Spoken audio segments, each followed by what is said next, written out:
Mandibles of Doom, Raven Blackwood. Chapter 1. Earl Jenkins pulled up to Rusty's auto salvage in his pickup truck. It was dusk, with just enough light to see the outlines of acres and acres of junked vehicles against the Texas horizon. He stepped out, adjusted his worn baseball cap, and unlocked the metal gate. "Another exciting Thursday night," he muttered.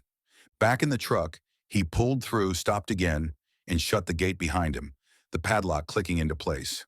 "Whitman's sitting on a freaking gold mine and can't spring for an automatic gate," he grumbled. "Wouldn't kill him to spend a few bucks." Back in his cab, Earl continued bouncing over the rutted gravel path and made his way to the security office. The converted shipping container that served as his office sat near the entrance of the lot, surrounded by rows of salvaged vehicles waiting to be stripped for parts. 10 years at Rusty's, ever since the factory canned him for showing up drunk one too many times. Their loss, he figured. Nobody minded a little bourbon breath around here. At 62, he considered himself lucky to have found work that required so little effort and offered so many opportunities to indulge his habits undisturbed. Midville sprawled just beyond the edge of the property, its lights beginning to twinkle as darkness gathered. The salvage yard was close enough to town to hear the occasional passing car, but far enough away that nobody bothered him. Perfect. Earl unlocked the door to the cramped office space, just enough room for a desk, a chair, a small coffee pot, and a mini-fridge. The door never quite closed properly, and the single window was partially covered with duct tape where someone had tried to break in last summer. Both needed to be repaired before the weather turned cold. He'd probably end up doing the work himself. Whitman would piss and moan at the mention of parting with $1 for repairs. "Home sweet home," he grunted, flipping on the harsh overhead fluorescent. He went straight to the bottom drawer of his metal desk and pulled out a half-empty bottle of Jim Beam. "That's what I'm talking about," he said, unscrewing the cap and taking a nip. The liquor burned pleasantly down his throat. He started the coffee maker and took another pull from the bottle before tucking it back in its hiding place. Earl had just begun his first round when he noticed a faint glow coming from the far corner of the salvage yard. That area housed a collection of RVs and campers in various conditions. Some were drivable, some were for parts only. His mouth curled into a grin. Could it be? Was it possible he was so lucky? Earl crept toward the area, keeping to the shadows between vehicles, his footsteps silent on the gravel. As he got closer, he could see several old recreational vehicles lined up in a row. A battered Airstream with a cracked window, a white Ford camper with missing wheels, and at the end, a vintage Winnebago, its paint faded to a dull blue. The Winnebago was the one with lights on, its windows glowing with the soft light of what looked like battery-powered lanterns. The vehicles were supposed to be dark. This wasn't the first time he'd spotted activity there after hours. He rubbed his palms together in anticipation. Earl crept closer, hunching down as he approached. He knew exactly where he was going. He heard muffled laughter, a girl's high-pitched giggle followed by a deeper male voice. Earl recognized that giggle immediately. Brooke Whitman, the boss's daughter. She'd been out here before, doing things with her boyfriends and with other men. Earl knew what she did in there. She wasn't like the other high school girls, wild, carnal, too grown for her own good. Earl had seen the way she moved, the way she acted like rules didn't apply to her. She wasn't a kid, not really. Not out here. He knew exactly where to stand. He'd arranged the vehicles himself to create a perfect line of sight through the Winnebago's window. The window used to have a curtain. Earl had torn down the curtain and the rod. Additionally, he'd even installed a hidden video recorder in the Winnebago after Brooke's last visit. It was a wild gamble he never expected would pay off. His preacher talked about manifestation and visualization. He'd visualized about Brooke plenty, especially when his wife wasn't home. And here she was. He hoped the recorder worked. It had when he tested it. Earl slipped into the prepared spot next to an old Buick and leaned against a truck. The truck offered protection in case someone looked out the window. He pulled out his cell phone, made sure the light from the phone wasn't visible, and opened the app that connected to the hidden camera. He tapped the screen to turn it on. The picture was perfect. Inside, he saw Brooke Whitman straddling Tyler Reed, the Midville High quarterback, her blonde hair cascading down her bare back. She was naked, her body moving rhythmically against Tyler's. Your dad would kill me if he knew we were here, Tyler said, his hands gripping Brooke's waist. Daddy doesn't know, does he? Brooke replied, tossing her head back. Earl's breath quickened as he watched Brooke guide Tyler's hands to her breasts as she ground against him, her back arching. He watched the scene unfold both through the window and on his phone, his eyes darting between the two. Lost in his voyeurism, Earl didn't notice the empty soda can at his feet until his boot sent it skittering across the gravel. The noise shattered the night silence. Inside the RV, Brooke froze. What was that? Earl ducked down, heart pounding. He scrambled backward, barely keeping his balance as he retreated around the corner of a nearby junker. Someone's out there, he heard Tyler say. Shit, Brooke hissed. Earl didn't wait to hear more. He hurried back toward his office and went straight for the whiskey in his drawer. When he finally caught his breath, Earl poured whiskey into his coffee, adding 2 sugars, and settled into his creaky office chair. 10 minutes later, Earl was looking at the video on his phone, zooming in on Brooke's body, when the sound of tires on gravel interrupted him. He peered out the window to see headlights approaching, a convertible with its top down. Shit, he muttered, recognizing Brooke's car. He considered pretending he wasn't there, but the office light was on. There was nowhere to hide. The convertible stopped right outside his office. Brooke stepped out, fully dressed now in jeans and a crop top. Tyler followed, his football letterman jacket hanging open over a tight t-shirt that emphasized broad shoulders. Earl reluctantly opened the door, trying to look casual. Evening, Miss Brooke. How can I help you? Cut the crap, Earl, Brooke said. We know it was you. I don't know what you're talking about, Earl replied, his voice steadier than he expected. Tyler took a step forward, towering over Earl. We saw you peeping, old man. Earl's mouth went dry. Now look here, I was just doing my rounds. If you two were somewhere, you shouldn't be. This is my daddy's property, Brooke cut in. I can be anywhere I want. Your daddy pays me to keep people out after hours, Earl countered, finding a shred of courage. I was just doing my job. Brooke laughed, a harsh sound. Is that what you call it? Watching me like some creepy old pervert? Earl's face burned. I have no idea what you're talking about. I will have to put the incident in my report, the one I give to your father. Save it, Brooke interrupted. She reached into her pocket and pulled something out, black thong panties. You know what these are, don't you? Worn. Unwashed, she taunted. Earl stared, unable to form words. $10, she said with a cruel smile. You know where they've been. Earl swallowed hard, his gaze fixed on the underwear dangling from her finger. I. I know you want these, Brooke teased. He licked his lips.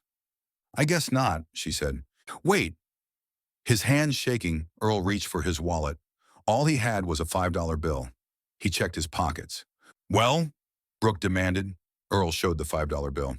That's all I have. Brooke's smile widened as she took the money. Open your mouth, she commanded.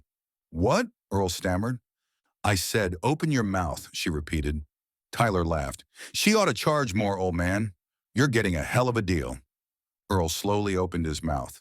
Wider, Brooke said. Earl opened his mouth as wide as he could. Brooke stuffed the underwear between his lips. She pointed. Open the gate. He started to remove the underwear.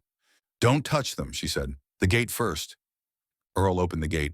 See you around, Earl, Brooke called as she slid back into her convertible. Enjoy your souvenir. The car roared to life, tires spitting gravel as they sped away, leaving Earl standing in front of his office, the panties hanging from his mouth. He pulled the underwear out and returned to the office. He grabbed the whiskey bottle again and smiled. He had video. Who's the stupid one now, Miss Brooke? An hour later, Earl was making his second round of the night, the buzz from the whiskey giving him that familiar, good feeling. He walked the perimeter, his flashlight beam casting long shadows across his path. He was nearing the back of the property when he heard something unusual, a loud metallic crash from deep within the salvage yard. He frowned, his buzz making him slower to react. Brooke and that high school jerk she was dating again? Maybe they came back to fuck with him. Earl shook his head. Probably just a stack of parts settling, but he'd better check it out. That was his job, after all. Earl made his way deeper into the yard, sweeping the beam across the rows of junk vehicles. At first, he saw nothing unusual. Then he noticed movement. A dark mass moving across the ground near a stack of crushed sedans, disappearing around the corner. Earl closed the distance, the beam of his flashlight cutting through the darkness. "What in the hell?" Earl muttered. He followed the strange dark shape deeper into the junkyard, his flashlight beam bouncing off rusted metal and shattered glass. The mass moved with purpose, weaving between the salvaged vehicles. "Where'd you go?" he muttered as the shape disappeared behind a gutted pickup truck.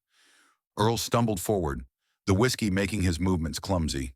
He swept his flashlight back and forth until he spotted movement again, this time near an old school bus that had been stripped for parts. "There you are," he said, changing direction. The shape vanished again. Earl cursed, turning in a complete circle, his flashlight cutting through the darkness. Nothing. Then he caught a glimpse of movement to his left, between a stack of engine blocks and an old Cadillac with no doors. "Playing hard to get, huh?" Earl followed, deeper and deeper into the maze of junked cars. The familiar pathways of the salvage yard felt wrong tonight. Maybe it was the booze, but Earl could have sworn he'd made the same loop twice already. Everything looked the same in the dark. Earl turned a corner and stopped cold. The dark mass had spread out before him, a wide, undulating carpet that blocked his path forward. His flashlight beam swept across it, revealing something that moved like liquid across the gravel. "The hell is that?" Earl muttered, taking a step backward. He turned around and his flashlight illuminated another mass behind him, cutting off his retreat. He swung the light left. Another massive movement. He swung it right. The same. "Shit, shit, shit," he gasped, spinning in place. He pointed the flashlight beam directly at the ground. Ants. No, that wasn't right. Not ants. Not like anything he'd ever seen. Hundreds of monstrous ants, each 6 to 8 inches long, moving in perfect formation across the gravel. Their reddish-brown exoskeletons gleamed in the flashlight beam, massive mandibles clicking together with unsettling precision as they communicated. These weren't just oversized insects. Their movements suggested calculation, intelligence, as they coordinated their efforts with almost military precision. "No way," Earl whispered, stomping his boot on the nearest cluster. They barely scattered, reforming around his foot almost immediately. Unlike normal ants, these creatures seemed to move with intelligent purpose, their bodies forming precise patterns as they surrounded him. The ants accelerated, flowing toward him from all sides. Earl stomped and kicked, but they kept coming, his heart hammered in his chest. "Get away from me!" he shouted, kicking harder, crushing some under his boots. But for every ant he crushed, a dozen took its place. The first bite came at his ankle, a sharp, burning pain that made him cry out. Then another at his calf and another at his thigh. With each bite, numbness spread through his body, his limbs becoming leaden and unresponsive. Earl tried to swat them away with the flashlight, swinging wildly, but his arms felt increasingly heavy. He dropped the flashlight, the beam spinning crazily as it hit the ground, briefly illuminating the advancing swarm before it went dark. "Help!" he screamed, though he knew no one would hear him. He toppled over, crashing to the gravel among the ants. They covered him completely now. As paralysis overtook him, Earl felt his body being moved, dragged across the lot. His consciousness faded, his last sensation the rough scrape of ground against his back as he was carried off toward the darkest corner of the salvage yard, where the oldest cars were kept. Chapter 2. Raven Blackwood's phone alarm cut through her sleep at precisely 6:15 Friday morning. She reached for it in the darkness, silencing it with a practiced swipe before burying her face back into her pillow. Another 5 minutes. Just 5 more minutes of nothing. Raven swung her legs over the side of the bed and stretched, her black tank top riding up to reveal the small bat tattoo on her hip. Her first act of rebellion on her 17th birthday, one her mother still didn't know about. She padded to her window and peered out at the driveway. Her mother's patrol car was gone. Again. No surprise there. After a quick shower, Raven dressed with deliberate care. She pulled on a cropped black graphic t-shirt featuring the original Nosferatu movie poster, paired with black high-waisted shorts decorated with silver studs and delicate chains that jingled when she moved. She rolled on fishnet stockings before adding thigh-high black socks, then wrapped decorative straps around her left leg. A studded belt with metal chains completed the look, along with spiked bracelets that circled her wrists. In front of the mirror, she applied her makeup with practiced precision, foundation a shade paler than her natural olive complexion, heavy black eyeliner winged sharply at the corners, dark purple eyeshadow, and matte black lipstick. She ran a brush through her long, straight black hair until it gleamed like a raven's wing. Downstairs in the kitchen, a yellow post-it note stuck to the refrigerator caught her attention. Emergency at work. Breakfast in fridge. Love you. Mom. Sheriff Dana Blackwood's notes had become routine since her election 3 years ago. Raven crumpled the note and tossed it in the already overflowing trash can, where she noticed another note. And take out the trash. Raven frowned, bagged the trash, and hauled it out back to the trash bin. Back inside, she checked her phone. She had multiple texts. One text from Damon and one from Mr. Garvin. She checked Damon's first, on my way. Then she turned to Mr. Garvin's text. Good morning, beautiful. Can't wait to see you in class today. Raven replied to Mr. Garvin's text with a kiss emoji. A second later, Mr. Garvin replied, Where's my morning pic? She smiled. She angled her phone to catch her waist in the hem of her shirt, letting just the edge of her tattoo peek into frame, took a picture, and sent it. The reply was fast, stunning. 3 minutes later, Damon texted again. Outside. Bring the leftover pizza you promised me. Grabbing her backpack and the container of cold pizza from the fridge, Raven locked the front door behind her and approached Damon's car, a black 1987 Chevy van that he'd painstakingly restored with his dad over the past 3 years. The van was Damon's pride and joy, despite the passenger door that still stubbornly refused to match the rest of the paint job. Damon Voss sat behind the wheel, his lean frame hunched slightly as he scrolled through his phone. He looked up when she approached, a rare smile breaking across his usually serious face. His dark brown hair fell in waves just past his ears, with one stubborn strand dropping over his right amber-colored eye. Today, he wore a vintage Misfits t-shirt under his signature olive-green military surplus jacket, the one covered with horror movie and punk band patches he'd collected since freshman year. You're late, he said as she slid into the passenger seat, tossing her backpack in the back where he'd cleared off a space among his collection of classic horror VHS tapes. I'm worth waiting for, Raven replied, handing him the container of pizza. Breakfast of champions. Your mom gone again? Damon asked between bites of cold pepperoni. Raven nodded, adjusting her spiked bracelets. Got called in early. Some emergency. Left me another post-it love note. Her hours suck. Tell me about it. Raven leaned back against the seat as Damon pulled away from the curb. But she says the money is worth the crappy hours. They drove in comfortable silence for a few minutes as they passed through downtown Midville.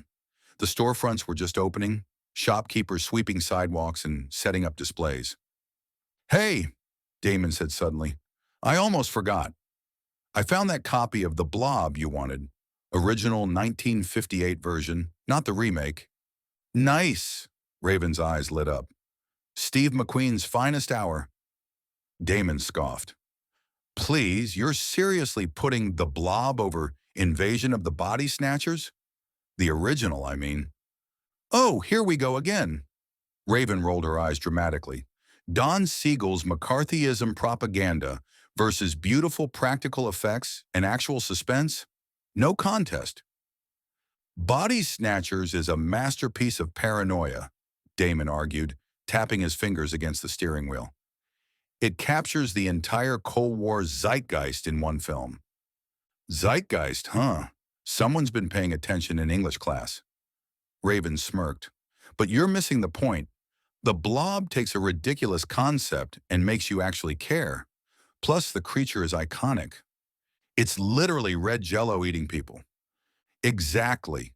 That's the genius of it. They took something so simple and made it terrifying. Plus, it has one of the best theater scenes in any horror movie. The pod people are way creepier than alien Jell-O. Yeah, but the pod people are just a metaphor. Raven gestured emphatically. The Blob is pure horror. It's unstoppable, it consumes everything in its path, and you can't reason with it. It's the perfect monster. That's what makes body snatchers better. The monsters look just like us. Damon turned into the school parking lot, easing the van into his usual spot far from the other students' cars. The scariest monsters are the ones you don't see coming. We'll never agree on this, Raven said, gathering her backpack as Damon killed the engine. That's what makes it fun. Damon flashed that rare smile again, the one that showed his slightly crooked front teeth and made his amber eyes crinkle at the corners. Movie marathon this weekend? I'll even sit through The Blob again if you promise to give body snatchers another chance. Deal, Raven said, her black painted lips curving into a smile. But I'm still right. The Texas sun was already beating down when they pulled into MIDVILLE High's parking lot. The main school building loomed ahead of them, a sprawling brick structure with a facade that hadn't changed since the 1970s. Ready to face another day in hell? Damon asked, cutting the engine. Always, Raven replied.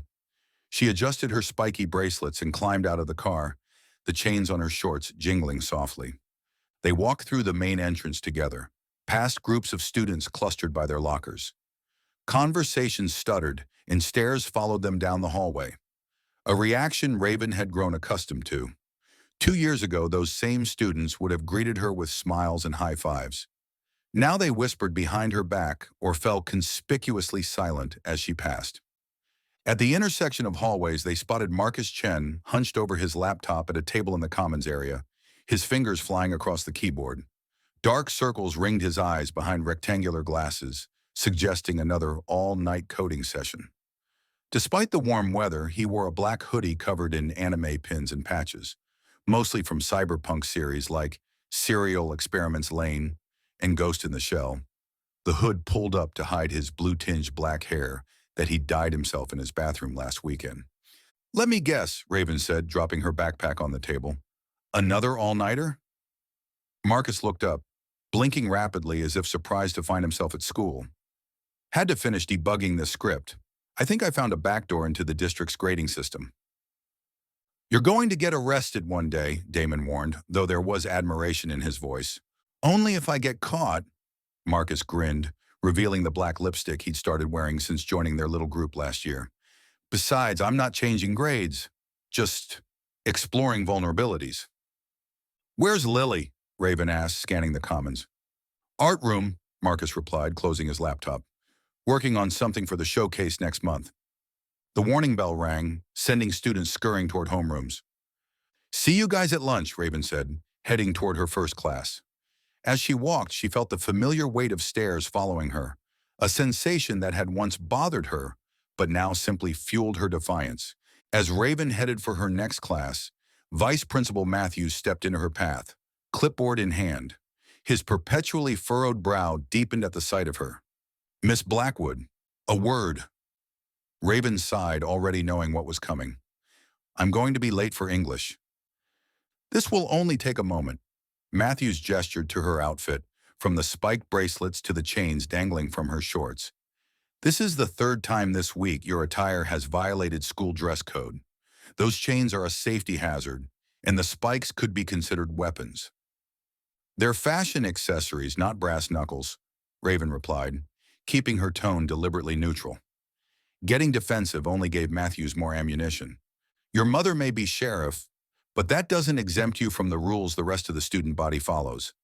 Matthews handed her a pink slip. Detention, and I expect those items removed by tomorrow. Raven took the slip without comment, shoving it into her pocket as Matthews continued down the hall. She had a collection of these warnings at home, none of which had changed her wardrobe choices. The school's real problem wasn't her clothes. It was that she'd abandoned her former image as MIDVILLE High's perfect student. The straight-A cheerleader who dated the quarterback had been replaced by someone they couldn't control, and that bothered them more than any dress code violation. She continued toward English, the pink slip already forgotten. She'd skipped detention like she always did. What were they going to do? Call her mother? Dana was barely home long enough to notice Raven's existence, let alone enforce school punishments. Advanced Placement English was Raven's first class of the day, and secretly her favorite. Mr. Garvin was already there when she entered, writing the day's agenda on the whiteboard. He glanced over his shoulder, a barely perceptible smile crossing his lips when he saw her.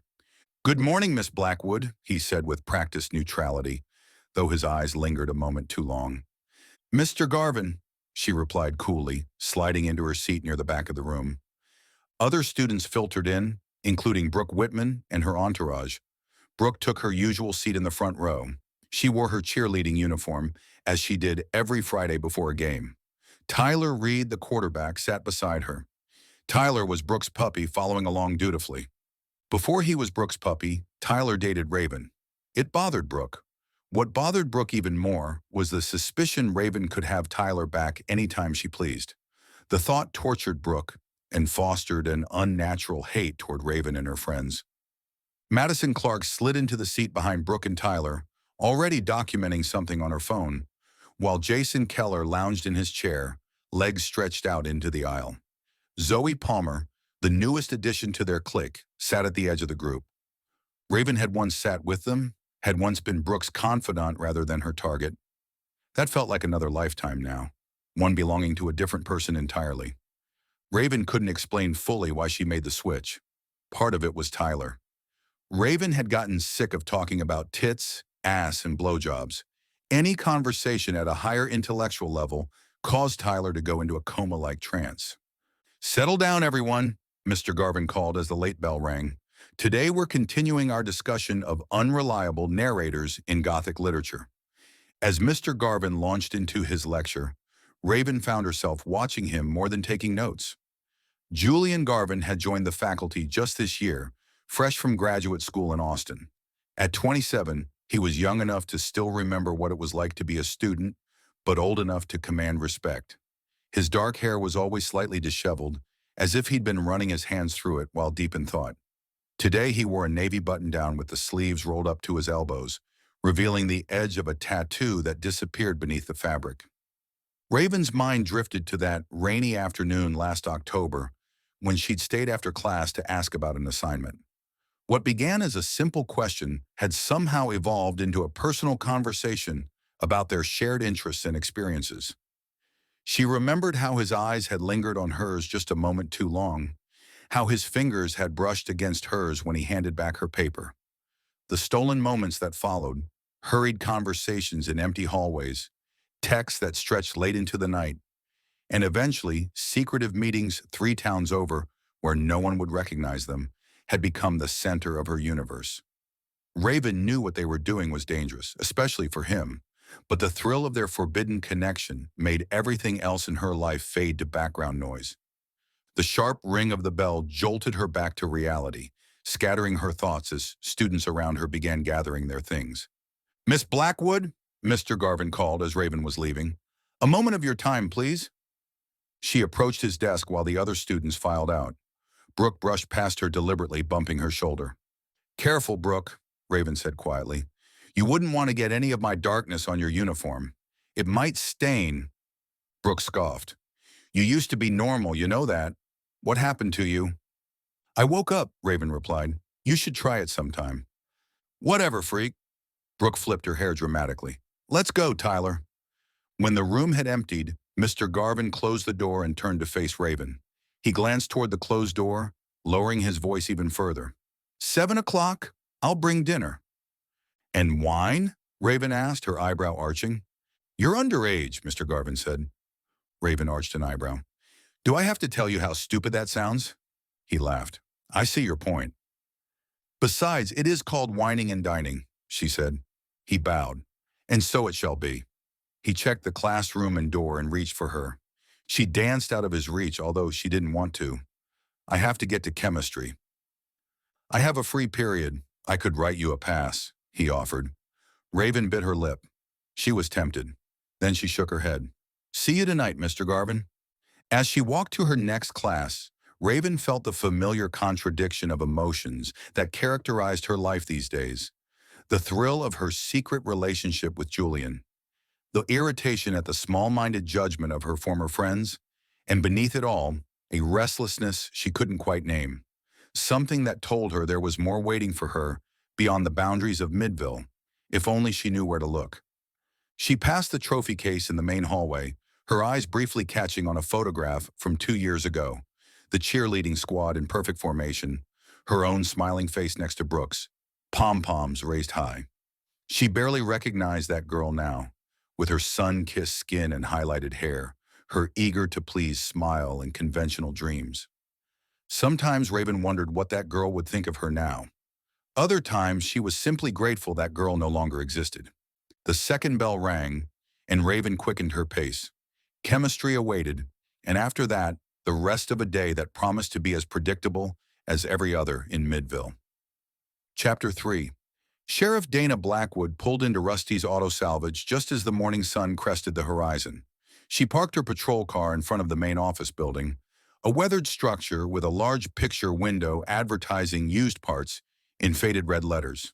Several employees were already arriving for the day, casting curious glances at her patrol car. Dana had received a call from Martha Jenkins 30 minutes earlier. Earl hadn't come home after his night shift, and he wasn't answering his phone. Martha was worried. This had never happened before. The sheriff pushed open the door to the main office, where she found Rusty Whitman sorting through paperwork behind the counter. "Morning, Rusty," Dana said, removing her sunglasses. "Sheriff," Rusty replied, looking up from his invoices. "This about Earl?" "His wife called it in. Said he never made it home this morning." Rusty frowned, setting down his pen. "That's strange. Earl's reliable, even with his habits." "Any idea where he might be?" Dana asked. "Martha's tried his cell multiple times." "His truck's still here," Rusty said, nodding toward the window. "I noticed it when I pulled in. It's parked next to the security office where he works nights." "The security office?" "Old shipping container near the back entrance," Rusty explained. "Earl watches the yard from there. Keeps the thieves away." He paused. "Or at least that's what I pay him for." "Mind if I take a look?" "Be my guest," Rusty said, reaching under the counter for a ring of keys. "Pete," he called to a mechanic passing by the door, "show the sheriff to Earl's office, would you?" The mechanic nodded, wiping his hands on a rag. "This way, Sheriff. You'll want to follow me in your car. It's clear at the back of the property." Dana nodded and returned to her patrol car.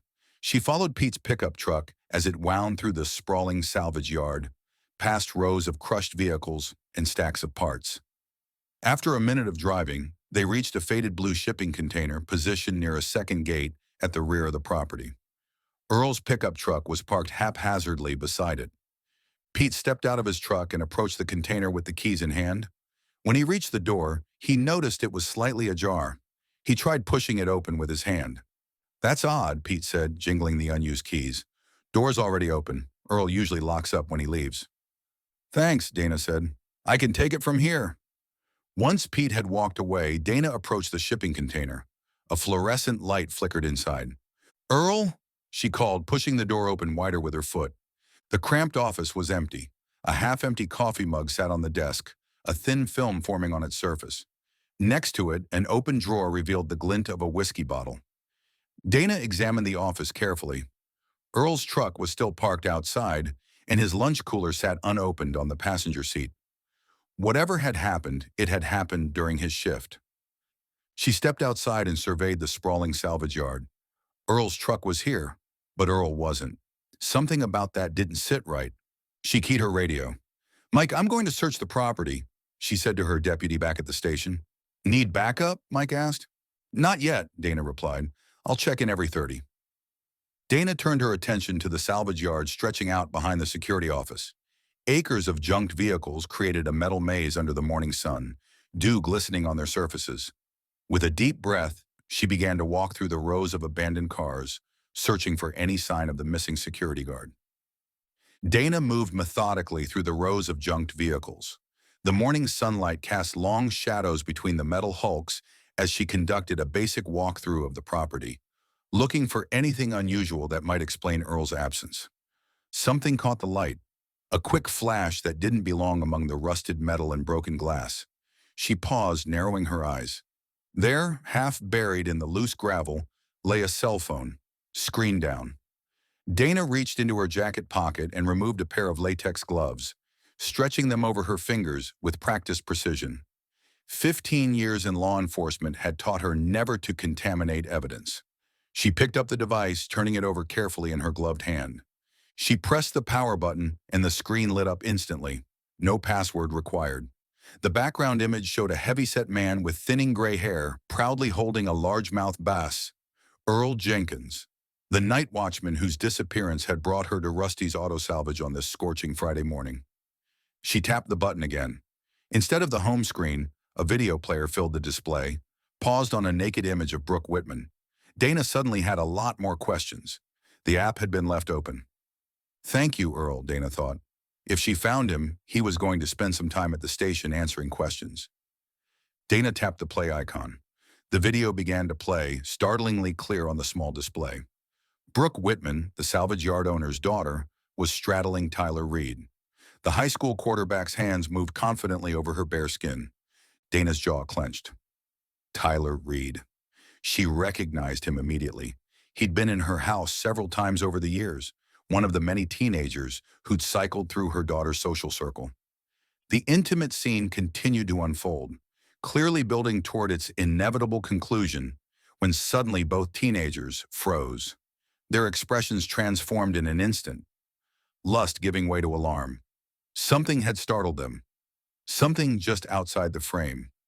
Dana watched as Brooke scrambled off Tyler's lap, reaching for scattered clothing. Tyler's head whipped toward what must have been a window. With a practiced movement, Dana closed the video and powered down the phone. She slipped the device into an evidence bag, sealed it, and signed her name across the seal. Dana looked around, orienting herself. From her position, she could see a collection of recreational vehicles in the far corner of the lot. She headed in that direction. 3 RVs were lined up side by side, an Airstream with a cracked window, a white Ford camper missing its wheels, and a faded blue Winnebago. Dana examined each one carefully. The Airstream was locked, its windows too damaged to see inside clearly. The Ford camper was stripped almost bare inside. The Winnebago's door was unlocked. Dana pushed it open and stepped inside. The interior held intact furniture, worn but usable cushions, a small kitchenette, and a bedroom area in the back. An empty beer can sat on a small table. Dana surveyed the space, noting the angles and sightlines. The bedroom area would be visible from several potential hiding spots. She checked each one methodically, under seats, inside cabinets. When she reached the ceiling panel near the bedroom, she noticed it didn't quite align with the surrounding panels. Dana reached up and pulled it open. A small video recorder fell into her hand. "You've been a bad boy, Earl," she thought. She examined it briefly, then pulled an evidence bag from her pocket and sealed the camera inside. Finding nothing else of interest inside, Dana exited and continued her search of the salvage yard. 20 minutes later, toward the back of the yard, something black stood out against the pale gravel. Dana approached and found a pair of women's thong underwear, partially hidden under the edge of a junked sedan. Dana pulled out another evidence bag, carefully collected the underwear, and sealed it. She pulled out her radio. She sighed. She had a lot of questions. Marjorie Jenkins was a small woman with tired eyes and nervous hands that couldn't stay still. She sat across from Dana at her kitchen table, clutching a tissue as late afternoon sunlight filtered through lace curtains. "Earl's never missed coming home before," she said, her voice wavering, "even when he's been drinking, especially when he's been drinking." "When did you last see him?" Dana asked gently. "Yesterday evening before his shift. He left around 7, same as always. Took his truck to Rusty's for the night shift." Marjorie twisted the tissue in her fingers. "He always calls on his way home in the morning. Always, but not today." Dana nodded, making notes. "Did he mention any concerns recently? Anyone hanging around the yard that bothered him?" Marjorie shook her head. "No, nothing like that. Earl kept to himself mostly. That job was perfect for him. Nobody bothering him, nobody watching over his shoulder." "Does Earl have any enemies that you know of? Anyone who might want to harm him?" "Lord, no. Earl's not important enough to have enemies," Marjorie said with a sad smile. "He's just an old man watching over junked cars at night." Dana glanced up from her notepad. "Does the name Brooke Whitman mean anything to you? Has Earl ever mentioned her?" "Brooke? No, I don't think so." Marjorie's brow furrowed. "Wait, is she the salvage yard owner's daughter? Earl might have mentioned her in passing, but nothing specific." "What about Tyler Reed? The high school football player?" No, Earl never mentioned him. She dabbed at her eyes with the tissue. What's going on, Deputy? Has something happened to Earl? Dana placed a reassuring hand on the woman's arm. We're doing everything we can to locate your husband, Mrs. Jenkins. Would you have any objection to one of our deputies examining Earl's computer? It might help us trace his movements. Marjorie gestured weakly toward a small desk in the corner of the living room. Take whatever you need. I just want him home. Dana nodded, careful not to promise anything she couldn't deliver.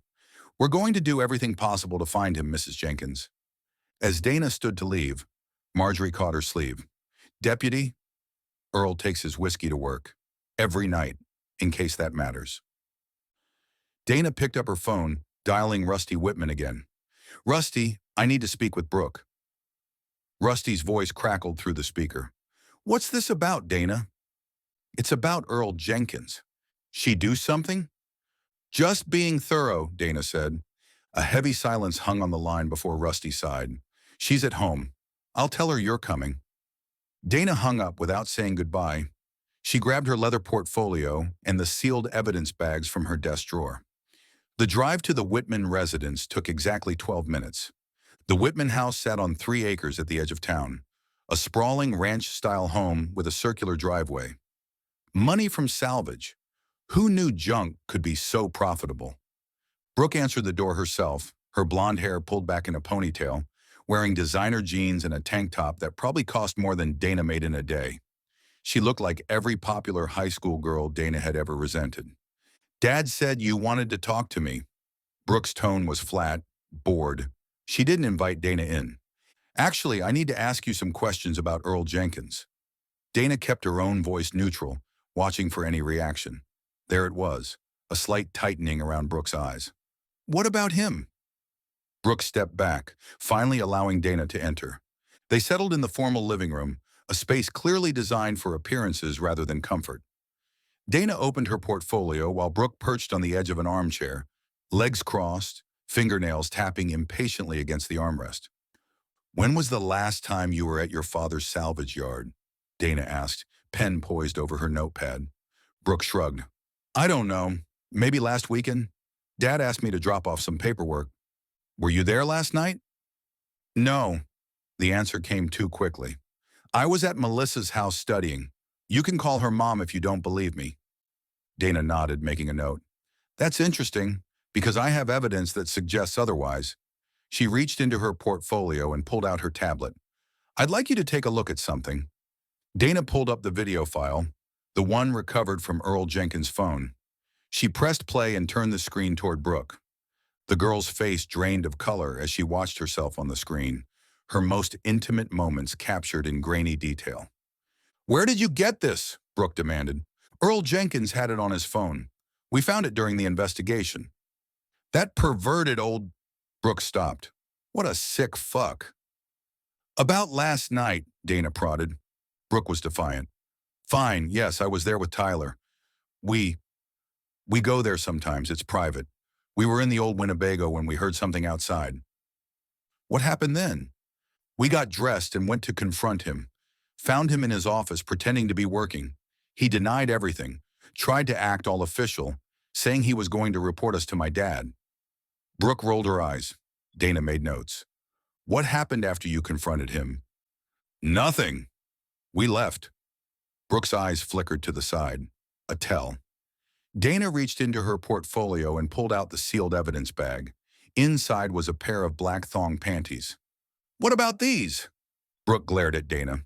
I was angry. I took them off and told him he could have them for $10. He only had 5. I made him put them in his mouth while he opened the gate for us. You sold your underwear to a man old enough to be your grandfather? I didn't actually want him to buy them. Brooke's voice rose. I wanted to make him feel disgusting. Did it work? Brooke pressed her lips together and shook her head. I don't think so. I think he got off on it. What happened then? We left, Brooke said. Dana returned the evidence bag and closed her portfolio. Earl Jenkins is missing. Okay, Brooke said. Do you have any idea what happened to Earl? Brooke reclined into the chair. You think I did something to Earl? Did you? You were angry, Dana said. Brooke shook her head. No. How about Tyler? Number not when I was with him. Earl was alive when we left. Donna asked another 10 minutes worth of questions to fill in the timeline she was constructing as best as she was able, and then thanked Brooke. I may need to speak with you again, Dana said. Whatever. Chapter 4. The Starlight Motel had seen better days. Its once gleaming neon sign now flickered sporadically, casting intermittent blue light across the cracked pavement of the parking lot. Located on Route 16, just at the edge of Midville city limits, it was one of only 2 motels in town, and the only one most travelers would consider staying in more than once.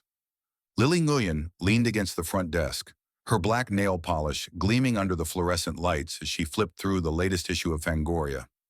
The lobby's wood-paneled walls were decorated with faded photographs of Midville from the 1950s, when the town had briefly enjoyed prosperity from the local oil boom. The ancient ceiling fan above her head spun lazily, doing little to dispel the stubborn Texas heat that lingered even as evening approached. Lily's parents had purchased the Starlight Motel when she was just 8 years old, shortly after immigrating from Vietnam. Over the past 9 years, they had transformed the once dilapidated roadside stop into a modest but respectable establishment. They took pride in their crisp linens, meticulously clean bathrooms, and the small Vietnamese cafe attached to the lobby where Lily's mother served the best pho in 3 counties.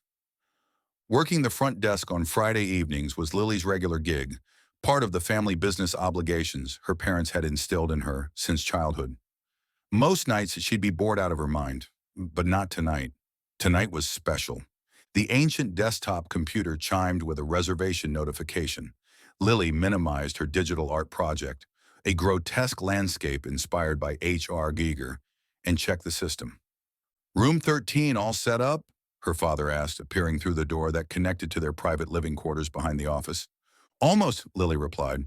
Marcus is in there helping now. Mr. Nian nodded, adjusting his reading glasses. Remember, your mother and I are trusting you. No alcohol, no drugs, and everything cleaned up by noon tomorrow. I know, Dad. We're just watching movies and hanging out.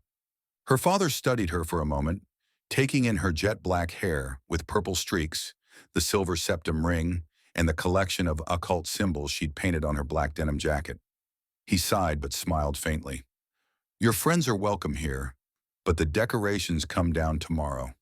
We can't scare the regular customers. Lily nodded, having expected this response. Every month, her parents allowed her to transform Room 13, the motel's least requested room due to superstition, into a temporary haven for her and her friends. It was a compromise they'd reached after months of negotiation, a safe space for Lily and her misfit friends to gather under parental supervision, away from the parties where the Midville High popular crowd got drunk and made bad decisions.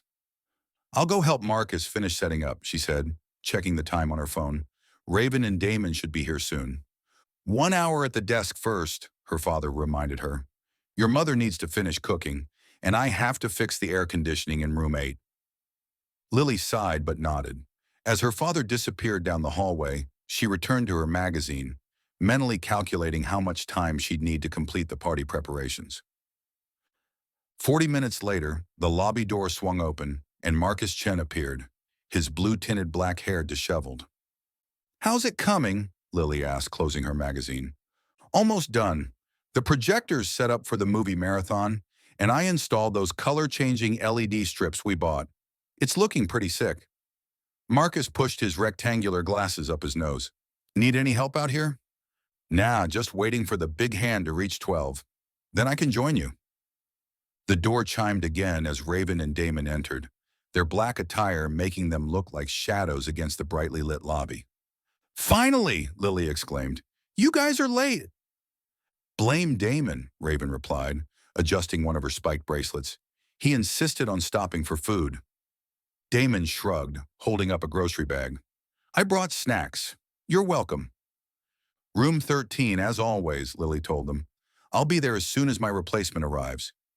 I can stay and help, Raven offered. Damon and Marcus exchanged a look before Damon spoke up. I'll grab the rest of the stuff from the car. Coming, Marcus. Once they'd left, Raven leaned against the counter. So, Is it okay if I duck out for a bit later?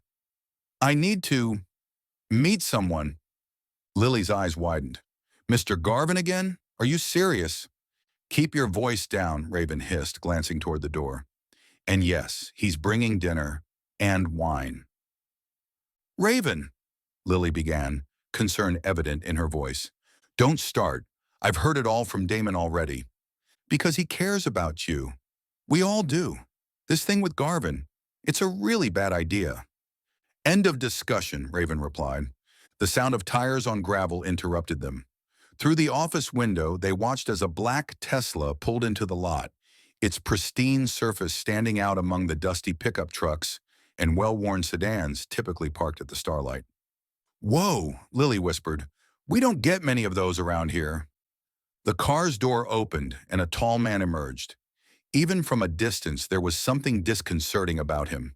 He moved with an awkward, almost mechanical precision as he retrieved a sleek laptop bag and a small suitcase from the trunk. As he approached the office, Lily straightened, adopting her professional demeanor. The door swung open, and both girls fought to keep their expressions neutral. The man who entered was well over 6 feet tall with a gaunt face and penetrating eyes that seemed too large for his skull. His skin was unnaturally pale, almost translucent under the lobby lights, revealing a network of blue veins beneath. His dark hair was cut in a severe style that emphasized the sharp angles of his face. A jagged scar ran from his left temple down to his jawline, puckered and red against his alabaster skin. Good evening, he said, his voice surprisingly melodic for such an imposing figure. I believe you have a reservation for Alex Mercer? Lily nodded, turning to the computer. Yes, Mr. Mercer. We have you down for 3 nights. Correct. His gaze wandered around the lobby, taking in every detail before settling on Raven. Interesting aesthetic, he commented, gesturing vaguely at her gothic attire. Raven raised an eyebrow but said nothing. Will you be in Midville for business or pleasure, Mr. Mercer? Lily asked, following the script her parents had drilled into her. Personal business, he replied, his long fingers drumming on the counter. Lily took the hint. She handed him a key card. You're in room 28, at the far end of the property. Quietest spot we have. Perfect. I value my privacy. Mercer accepted the key, his gaze lingering on Lily's name tag. Thank you, Lily. Mercer turned those unsettling eyes toward Raven. He gathered his belongings. One more question.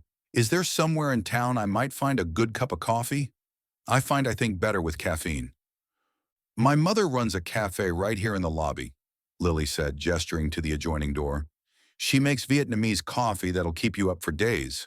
Or if you prefer something more traditional, the diner on Main Street is open until midnight. Good coffee, great pie. Excellent. Thank you both for your assistance. With a slight nod, Mercer turned and left. Once he was gone, Raven shuddered dramatically.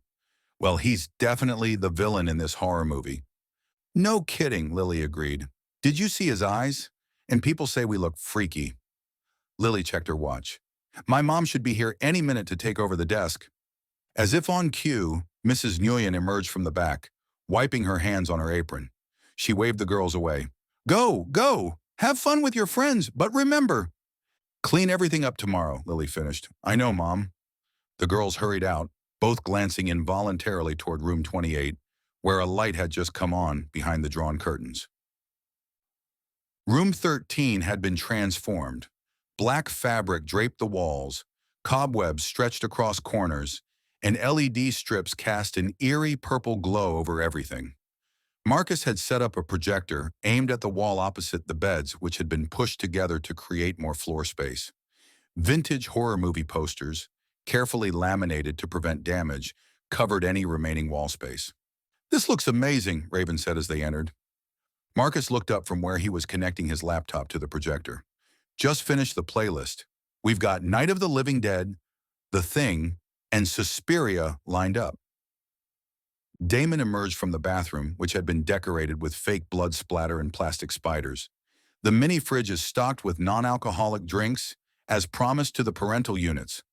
Lily dropped onto one of the beds. We just checked in the creepiest guy I've ever seen, like straight out of a Cronenberg film creepy. He had this weird scar and moved like a robot, Raven added, sitting next to Damon. Maybe he's an alien in a human suit, Marcus suggested, only half joking. Or maybe the robots have already started replacing people, and we're the only ones who've noticed. Whatever he is, I put him in room 28, far away from us. Lily began unpacking the snacks Damon had brought. Oh, and Raven's bailing on us later to hook up with you-know-who. Damon's expression darkened. Again? Seriously? Raven shot Lily an irritated look. It's not a big deal. I'll be back for the last movie.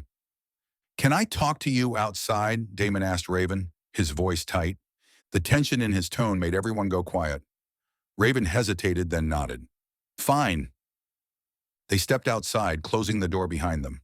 The night air was warm, heavy with humidity that promised rain later. This has to stop, Damon said without preamble. What you're doing with Garvin, it's bad. Bad for you. Bad for him. We're careful, Raven replied defensively. No one knows except you guys. That's not what I mean, and you know it.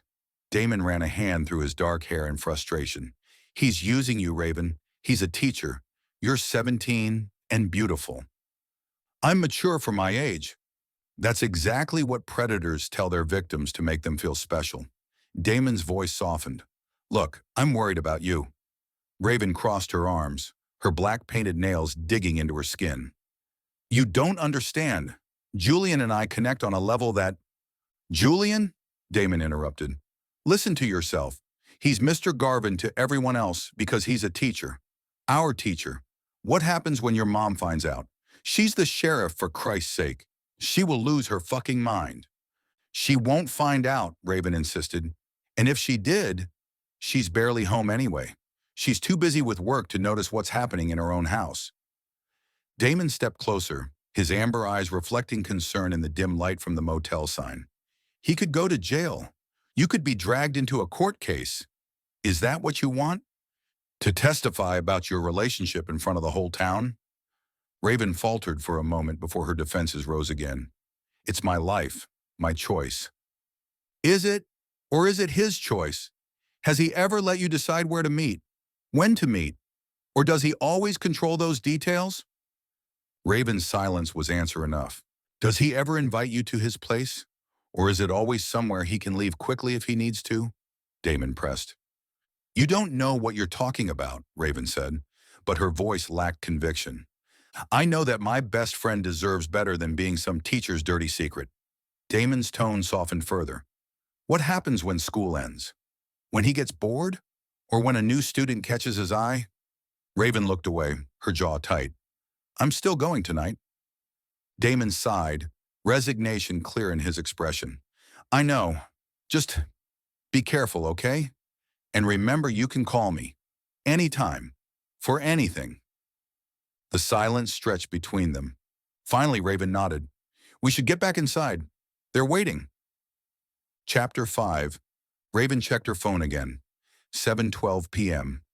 Julian was late. She stood at the edge of the motel property, concealed in the shadow of an old oak tree. Cicadas chirped in the humid evening air. She felt irritation growing inside her. The message had come 30 minutes ago. Can't pick you up at the motel. Too risky. Walk a quarter-mile south down Route 16. There's a turnout by the old billboard.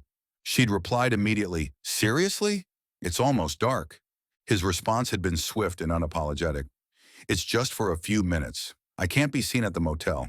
You understand? She did understand, theoretically. Julian Garvin was her English teacher. She was 17. What they were doing was illegal in the state of Texas. If they were caught, he'd lose his job and possibly go to jail. Her mother, the sheriff, would be devastated and furious. The scandal would rock Midville for years, but understanding didn't make the nagging feeling in her gut disappear. This is bullshit, she muttered, kicking at the gravel. After her argument with Damon, she'd spent 20 minutes applying fresh makeup, carefully selecting an outfit that walked the line between casual and seductive. A cropped black tank top, her favorite studded skirt, and thigh-high socks with combat boots. All for a man who couldn't even be bothered to pick her up properly.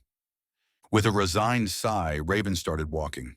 The shoulder of Route 16 was narrow, forcing her to step into the ditch whenever a car approached, headlights briefly illuminating her path before plunging her back into twilight darkness.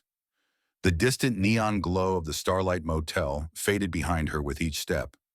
100 yards from the motel, Raven noticed something strange in the field beside the road, a dark mass shifting just beyond the tree line.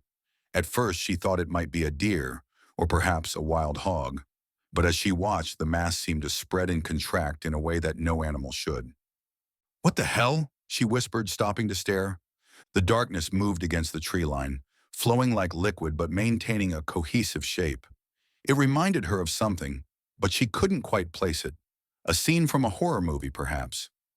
Curiosity piqued, Raven stepped off the road, her combat boots sinking slightly into the soft earth at the field's edge. The mass continued its strange undulation, seemingly unaware of her presence.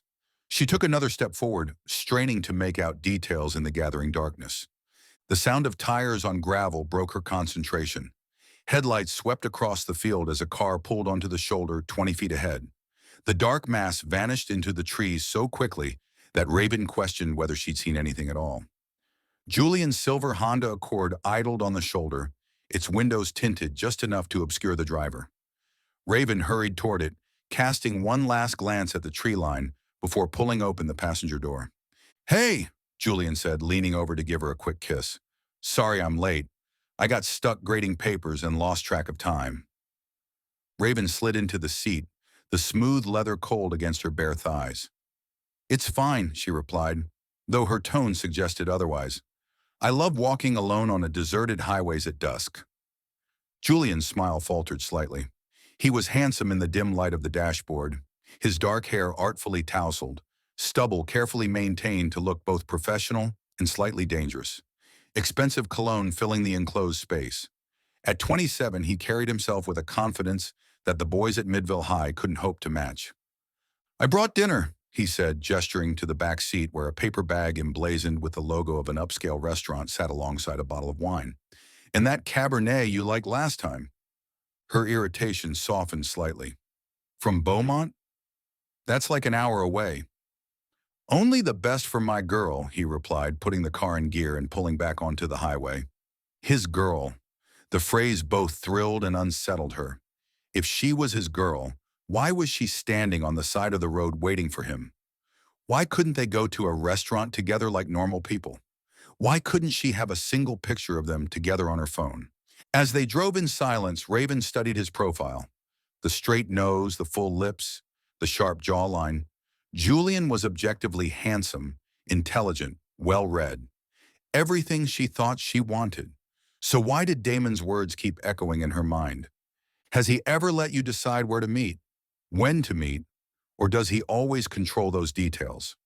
"I was thinking," she ventured, breaking the silence, "maybe next time we could go somewhere else, like that new cafe in Austin you mentioned. We could make a day of it. Nobody from Midville would see us there." Julian's grip tightened on the steering wheel, almost imperceptibly. "It's a nice thought, but too risky. Austin's full of college students. Someone might recognize me from graduate school." "San Antonio, then. Or Houston." "Raven," he said, his voice gentle but firm. "We've talked about this. We need to be careful. Just for now." "For how long exactly?" she pressed. "Until I graduate? Until I turn 18? Or just indefinitely?" Julian sighed. "You know how much I care about you. This situation is complicated, but temporary." "Right."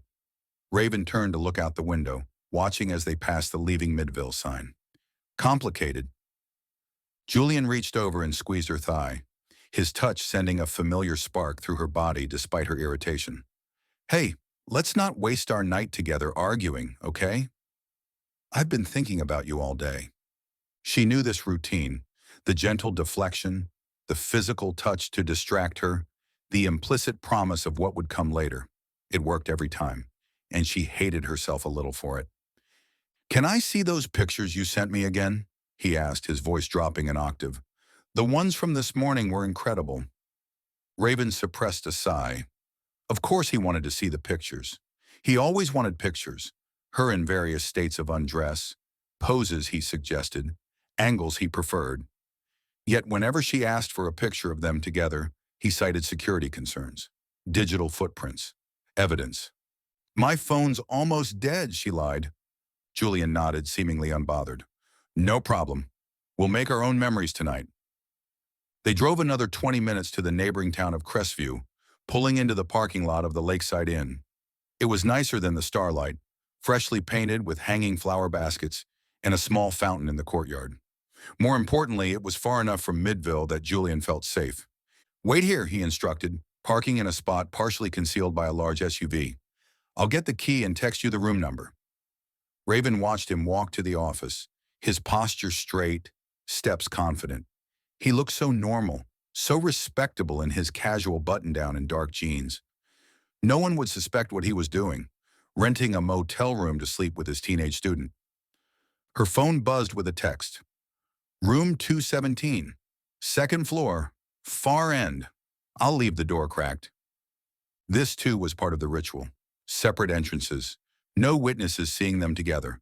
The careful choreography of a man who had done this before, perhaps many times. The thought stopped her cold. Had there been others before her? Would there be others after? She pushed the question away, unwilling to face the possibility that she might be just another in a series of students Julian Garvin had seduced. 5 minutes later, she knocked softly on the door to room 217. Julian opened it immediately, wine already poured into plastic cups, dinner arranged on the small table by the window. The room was standard motel fare, but he'd made an effort. The overhead lights were off, replaced by the warm glow of the bedside lamps. Music played softly from his portable speaker. "Beautiful," he said, his eyes traveling the length of her body in a way that still made her heart race despite her conflicted feelings. "Come in." Raven stepped into the room, allowing him to wrap his arms around her from behind, his lips finding the sensitive spot on her neck. For a moment she closed her eyes, letting herself forget about the strange darkness in the field, Damon's warnings and her own growing doubts. "I brought your favorite," Julian whispered against her skin. "Pad Thai from that place in Beaumont, and chocolate mousse for dessert." She turned in his arms, finding his lips with hers, trying to recapture the excitement, the forbidden thrill that had drawn her to him in the first place. For tonight at least, she would pretend that everything was perfect, that she was special, chosen, loved. The rest could wait until morning. Damon checked his watch for the third time in 10 minutes. Raven had been gone for nearly 2 hours, and his conversation with her continued to replay in his mind. The voice of George Romero's Night of the Living Dead droned from the projector as black and white zombies shambled across the wall of room 13. "She'll be back," Lily said, noticing his distraction. She sat cross-legged on one of the beds, sketching something grotesque in her notebook, a humanoid figure whose skin appeared to be melting off its bones. "Yeah, I know." Damon slouched deeper into the beanbag chair they dragged in from Lily's bedroom. "I just worry about her." Marcus didn't look up from his laptop, where he was simultaneously watching the movie and coding something. Statistically speaking, teacher-student relationships rarely end well. In fact, most psychological studies indicate— "Not helping, Marcus," Lily cut in, tossing a wadded-up napkin at him. The sudden crunch of tires on gravel outside drew their attention. Headlights swept across the motel room's window, briefly illuminating the horror movie decorations with harsh white light. Lily peered through the curtains. "That's not Raven." Damon joined her at the window. "Shit," he muttered, "it's Brooke's convertible." Sure enough, a sleek red BMW convertible had pulled into the parking lot, its top down despite the humid evening air. Brooke Whitman sat behind the wheel, her blonde hair caught up in a high ponytail, still wearing her cheerleading uniform from the game earlier that night. Tyler Reed occupied the passenger seat, his broad shoulders stretching his Letterman jacket. Madison Clark, Jason Keller, and Zoe Palmer were crammed in the back. "What are they doing here?" Marcus asked, finally looking up from his screen. "Nothing good," Damon replied. The 5 of them piled out of the convertible, Brooke leading the way. Madison already had her phone out, filming as they approached room 13. Jason cracked his knuckles, a gesture that seemed practiced rather than natural, like a bully from an 80s movie. Should we just ignore them? Lily suggested. Damon shook his head. They know we're in here.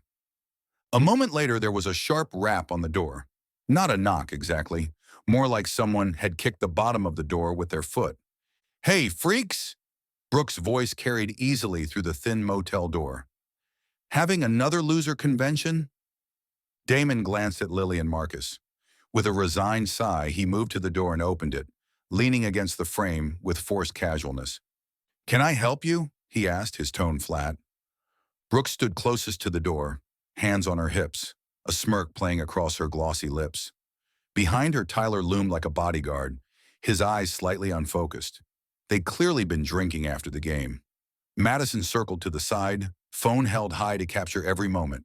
Jason hung back, while Zoe lingered at the edge of the group, her discomfort visible in the way she kept tucking her hair behind her ear. We won the game tonight, Brooke announced as if this explained their presence. 35-7. Congratulations, Damon said dryly. Did you want us to sign the yearbook page or something? Madison snickered, zooming in with her phone. God, they've turned this place into a total freak show. Look at all the creepy shit on the walls. Is this like what you losers do on a Friday night? Jason called from behind.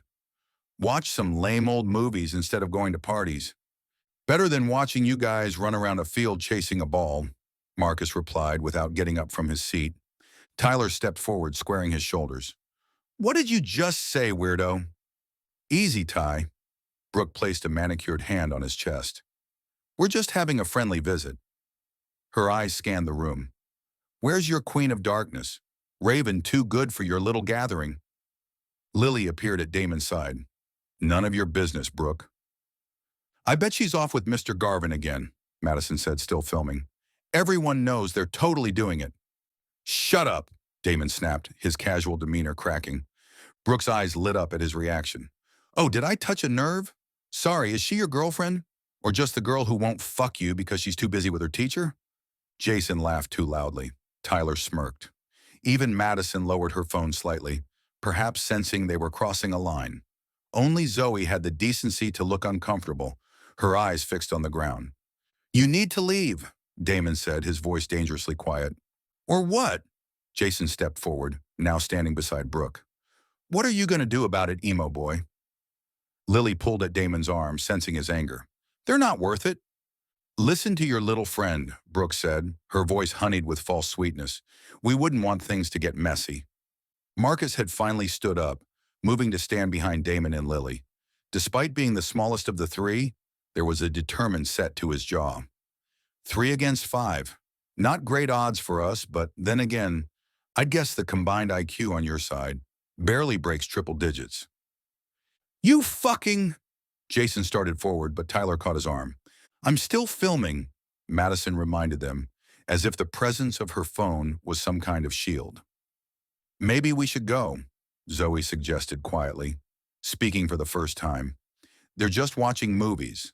It's not hurting anyone. Brooke shot her a withering look. Nobody asked you. I'm just saying, are you defending these freaks? Brooke cut her off. Seriously, Zoe. The tension was interrupted by the appearance of a middle-aged Vietnamese man in a Starlight Motel polo shirt. Mr. Nguyen approached with quick, determined steps, his face set in an expression that suggested this wasn't the first time he'd dealt with troublemakers. What is going on here? He demanded, his accent thickening with anger. Why are you shouting at my daughter and her friends? Brooke's demeanor shifted instantly, her voice taking on a sugary tone. We were just saying hello, sir. No problem at all. Mr. Nguyen was unmoved. It is after 10 o'clock. You are disturbing our guests. He gestured toward the parking lot. You go now, or I call Sheriff Blackwood. At the mention of Raven's mother, a flicker of uncertainty crossed Brooke's face. She glanced at Tyler, then at Madison, who had lowered her phone. Fine, Brooke said, tossing her ponytail. This motel is a dump anyway. Yeah, enjoy your loser party, Jason added, but the impact was diminished by their retreat. As they walked back to the convertible, Lily's father turned to the 3 friends. Are you okay? We're fine, Dad, Lily assured him. They're just being jerks. Mr. Nguyen nodded, watching as Brooke's convertible started up, its engine revving unnecessarily loud. "Where is Raven tonight?" "She had, something to take care of," Damon said carefully. "She'll be back later." Mr. Nguyen gave him a knowing look, but didn't press further. "Call me if they come back. I don't want trouble, but I won't let anyone harass my daughter or her friends."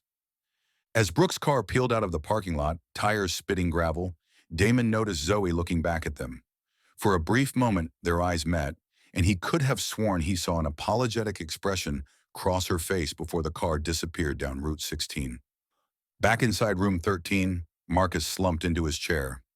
"Well, that was fun." Chapter 6. Brooke's convertible tore out of the Starlight Motel parking lot, tires spitting gravel that pinged against the undercarriage. The wind whipped through her blonde ponytail as she accelerated onto Route 16, the glow of the motel's neon sign fading in the rearview mirror. "Did you see their faces?" Madison shrieked from the back seat, rewatching the video she'd captured. "Total losers!" Damon looked like he was going to cry when you mentioned Raven and Mr. Garvin. "That's because he's in love with her," Brooke replied, her voice carrying over the rush of wind. "Everyone knows it except her." "It's pathetic." Tyler slouched in the passenger seat, his Letterman jacket open over his game jersey. The adrenaline from their football victory was fading, replaced by the pleasant buzz of the beers they'd consumed at Jason's house after the game. "Where to now?" he asked, his hand coming to rest on Brooke's thigh as she drove. "Night's still young." Jason leaned forward from the back seat, his breath smelling of the cheap whiskey he'd been sipping from a flask. "We could crash at my place. Parents are in Dallas for the weekend." Brooke considered this for a moment, then shook her head. "Too boring. We just won the biggest game of the season. We need to celebrate properly." "The Hollow," Tyler suggested, his eyes brightening. "Perfect night for it." "Yes." Madison clapped her hands together. "I'll text everyone. Full squad celebration." The Hollow. The name sent a little shiver of excitement through the car. The abandoned limestone quarry lay about 5 miles outside of town, hidden behind dense woods and a chain-link fence, with enough holes cut into it to make trespassing effortless. With its steep rock walls surrounding a flat central area, it had been Midville's unofficial party spot for generations. "I told Melissa and Kate to meet us there," Madison reported, her thumbs flying across her phone screen.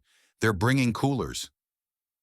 Zoe sat quietly at the edge of the back seat, watching the night landscape blur by. She'd been part of their group for less than a month, ever since Brooke had noticed her in cheer tryouts and decided she had potential. Tonight was the first time she'd witnessed them confront Raven's group directly, and something about it had left her uneasy. "What's your problem?" Jason nudged her with his elbow, noticing her silence. "Nothing," Zoe said quickly. "Just tired from the game." "You barely did anything," Brooke remarked, catching Zoe's eyes in the rearview mirror. "It's not like you're on the starting lineup." Zoe's cheeks burned. "I know. I'm just—" "Lighten up," Madison interrupted. "We're celebrating tonight. You should be honored to be included." The implied threat was clear. Her position in their circle remained precarious. Zoe forced a smile. "You're right. The Hollow sounds perfect." "Pit stop first," Tyler announced as they approached the 24-hour convenience store that marked the halfway point between Midville and the Hollow. "We need supplies." Brooke pulled into the parking lot, stopping beneath the harsh, fluorescent lights. "Get me those wine coolers I like," she told Tyler as he climbed out. "The pink ones." "Jason, go help him," Madison instructed. "Get some mixers, too. And those little umbrellas if they have them." As the boys disappeared into the store, Zoe glanced at her phone, making sure Madison couldn't see the screen. She typed a quick message. "Sorry about tonight. Wasn't my idea to show up like that?" She hesitated, finger hovering over the send button, before finally pressing it. The message went to Lily. The two had been paired as lab partners in chemistry before Zoe had been absorbed into Brooke's orbit. "Who are you texting?" Brooke demanded, twisting around in the driver's seat. Zoe quickly locked her screen. "Just my mom. Telling her I'll be home late." Brooke's eyes narrowed, but before she could press further, the boys returned, arms laden with plastic bags. "Jackpot," Tyler announced, sliding back into the passenger seat. "Dude didn't even card me." "Was it old Mr. Peterson?" Brooke asked, starting the engine. "He never cards anyone." Nah, some new guy, Jason replied, cracking open a beer as they pulled back onto the road. Didn't give a shit. The convertible accelerated into the night, headlights cutting through the darkness as they left the main highway and turned onto a narrow country road. The landscape changed from open fields to dense pine forest, branches creating a tunnel overhead that blocked out the stars. Almost there, Tyler said, his excitement building. I can't wait to get in that water. That water's cold, Madison protested. You'll freeze your ass off. Tyler grinned. That's what whiskey's for. The road grew rougher, dirt and gravel replacing asphalt. Brooks slowed the convertible as they approached a rusted chain-link fence with a faded no trespassing sign hanging at an angle from one post. A wide section of the fence had been cut away years ago, creating an unofficial entrance. Looks like we're the first ones here, Brooke observed as she carefully navigated the car through the opening. Beyond the fence, a crude dirt path wound through the trees, barely wide enough for the convertible. Branches scraped against the sides of the car, making Madison wince. Your dad's going to kill you if you scratch the paint, she warned. Brooke shrugged. He'll just buy me another one. The trees suddenly opened up, revealing the hollow. The abandoned quarry spread before them, a vast bowl carved into the earth. At the center lay the quarry pool, its surface black and still, reflecting the stars overhead like a mirror. Perfect, Brooke declared, parking at the edge of the flat area where the remnants of previous bonfires marked the favored gathering spot. As they climbed out of the car, Tyler immediately began gathering wood for a fire, while Jason unloaded their supplies. Madison took out her phone, the flash illuminating her face as she snapped pictures of the quarry. This will look amazing on my Instagram, she declared. Ghost story vibes. Zoe stood at the edge of the quarry pool, staring into its depths. Local legend claimed it was bottomless, though everyone knew it was merely very deep. Deep enough that diving from the highest point of the quarry walls was a rite of passage for Midville teens. Hey, Brooke called, breaking Zoe from her thoughts. Make yourself useful and help set up. As Zoe turned back toward the group, her phone buzzed with a response to her earlier message. It's fine. Be careful out there tonight. She glanced up quickly to make sure no one had noticed, then deleted both messages. Something about Lily's warning felt prescient as she watched Tyler build the bonfire higher and higher. In the distance, the sound of more cars approaching echoed off the quarry walls. The headlights of 3 more cars cut through the darkness as they wound down the makeshift path to the quarry floor. Tyler had already built the bonfire to impressive heights. The quarry's acoustics amplified every sound. Laughter echoed, music reverberated, and the occasional pop of beer cans being opened rang out like tiny gunshots.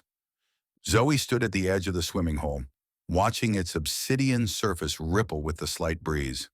Despite the chill in the air, the water looked strangely inviting, its depths holding secrets the moonlight couldn't penetrate. She kicked at something with her toe, an ancient beer can, rusted and crushed, one of hundreds littering the ground alongside spent cigarettes, broken bottles, and the blackened circles of old fire pits. Earth to Zoe! Madison's voice snapped her back to reality. Come help with the coolers. Zoe turned to see Madison struggling with a large ice chest that Kate and Melissa had just unloaded from their SUV. She hurried over, grabbing one end. What's with you tonight? Madison hissed as they carried the cooler toward the growing bonfire. You've been acting weird ever since the motel. I'm fine, Zoe insisted, forcing enthusiasm into her voice. Just thinking about how amazing tonight's going to be. Madison seemed satisfied with this answer, her attention already shifting to her phone as she positioned herself for a selfie with the fire in the background. Brooke! Fire selfie time. The limestone walls of the hollow were covered in layers of graffiti. Generations of Midville teenagers had left their marks. Declarations of love, graduation years, crude drawings, and the occasional surprisingly artistic mural created a chaotic collage that climbed 20 feet up the sheer rock face. Near the water's edge, someone had spray-painted "Jump if you dare" in red letters large enough to be read from the highest point of the quarry rim. Tyler had stripped off his Letterman jacket, working up a sweat as he and Jason arranged more logs on the fire. A portable speaker blasted the latest hits. the music bouncing off the quarry walls and creating a natural amphitheater effect. More cars continued to arrive. By Zoe's count, there were at least 25 people now, all members of Midville High's elite social circles. Brooke held court near the fire, a pink wine cooler in one hand, her phone in the other. "You should have seen their faces," she was saying to a group of fellow cheerleaders. "They had the whole room decorated like some kind of vampire lair." "It was pathetic," Madison chimed in, scrolling through the videos she'd taken. "Look at this. They were watching some ancient black and white movie." The group huddled around Madison's phone, laughing at the images of Room 13 with its horror movie decorations and the uncomfortable faces of Damon, Lily, and Marcus as they'd confronted their uninvited visitors. "I still can't believe Raven used to be one of us," said Kate, a junior varsity cheerleader who'd been promoted to the squad after Raven's departure. "Remember when she dated Tyler?" Tyler glanced up at the mention of his name, a flash of something, regret, annoyance, crossing his face before he covered it with a laugh. "Ancient history." "You know what the weirdest part is?" Brooke's voice dropped dramatically, ensuring everyone leaned in to hear. "She still acts like she's better than everyone, like becoming a freak was some kind of enlightenment." She stood up straighter, tossing her hair back and adopting a monotone voice. "I reject your mainstream materialism. My soul is as black as my eyeliner. The darkness speaks to me while you shallow conformists follow the herd." The impression was cruel but effective, drawing raucous laughter from the group. Even Zoe found herself smiling, despite her discomfort. "You know she's screwing Garvin, right?" Jason said, his words slightly slurred as he opened another beer. "Everyone knows it." "That's why she gets A's in English," Tyler added. "We should steal his gradebook. Expose both of them." Madison's eyes lit up. "We could hack his computer during lunch period."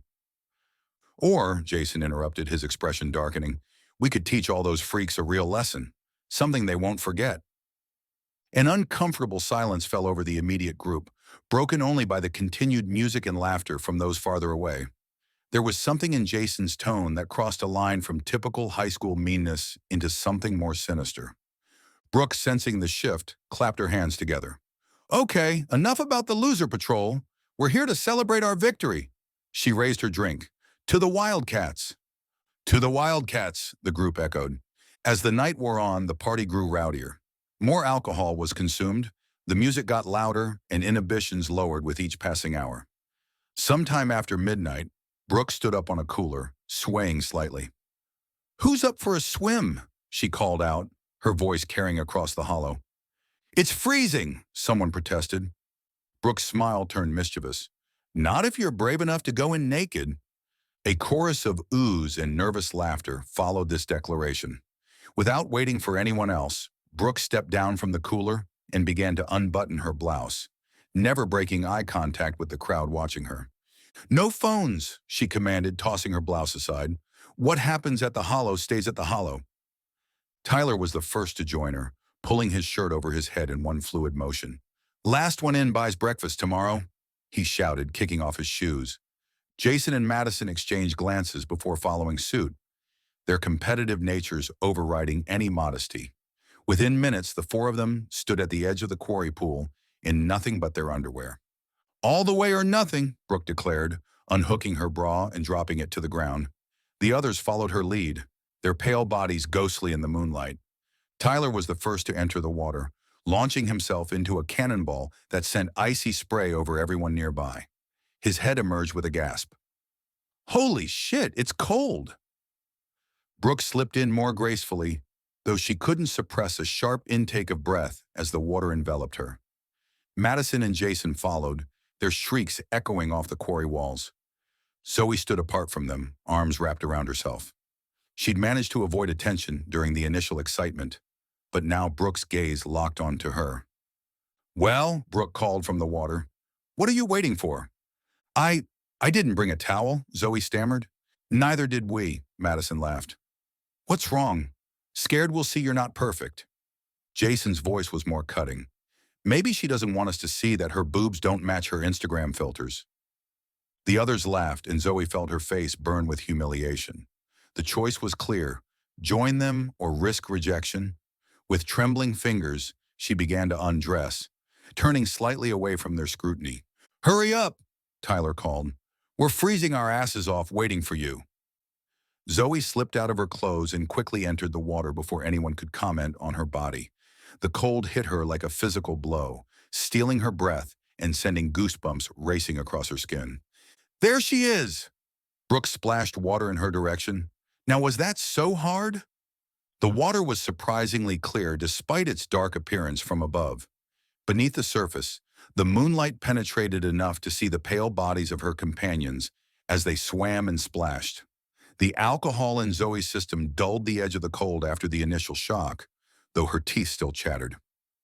"Drinks!" Jason shouted, swimming to the edge where he'd left a bottle of whiskey.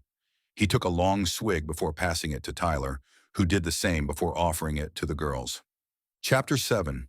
The group staggered back to the bonfire, soaking wet and shivering. Despite the chill, they were laughing, the alcohol in their systems dulling the discomfort of wet skin. The fire had died down somewhat during their swim, but Jason quickly remedied that, adding several large branches that sent sparks spiraling up toward the starry sky.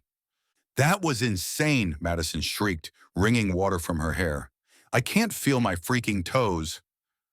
Brooke grabbed a towel from the pile someone had brought and wrapped it around her shoulders, water dripping from her blonde hair down her back. "Worth it," she declared, her teeth chattering slightly. "Totally worth it." Zoe found a towel and clutched it tightly around herself, moving closer to the fire than the others. She hadn't spoken much since emerging from the water, her eyes downcast as she tried to warm herself. The towel felt inadequate against the night air, and she found herself wishing she'd stayed at the motel with Lily and the others. Tyler stumbled toward the drinks, not bothering with a towel. His athletic frame glistened in the firelight as he grabbed a bottle of whiskey and took a swig directly from it. "Damn," he gasped, wiping his mouth with the back of his hand. "That'll warm you up." He offered the bottle to Brooke, who accepted it with a flirtatious smile. The group settled around the fire. The music continued to pulse from the portable speaker, though at a slightly lower volume than before. Most of the partygoers had gathered into smaller clusters, some dozing by the fire, others continuing to drink and laugh. Tyler dropped down beside Brooke on a blanket someone had spread out, pulling her against him. His hands were immediately wandering over her towel-clad body, his lips finding her neck. Brooke responded eagerly, turning to face him and pressing herself against his chest. "Get a room," Jason snorted, though he watched them with undisguised interest. Madison was frantically trying to fix her makeup using her phone's camera. "My mascara is totally ruined," she moaned, dabbing at the dark streaks beneath her eyes. "Why did I let you talk me into that swim?" "Because you didn't want to be the only loser staying dry," Brooke replied between kisses with Tyler. Zoe sat slightly apart from the others, her phone clutched in her hand. She glanced at it surreptitiously every few minutes, typing quick responses when she thought no one was looking. "How much longer are you staying?" Read Lily's latest text. "Not sure. Everyone's wasted, trying to figure out how to get home." Tyler finally came up for air, his eyes unfocused and his words slurring slightly. "Don't miss me too much, ladies. Be right back." He planted one more sloppy kiss on Brooke's lips before standing, swaying slightly. "Gotta take a leak." "Charming," Madison muttered, still focused on her reflection. Tyler grabbed his phone, activating its flashlight, and stumbled away from the fire. The white beam bounced erratically as he weaved toward the tree line, his path far from straight. "Your boyfriend's wasted," Jason commented to Brooke, who merely shrugged. "He deserves it. Scored 2 touchdowns tonight," she replied, reaching for her own phone. As Tyler disappeared into the trees, the remaining teens continued their activities around the fire. Madison had given up on her makeup and was now taking selfies with the fire as a backdrop. Zoe remained hunched over her phone, while Jason and Brooke passed a bottle back and forth. The minutes ticked by, the fire crackling and popping as it consumed the dry wood. Occasional laughter erupted from the other groups scattered around the quarry, but their corner had grown quieter, the late hour and alcohol having a subduing effect. Madison suddenly looked up from her phone. "Hey, where's Tyler?" "He's been gone like 10 minutes. Brooke frowned, checking her own phone before typing out a quick message. "I just texted him. He's probably passed out somewhere." Jason laughed, leaning back on his elbows. Or he's throwing up. Lightweight. Shut up, Brooke snapped, though there wasn't much heat in it. The night air had grown still.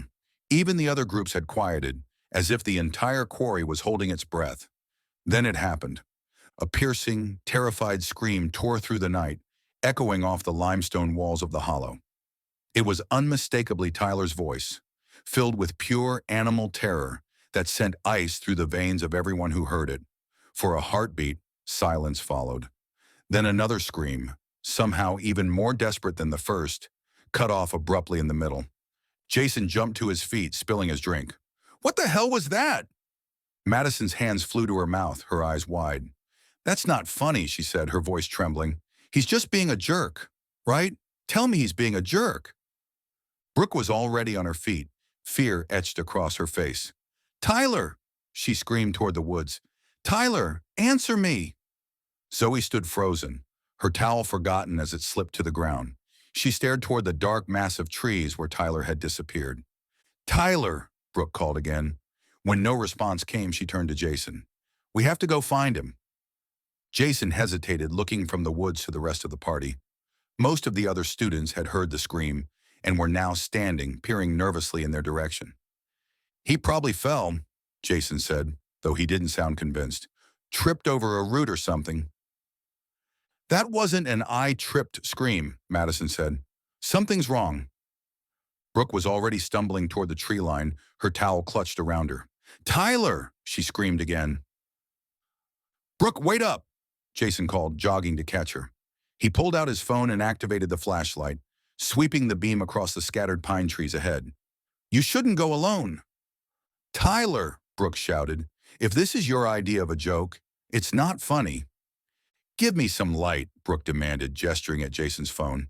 The area surrounding the quarry was mostly scrubby pines and limestone outcroppings, easy enough to navigate with proper light, but treacherous in the dark. The beam from Jason's flashlight played across the rocky ground, revealing loose stones and patches of scrub brush. Tyler, Brooke yelled again. I swear to God, when I find you. Do you think he's fucking with us? Jason asked. What else? It's Tyler, Brooke said. About 30 yards into the search, Jason stopped abruptly. Hold up. Look at this. His flashlight beam highlighted a patch of disturbed ground, scuff marks in the dirt, a crushed beer can, and a smear that might have been blood on a nearby rock. Tyler, Brooke yelled. This isn't funny anymore. You're pissing me off. Hey, a voice called from behind them. They turned to see several other partygoers approaching, their phone lights bobbing in the darkness. The quarterback's disappearance had finally penetrated the alcohol-induced haze of the celebration. Any sign of him? Asked Dave Miller, another football player, as he joined them with 3 others. Nothing yet, Jason replied. Spread out, but stay within sight of each other's lights. The search party fanned out, calling Tyler's name, their voices echoing back from the quarry walls. Brooke stalked forward, Jason keeping pace beside her. There's no way he would have come this far just to take a piss, she said. Unless what? Unless he wasn't alone. Her eyes narrowed. Maybe he hooked up with someone. Jason considered this. In the dark? In the dirt? With you 30 yards away? Brooke shot him a withering look. Wouldn't be the first time he's made stupid decisions. Guys, Dave's voice cut through their conversation. Over here! They hurried toward his light, about 20 yards to their right. Dave stood pointing at something on the ground. As they approached, Jason's flashlight revealed a cell phone lying screened down on a patch of dirt. That's Tyler's, Brooke said, immediately recognizing the case with the MIDVILLE Wildcats logo. Jason picked it up and pressed the power button. The screen flickered briefly, showing a text notification from Brooke asking where he was before going dark again.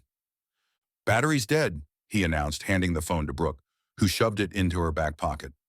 Something's not right, Dave said, sweeping his own light across the ground nearby. Look at this. The beam illuminated a series of parallel marks in the dirt, long, straight lines that led away from where the phone had been found, disappearing into the darkness beyond their lights. What are those? Someone asked. Drag marks? Before anyone could answer, Madison and Zoe arrived, slightly out of breath. "What's that?" Zoe asked, pointing to the marks on the ground. "We think something dragged Tyler this way," Jason explained, directing his light along the tracks. "Or someone," Dave added ominously. Brooke rolled her eyes. Nobody dragged Tyler anywhere. He probably dropped his phone and wandered off. "Then what are these marks?" Jason challenged. "I don't know. Animal tracks? Who cares?" "We should follow them," Jason decided, already starting in the direction the marks led. Brooke crossed her arms over her chest. "I'm bored. I'm not traipsing through the woods in the dark." "What if he's hurt?" Jason asked. "We can't just leave." "Fine," Brooke said, her jaw set. "Dave, take Madison and Zoe back to the quarry. Jason and I will follow these, whatever they are, for 10 more minutes. If we don't find anything, we'll come back." Dave hesitated, clearly uncomfortable with the plan. "Maybe we should stick together. Too many people crashing around will just mess up whatever trail this is," Brooke countered. "Go. 10 minutes, then we'll be right behind you." After a moment's hesitation, Dave nodded. 10 minutes, then we're coming back for you." As the others retreated toward the glow of the bonfire, Brooke turned to Jason. "Let's go. And if this turns out to be one of Tyler's stupid pranks, I'll kill him myself." They followed the strange marks deeper into the scattered trees, the parallel lines occasionally disappearing on rocky patches before reappearing yards later. Jason's phone battery had dropped to 20%, the flashlight draining it rapidly. "Tyler!" he called every few yards, his voice echoing back from the quarry behind them. After about 5 minutes of walking, the marks suddenly veered sharply to the left, leading toward a dense thicket of scrub brush and stunted trees. "This doesn't make sense," Brooke said, her confident facade finally showing cracks. "Why would he go this way? There's nothing out here." Jason directed his light toward the thicket. "I don't know, but—" A sound stopped him mid-sentence, a rustling from the darkness beyond their light's reach. They both froze. "Tyler?" Jason called, his voice lower now. The rustling stopped. Then from the same direction came a sound that made the hair on the back of Jason's neck stand up, a wet, clicking noise. "What the hell is that?" Brooke whispered, instinctively stepping closer to Jason. Before he could answer, his phone battery died, plunging them into darkness. Brooke immediately activated her own phone's flashlight, the beam weaker, but enough to see by. "We're going back, now!" For once, Jason didn't argue. They turned and began walking quickly back the way they had come, Brooke's light bobbing with each hurried step. "Do you think that was Tyler?" Jason asked, glancing over his shoulder at the darkness behind them. "No," Brooke said flatly. "I don't." They walked faster, the clicking sound seeming to follow them at a distance. When the bonfire finally came back into view, they broke into a run, not stopping until they reached the circle of light and people. Dave intercepted them at the edge of the firelight. "Did you find anything?" Jason opened his mouth to describe the strange sound, but Brooke cut him off. "Nothing," she said firmly. "Just a bunch of tracks that led nowhere." "What now?" Jason asked. Brooke made a face. "He ruined my evening. I suppose we'd better tell someone." Chapter 8. Sheriff Dana Blackwood rubbed her eyes and leaned back in her office chair. The desk lamp cast harsh shadows across the scattered evidence photos from the Earl Jenkins case. The security guard's abandoned truck, his discarded phone with the incriminating video, the hidden camera in the Winnebago, all pieces of a puzzle that refused to come together. The clock on the wall showed 1:07 a.m. Dana took a long sip of coffee gone cold hours ago. She'd sent most of her deputies home, keeping only a skeleton crew for the overnight shift. Martinez was handling dispatch, while Rodriguez patrolled the eastern edge of the county. The quiet suited her thinking process. She picked up Earl's phone again, studying the video thumbnail. Something about the whole situation didn't sit right. Earl was a voyeur with poor judgment, but that didn't explain his disappearance. What had happened after Brooke and Tyler left him at the gate? Where had he gone? The sudden eruption of voices from the lobby shattered her concentration. Dana set down the phone and listened. Multiple people arguing, a female voice rising above the others. "I don't care if she's busy. My boyfriend is missing." Brooke Whitman. Dana recognized her voice immediately. "Sheriff!" Deputy Martinez called from the front desk. "Visitors." Dana pushed away from her desk and strode down the short hallway to the lobby. 4 teenagers stood at the front desk: Brooke, Jason Keller, Madison Clark, and a girl Dana recognized as Zoe Palmer. "What's happened?" Dana asked. "Tyler's gone," Brooke blurted, stepping forward. "He disappeared at the Hollow." Dana motioned for Martinez to grab his notepad. "Start from the beginning." "We were celebrating the football win," Jason said. "At the old quarry. Tyler went to take a leak in the woods and never came back." "We heard him scream," Madison added. "Like a real scream." "How many of you were at this gathering?" Dana asked, deliberately avoiding the word party. She noticed Zoe staring at the floor. "I don't know. 25? 30? Brooke said. "Look, can we skip the lecture about trespassing? Tyler is missing." "How much had you all been drinking?" Dana pressed. "A lot," Brooke admitted. "Tyler had a few beers, maybe some whiskey, but he wasn't wasted. Not enough to just wander off. We were being safe. We weren't drinking and driving." Dana nodded. "We searched for him," Jason said. "Found his phone in the dirt and drag marks on the ground." "Weird." "Drag marks?" Dana's attention sharpened. "Show me with your finger how they looked." Jason drew several parallel lines in the air. "Like this, straight lines in the dirt, leading away from where we found his phone." Dana exchanged a significant glance with Martinez. "And the phone was just lying there?" Brooke nodded, reaching into her back pocket. "Here, the battery's dead, though." She handed Tyler's phone to Dana, who slipped it into an evidence bag. "Did you notice anything else unusual? Any strangers hanging around? Other vehicles?" The 4 teenagers exchanged glances. Finally, Jason spoke up. "There was a sound," he said reluctantly. "When Brooke and I followed the tracks deeper into the woods." "What kind of sound?" Dana asked. "A clicking noise," Brooke said, crossing her arms defensively. "Probably just an animal." "Was anyone else with Tyler when he went into the woods?" 4 headshakes answered her question. "And the last time anyone saw him was—" "Around midnight," Madison supplied. "He said he was going to pee and walk toward the trees. Then maybe 10 minutes later, we heard the screams." Donna turned to Martinez. "Get their full statements separately. I want every detail, including who else was at this party and where they are now." She looked back at the teenagers. "I need you to be completely honest about everything that happened tonight. Anything you leave out could make finding Tyler more difficult." "I just gave you my statement," Brooke said, crossing her arms over her chest. "Brooke, please," Dana said. Brooke sighed. "Whatever." Zoe finally spoke, her voice barely above a whisper. "There's more people still at the Hollow. Some were too drunk to drive home." "Perfect," Dana muttered. She pointed at Brooke. "Actually, you're with me. I need you to show me exactly where everything happened.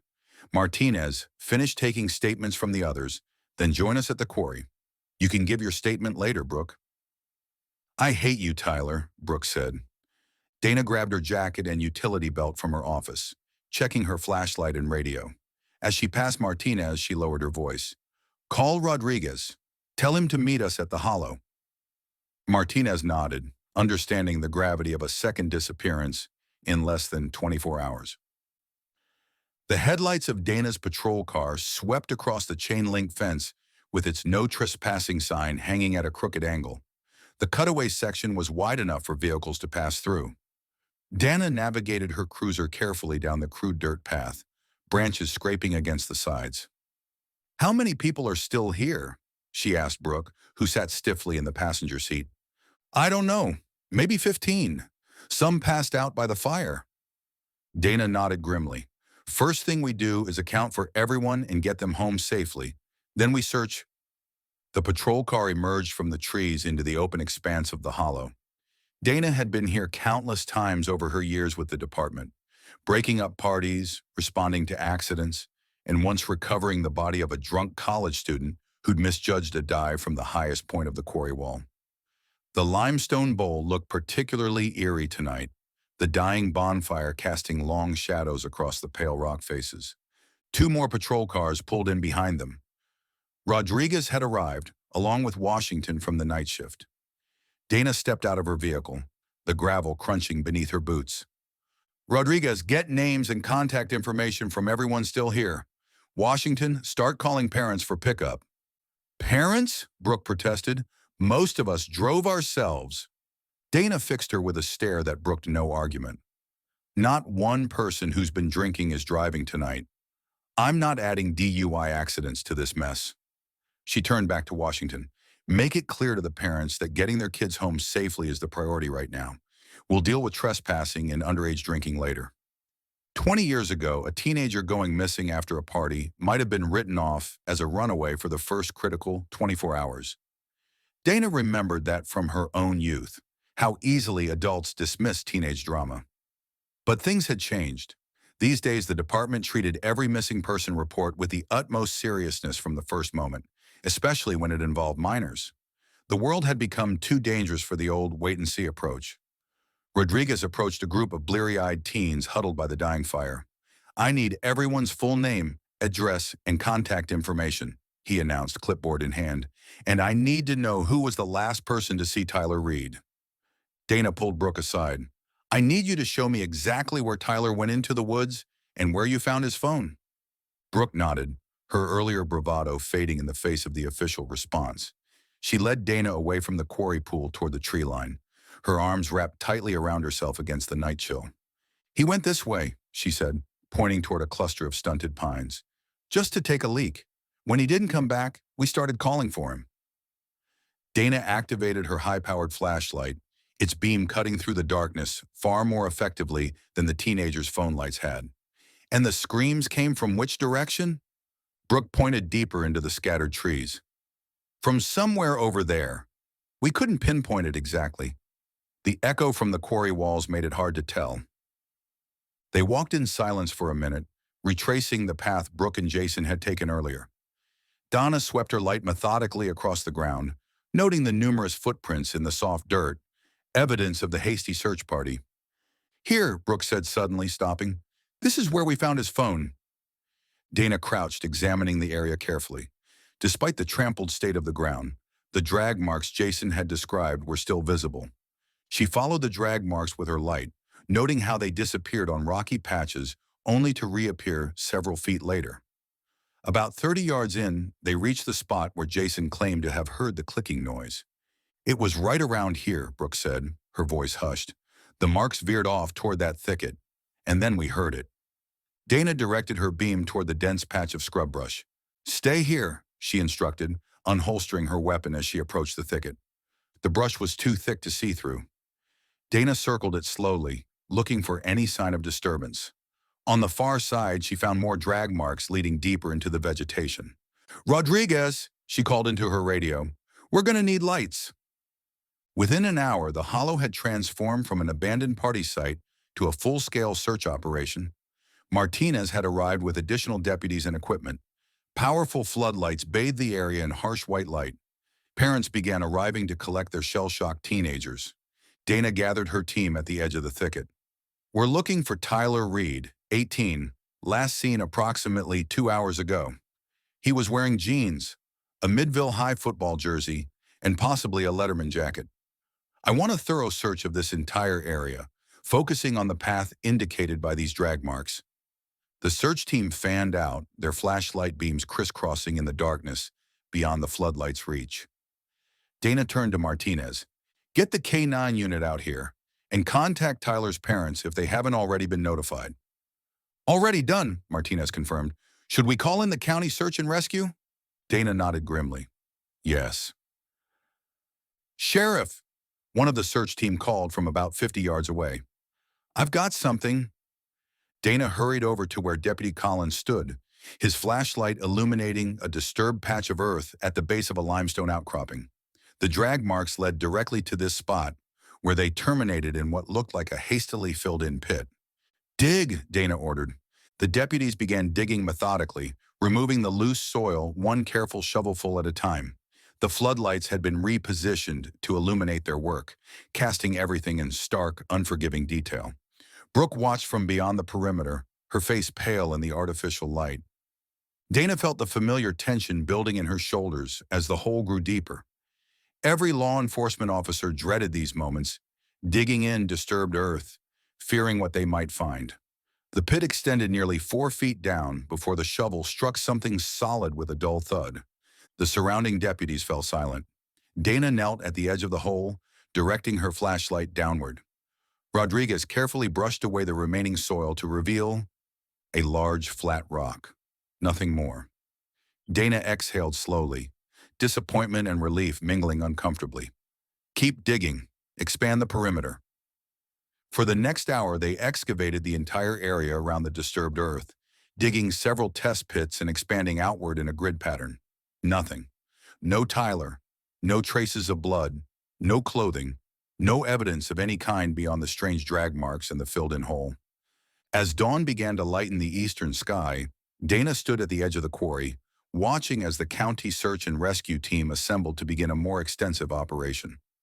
Brooks sat on a nearby rock, wrapped in an emergency blanket, looking exhausted and frightened. "We'll find him," Dana told her, though the words felt hollow. The truth was, this case was already baffling her. Where had Tyler gone? What had made those marks? Dana stared out over the quarry, now fully illuminated in the early morning light.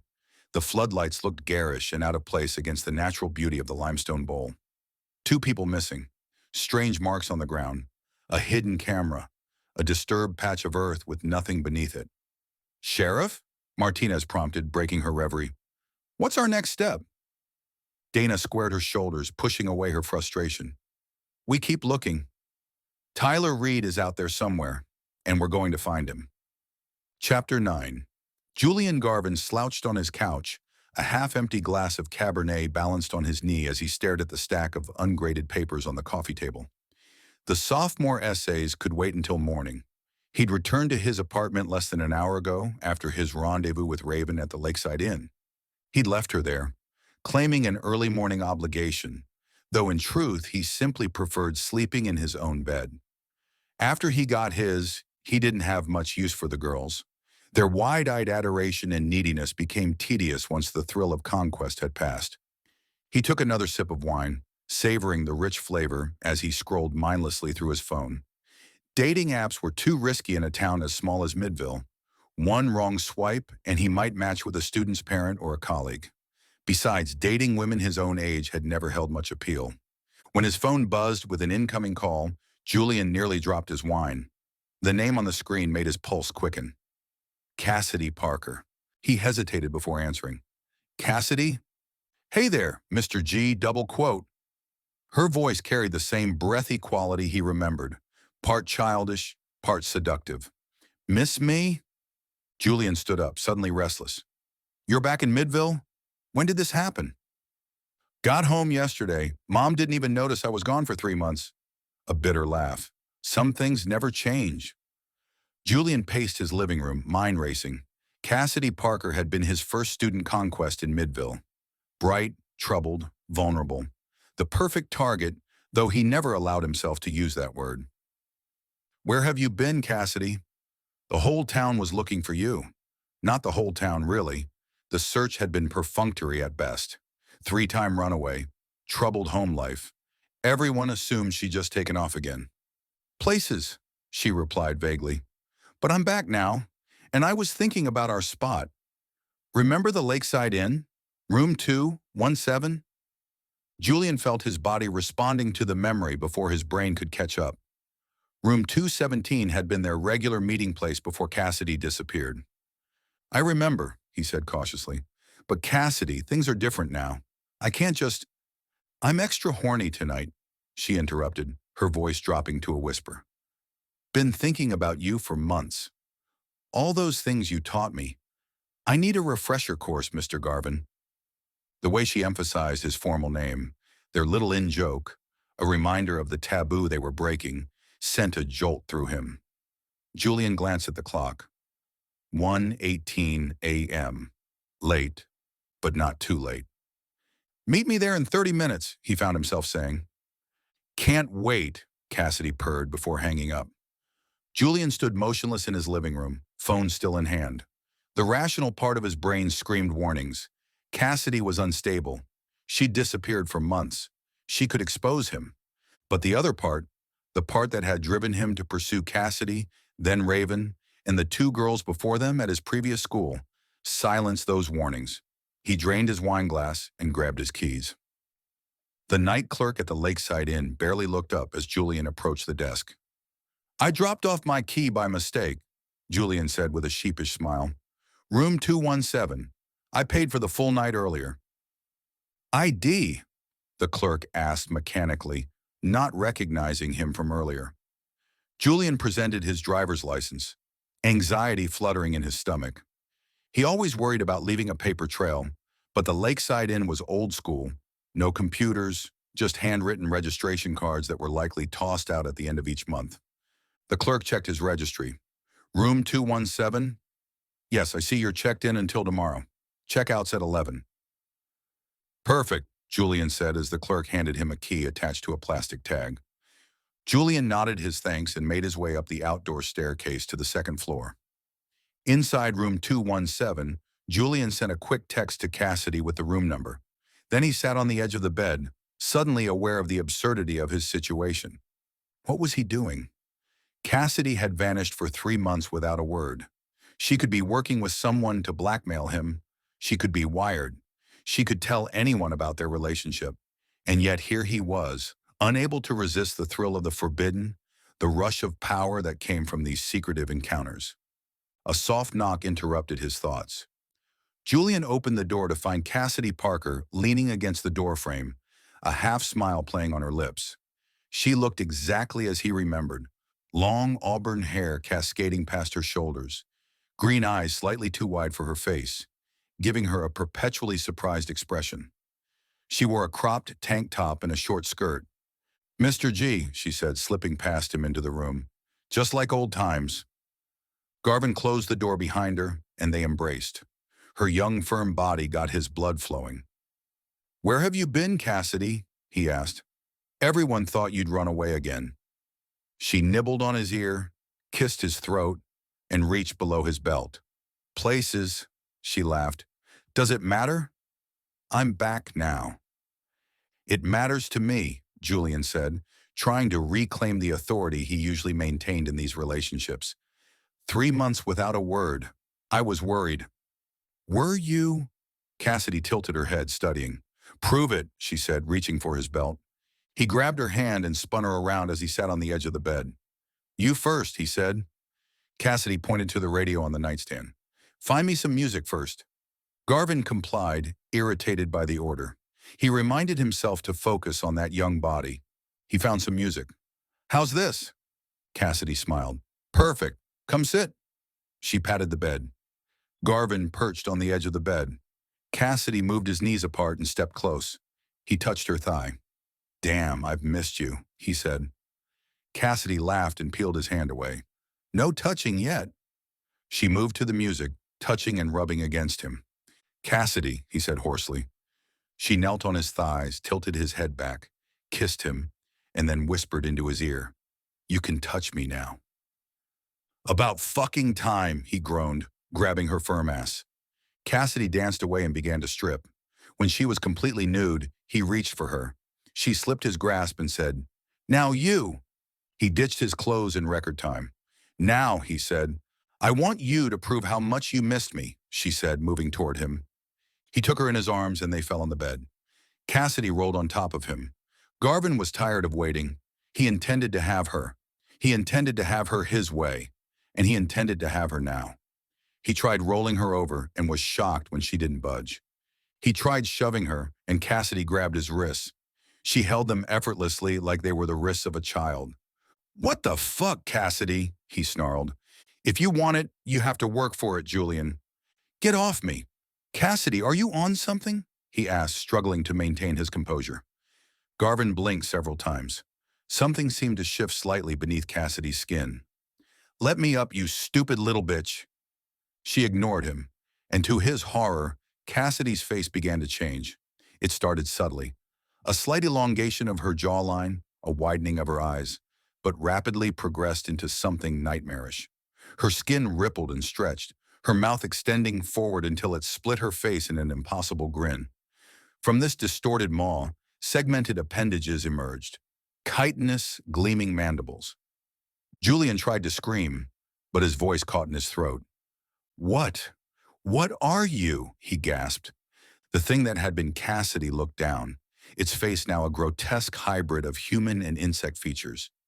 It lowered its head and Julian felt a sharp, burning pain in his neck as the mandibles sank into his flesh. Almost instantly, numbness spread outward from the bite, his limbs becoming leaden and unresponsive. As paralysis overtook him, he could feel himself being lifted. The creature that had been Cassidy Parker carried him effortlessly toward the motel room door. The door to room 217 opened onto the empty walkway. No one witnessed as the creature carried Julian Garvin down the stairs and around the back of the motel, where the woods grew thick and impenetrable in the darkness. Chapter 10. The early morning light filtered through the thin curtains of room 28 at the Starlight Motel, illuminating a space transformed by its occupant. Dr. Alex Mercer had pushed the twin beds against the wall to create an impromptu workspace. Papers, topographical maps, and scientific journals covered every surface. The walls themselves had become an extension of his research, with satellite images, newspaper clippings, and handwritten notes taped in seemingly random patterns that only he could decipher. Mercer hadn't slept. The pale glow of his laptop cast harsh shadows across his gaunt face, accentuating the jagged scar that ran from temple to jawline. 3 empty coffee cups sat beside a half-eaten protein bar as he monitored a police scanner, a small black device that crackled with occasional updates from the MIDVILLE Sheriff's Department. Continuing search efforts at the Hollow Quarry, a dispatcher's voice reported through bursts of static. Mercer made another notation on his map. The digital recorder beside his laptop continued cataloging the scanner traffic, evidence to add to his growing collection. He'd learned from his previous whistleblowing attempt that documentation was essential. No one had believed him then. He wouldn't make the same mistake twice. 2 disappearances in 24 hours, he muttered to himself, reviewing his notes. He opened a locked folder on his laptop labeled Project Formicidae, classified, and scrolled through research documents detailing government experiments on bulldog ants.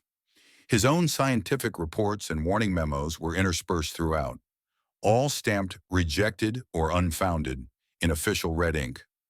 "Not this time," he whispered, his fingers tracing the scar that ran along his jawline, a permanent reminder of what happened to whistleblowers who got too close to the truth. "This time, I'll have undeniable proof." He turned toward the window, parting the curtain slightly to scan the parking lot. The patterns he was seeing in MIDVILLE matched exactly what he'd predicted in his warnings: enhanced bulldog ants escaping containment, a modified species with unprecedented predatory behaviors and collective intelligence. The very scenario the Department of Defense had called impossible when they discredited him, stripped his credentials and erased his research. Mercer turned back to his makeshift investigation board. The centerpiece was a detailed map of MIDVILLE and its surrounding areas. 2 locations had been circled in red: Rusty's Auto Salvage and the Hollow Quarry. Mercer gathered his essential equipment: a specialized tablet with custom sensors, a collection of specimen containers, and a handheld device that resembled a Geiger counter, but with additional dials and displays. He packed these carefully into a weathered leather satchel, then pulled on a light jacket despite the warming morning temperatures. He exited his room. Lily Nguyen sat behind the front desk, absently sketching in her notebook while keeping one eye on the security monitor. Saturday morning was typically slow. Most guests slept late or had already departed for breakfast at her mother's cafe. She looked up when she heard footsteps approaching across the lobby's worn carpet. Dr. Mercer moved with that same unsettling precision she'd noticed the previous night. Today, in the harsh light of morning, he looked even more otherworldly, too thin, too pale. "Good morning," he greeted with a formal politeness that felt rehearsed. "I trust the night passed peacefully?" "Mostly," Lily answered, carefully closing her sketchbook. She'd been drawing grotesque hybrid creatures, not something she wanted a stranger to see. "Checking out already?" "No, merely a day excursion." Mercer set his leather satchel on the counter. "I was hoping you might assist me with directions. I've heard about a local landmark called the Hollow. An old limestone quarry, I believe." Lily's posture stiffened slightly. News of Tyler Reed's disappearance had already spread through Midville's teenage population via frantic text messages and social media posts. The coincidence of this stranger asking about the same location seemed too convenient. "It's not really a tourist spot," she said carefully. "Just an old abandoned quarry where kids sometimes hang out." "I have a professional interest in geological formations," Mercer explained, his intense eyes never leaving her face. "Limestone quarries can reveal fascinating stratification patterns that help us understand the region's paleo-environmental history." Lily nodded as if this explanation made perfect sense, though her suspicion only deepened. She pulled a notepad toward her and sketched a quick map. "It's about 5 miles outside of town," she explained, drawing the main highway and the turnoff. "There's a dirt road that leads to a chain-link fence. The quarry is beyond that, though I should mention that the sheriff's department might have the area closed off today." "Oh? Has something occurred?" Mercer's tone remained casual, but Lily noticed his fingers tense slightly against the counter. "A high school student went missing there last night," she said, studying his reaction. "There's a big search happening." "How unfortunate," Mercer replied with precisely the right amount of concern. "Perhaps I should postpone my visit." "Probably a good idea," Lily agreed, sliding the map toward him. As Mercer collected the map in his satchel, Lily discreetly reached for her phone beneath the counter. She opened the group chat she shared with Raven, Damon, and Marcus, typing quickly. "Weird scientist guy heading out. Just asked about the hollow. Something's definitely off. Thank you for your assistance," Mercer said, moving toward the exit. "I may attempt a brief visit anyway, to assess whether access might be possible another day."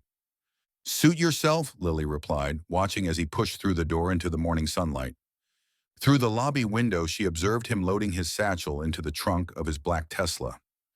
Lily glanced at the office clock. Her father wouldn't arrive to relieve her for another hour. She quickly typed another message to the group. "He's heading to the hollow now. Someone needs to follow him." Raven Blackwood was already awake when her phone buzzed with Lily's text. She sat at her kitchen table, still in the oversized t-shirt and shorts she'd slept in, scrolling through news updates about Tyler Reed's disappearance. The house around her was silent. Her mother hadn't returned home from the search operation. Raven had arrived back at the Starlight Motel just before 2 a.m., slipping into room 13, where her friends had been watching the final movie of their marathon. They'd shared the news about Tyler then, piecing together what they knew from fragmented social media posts. None of them particularly liked Tyler, but his disappearance, coming so soon after the security guards, had cast an eerie pall over their night. Now, seeing Lily's message about the mysterious scientist, Raven felt a chill that had nothing to do with the air conditioning. She immediately dialed Damon's number. "Did you see Lily's text?" she asked when he answered, his voice still rough with sleep. "Just woke up to it," Damon replied. "What's this guy's deal?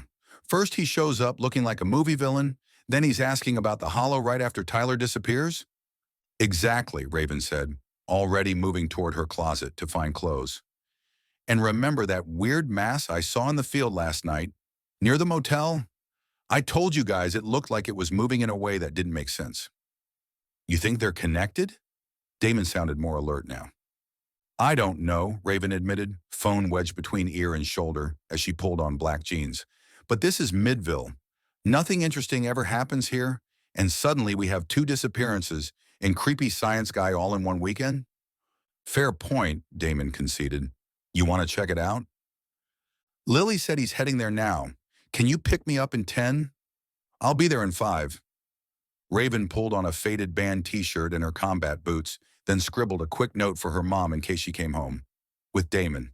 Back soon. Call if you need me." Her phone buzzed again as she was heading out the door. "Someone please follow Weird Science Guy. Dad won't let me leave the desk. Lily." Raven texted back. "On it. Damon's picking me up." Damon's van rumbled to a stop in front of Raven's house precisely 5 minutes later. She slid into the passenger seat, noting that he'd clearly dressed in a hurry. His olive green jacket was inside out, and his dark hair stood up at odd angles. "You look like hell," she observed, fastening her seatbelt. "It's not a fashion show," he grumbled, pulling away from the curb. "You see a black Tesla?" "Not yet. Head toward the main highway. It's the only way to the hollow from the starlight. They drove in silence, both scanning the roads for any sign of Mercer's distinctive vehicle. The streets of Midville were quiet for a Saturday morning. News of Tyler's disappearance had subdued the usual weekend activities. There, Raven pointed suddenly. 3 cars ahead at the stoplight. The sleek black Tesla waited at the intersection, its polished surface reflecting the morning sun. Damon hung back, maintaining a cautious distance as the light changed and Mercer's car continued toward the highway. "What do we know about this guy?" Damon asked, keeping the Tesla in sight without getting too close. "Lily said his name is Alex Mercer. Checked in for 3 nights, paid with a credit card. Said he was in town on personal business." "Vague," Damon said. "Right," Raven agreed. They followed the Tesla out of town, maintaining a safe distance on the open highway. Mercer turned onto the narrow road that led toward the hollow, his expensive car looking distinctly out of place on the rural road.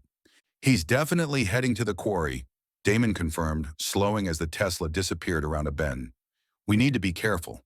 If we follow him all the way in, he'll spot us for sure." Raven thought for a moment. "Take the logging trail. It circles around to the ridge above the north side of the quarry. We can watch from there without being seen." Damon glanced at her, impressed. "How do you know about the logging trail?" "Tyler took me there once," she admitted. "Back when we were dating. It's a good makeout spot with a view of the whole quarry." Damon's expression darkened momentarily, but he said nothing as he turned onto the barely visible side path that wound through the pine forest. The van bounced over exposed roots and rocks, its suspension groaning in protest. "My poor van," Damon muttered, navigating carefully around a particularly deep rut. "Your van will survive," Raven assured him, bracing herself against the dashboard. "And we're almost there anyway." The trail eventually opened onto a small clearing at the edge of a steep ridge. Below them, the hollow quarry spread out in full view, a vast limestone bowl with a dark quarry pool at its center. Even from this distance, they could see the disturbed area where the search teams had been digging during the night. Yellow police tape cordoned off sections of the site, though most of the officers appeared to have departed. "Where is everyone?" Raven wondered aloud. "I thought Mom said they'd be searching all day." "Maybe they're taking a break. Or searching a different area," Damon suggested, cutting the engine. "Look, there's Mercer's car pulling in now." They watched as the black Tesla navigated carefully through the opening in the chain-link fence and parked near the quarry's edge, far from the police tape. Dr. Mercer emerged, carrying his leather satchel and what appeared to be sophisticated scientific equipment. "What the hell is that thing?"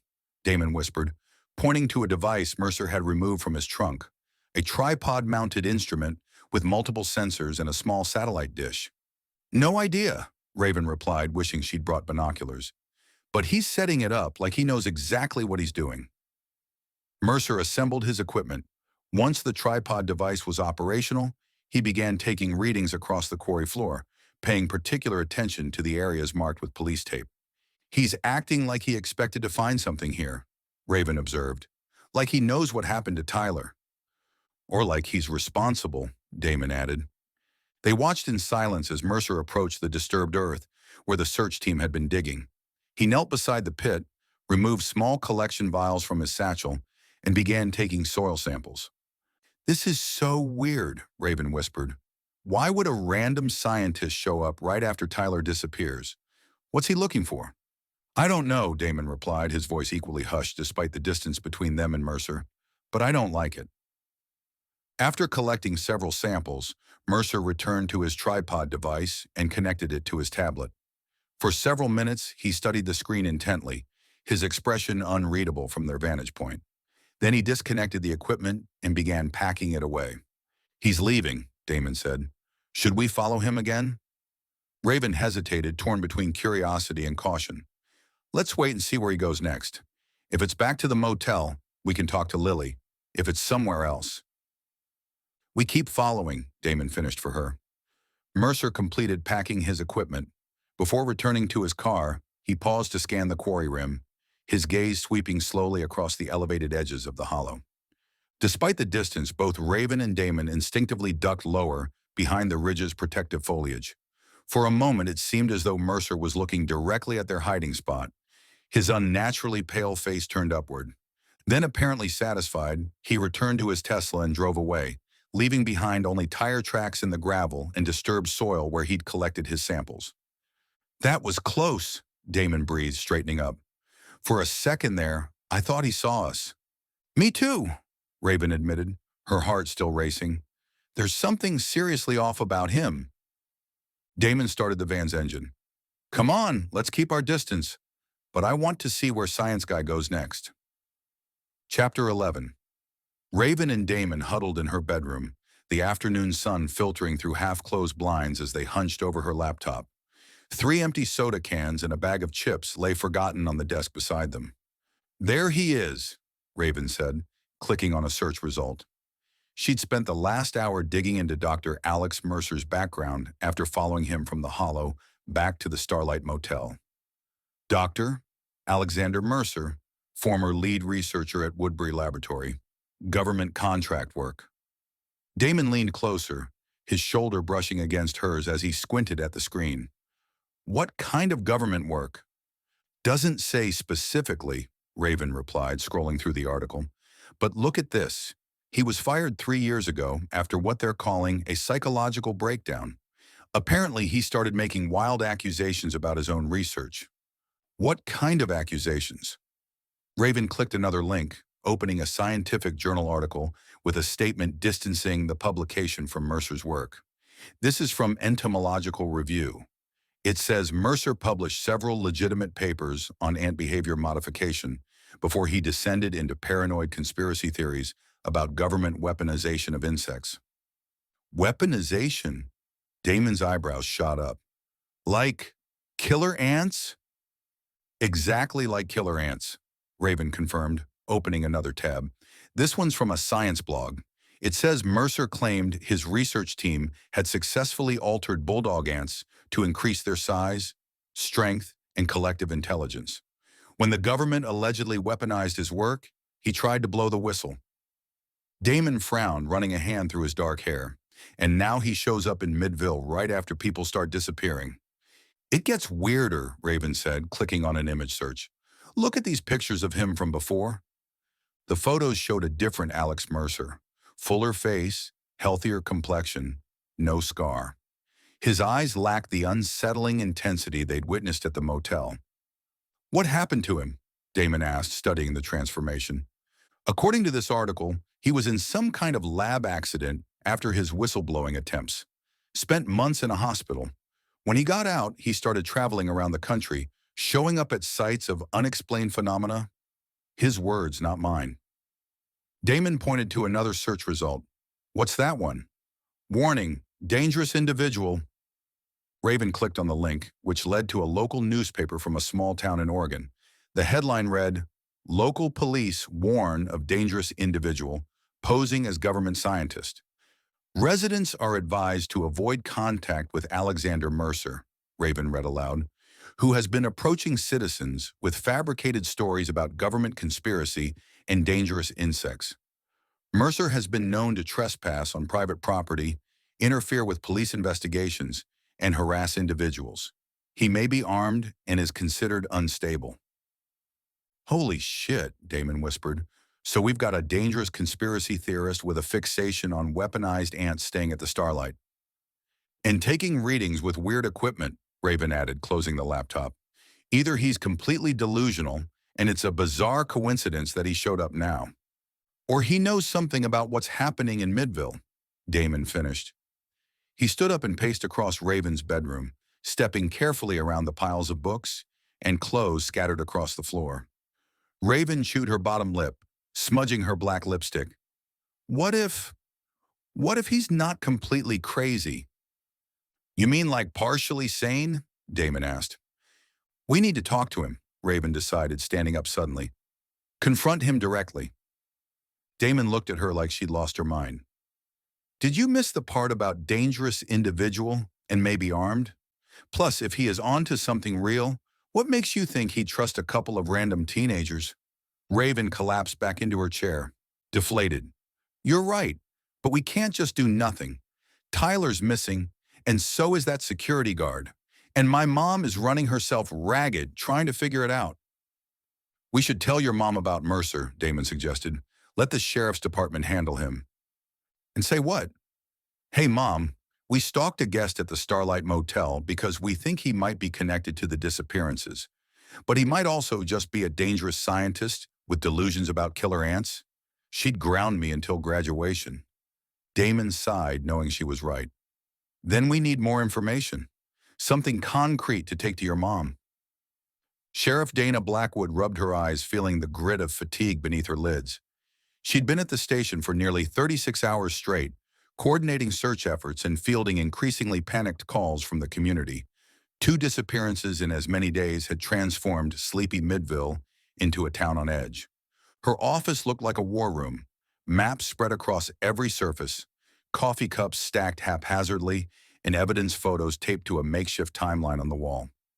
Earl Jenkins and Tyler Reed, 2 men with seemingly nothing in common except their sudden vanishing.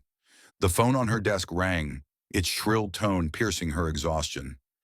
Dana snatched it up, hoping for a breakthrough from one of the search teams. Sheriff Blackwood, she answered, her voice hoarse from too many hours giving orders. Sheriff, it's Martinez at the front desk. I've got a Laura Garvin on the line. Says her husband didn't come home last night. Dana felt a knot form in her stomach. Julian Garvin? The English teacher at the high school? That's the one. She's pretty upset. Says he's never stayed out all night without calling. His phone's going straight to voicemail. Dana closed her eyes briefly, fighting back a wave of dread. Put her through. A moment later, a woman's trembling voice came through the line. Sheriff, this is Laura Garvin. I'm sorry to bother you, but I'm worried about Julian. Mrs. Garvin, I understand your husband didn't come home last night, Dana said, already reaching for a fresh notepad. When did you last see him? Yesterday afternoon. He said he had papers to grade and might be late, but he always calls if he's not coming home. Laura's voice cracked slightly. I've called the school, his friends. No one's seen him. His car isn't in the driveway. I found his laptop in the living room with a half-finished glass of wine beside it. It's not like him to leave that way. Dana jotted down the details, her law enforcement instincts battling with the part of her that wanted to believe there was a simple explanation. A 3rd disappearance in 3 days was beyond coincidence. I'll send a deputy to take a formal statement and gather some information, Dana assured her. In the meantime, please stay home in case he returns, and call us immediately if you hear from him. After ending the call, Dana stared at the notes she'd just taken. Julian Garvin, 27 years old, English teacher, last seen yesterday afternoon. It was too much of a pattern to ignore now. She stepped out of her office and found Deputy Rodriguez at his desk. I need you to head over to 1421 Oak Ridge Drive. Julian Garvin's wife reported him missing. Get a detailed timeline, recent contacts, and a description of his vehicle. Check if his phone has GPS tracking enabled. Rodriguez nodded, already reaching for his keys. You think it's connected to the others? 3 people missing in 3 days in a town where nothing ever happens? Dana shook her head. I'd call that a pattern. She turned to Martinez. I'm heading home for a couple of hours. I need to check on Raven and get a change of clothes. Call if anything comes up. Will do, Sheriff, Martinez replied. Take your time. You've been going nonstop. Dana grabbed her jacket and keys, suddenly aware of how long it had been since she'd seen her daughter. Guilt gnawed at her as she walked to her patrol car. Between the demands of her job and Raven's increasingly solitary nature, they'd been like ships passing in the night for months. Now, with a possible threat looming over Midville, her maternal instincts screamed for her to make sure her child was safe. The drive home took barely 10 minutes. Dana pulled into the driveway of their modest 2-story house, noting with surprise that Damon Voss's van was parked at the curb. At least Raven wasn't alone. She unlocked the front door, calling out as she entered, Raven? I'm home. Footsteps thumped overhead, followed by the sound of a door closing. A moment later, Raven appeared at the top of the stairs, her black-rimmed eyes widening slightly at the sight of her mother. Mom? I thought you were at the station. I needed a break, Dana replied, studying her daughter's face. Despite the gothic makeup and studded jewelry, she could see the fatigue in Raven's eyes. I wanted to check on you. Raven descended the stairs, followed by Damon, who nodded awkwardly at the sheriff. Hey, Mrs. Blackwood. Damon, Dana acknowledged with a tired smile. Thanks for keeping an eye on her. We were just researching something for history class, Raven explained a little too quickly, not quite meeting her mother's eyes. Dana didn't have the energy to probe the obvious lie. She moved to the kitchen and opened the refrigerator, grimacing at the sparse contents. Have you two eaten today? We had chips, Damon offered, earning an elbow from Raven. I'm making sandwiches, Dana declared, pulling out bread and deli meat. Sit, both of you. As she assembled the food, Dana gave them a condensed update on the search efforts for Tyler and Earl.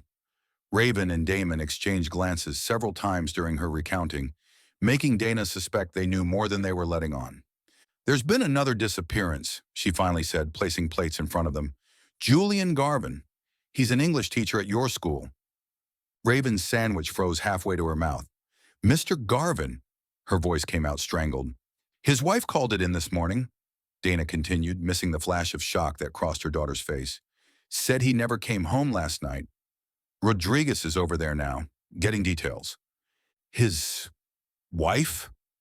Raven set the sandwich down, her hand visibly trembling. Damon shot her a concerned look. I didn't know Mr. Garvin was married. Laura Garvin, Dana confirmed, taking a bite of her own sandwich. Raven stood abruptly, her chair scraping against the floor. I need to use the bathroom. She hurried from the kitchen, leaving Dana staring after her in confusion. Is she okay? She asked Damon. He avoided her gaze, suddenly very interested in his sandwich. Probably just tired. We all are, with everything going on. Dana narrowed her eyes, her maternal instincts suddenly on high alert. Damon, what's going on? And don't tell me nothing. I interrogate people for a living. Damon squirmed under her scrutiny. It's just, Mr. Garvin was Raven's favorite teacher. She worked really hard in his class. She's probably just upset. Something in his tone didn't ring true, but before Dana could press further, her phone buzzed with an incoming call. Rodriguez's name flashed on the screen. Blackwood, she answered, stepping away from the table. Sheriff, I'm at the Garvin residence now, Rodriguez reported. His credit card statement shows a charge from last night. The Lakeside Inn, just outside Crestview. His wife had no idea why he'd be at a motel.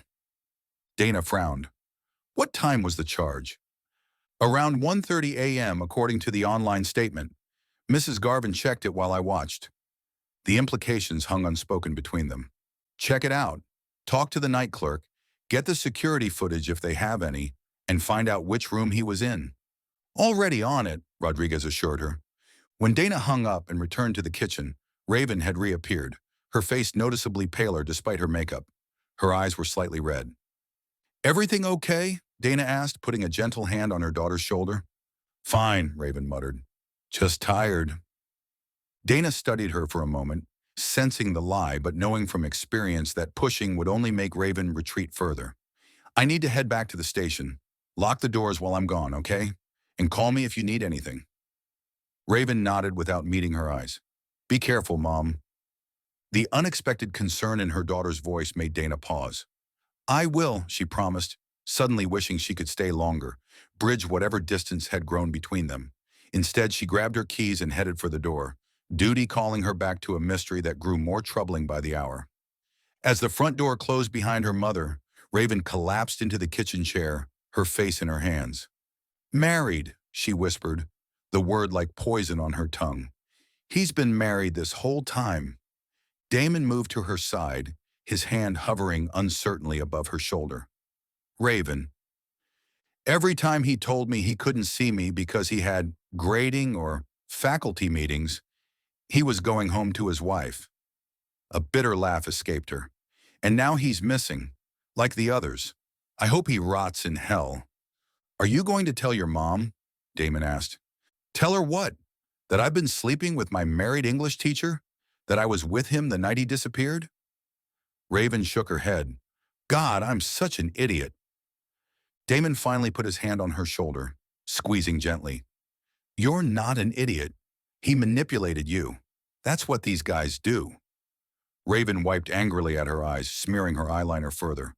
We need to find Mercer, she said suddenly, her voice hardening. If he knows what's happening, if he knows what happened to Julian. Chapter 12.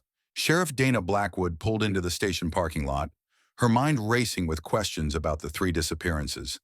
The timing of Garvin's disappearance following Tyler and Earl felt too coordinated to be coincidental.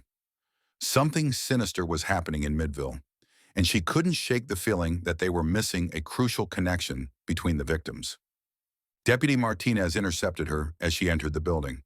"Sheriff, you've got a call holding on line 2. It's Martha Jenkins." Dana's eyebrows shot up. Earl's wife? She hurried to her office and snatched up the phone. "Martha? This is Sheriff Blackwood." "He's home." Martha's voice sounded full of relief. "Earl just walked in the door about 20 minutes ago. I can't believe it. I've been so worried, and then he just appears." Dana was stunned. "You're Earl?" she asked. A nervous laugh came through the line. "Of course it's him. Who else would it be? He looks a little tired, maybe, but it's definitely Earl." "Did he say where he's been?" Dana asked, already reaching for her keys. "He's being vague about it. Says he got disoriented, wandered off into the woods behind the salvage yard. Claims he got lost. Can you believe that? Earl's lived here his whole life." Martha lowered her voice. "Between you and me, I think he was on one of his benders." "Has he mentioned Tyler Reed or Mr. Garvin at all?" "No, why would he?" Martha sounded puzzled. "I need to speak with Earl," Dana said firmly. "I'm on my way over. Please don't let him leave before I get there." "He's not going anywhere," Martha assured her. "He's exhausted. Said he just wants a shower and something to eat." Dana hung up and stared at the wall, her mind racing. After days of searching, Earl Jenkins had simply walked home. It made no sense. "Martinez," she called, grabbing her jacket. "Earl Jenkins is back. I'm heading to his place now." Martinez looked stunned. "Just like that? He's back?" "Apparently, and I've got a lot of questions for him." Dana checked her sidearm out of habit. As she drove toward the Jenkins residence, Dana's initial relief gave way to suspicion and mounting anger. If Earl had simply been on a drinking binge somewhere, he'd wasted valuable department resources and caused unnecessary panic in the community. And then there was the matter of the voyeuristic video on his phone, a grown man secretly filming teenagers in an intimate moment. She'd been so focused on his disappearance that she'd momentarily set aside how disturbing that behavior was. The more she thought about it, the more her anger grew. Earl Jenkins had some serious explaining to do. The Jenkins house was a small, worn ranch-style home on the outskirts of town. Dana pulled into the gravel driveway, noting both vehicles parked out front. Earl's second truck, an ancient Ford that barely ran, and Martha's sedan. Dana approached the front door, her law enforcement instincts prickling with unease. Something felt off.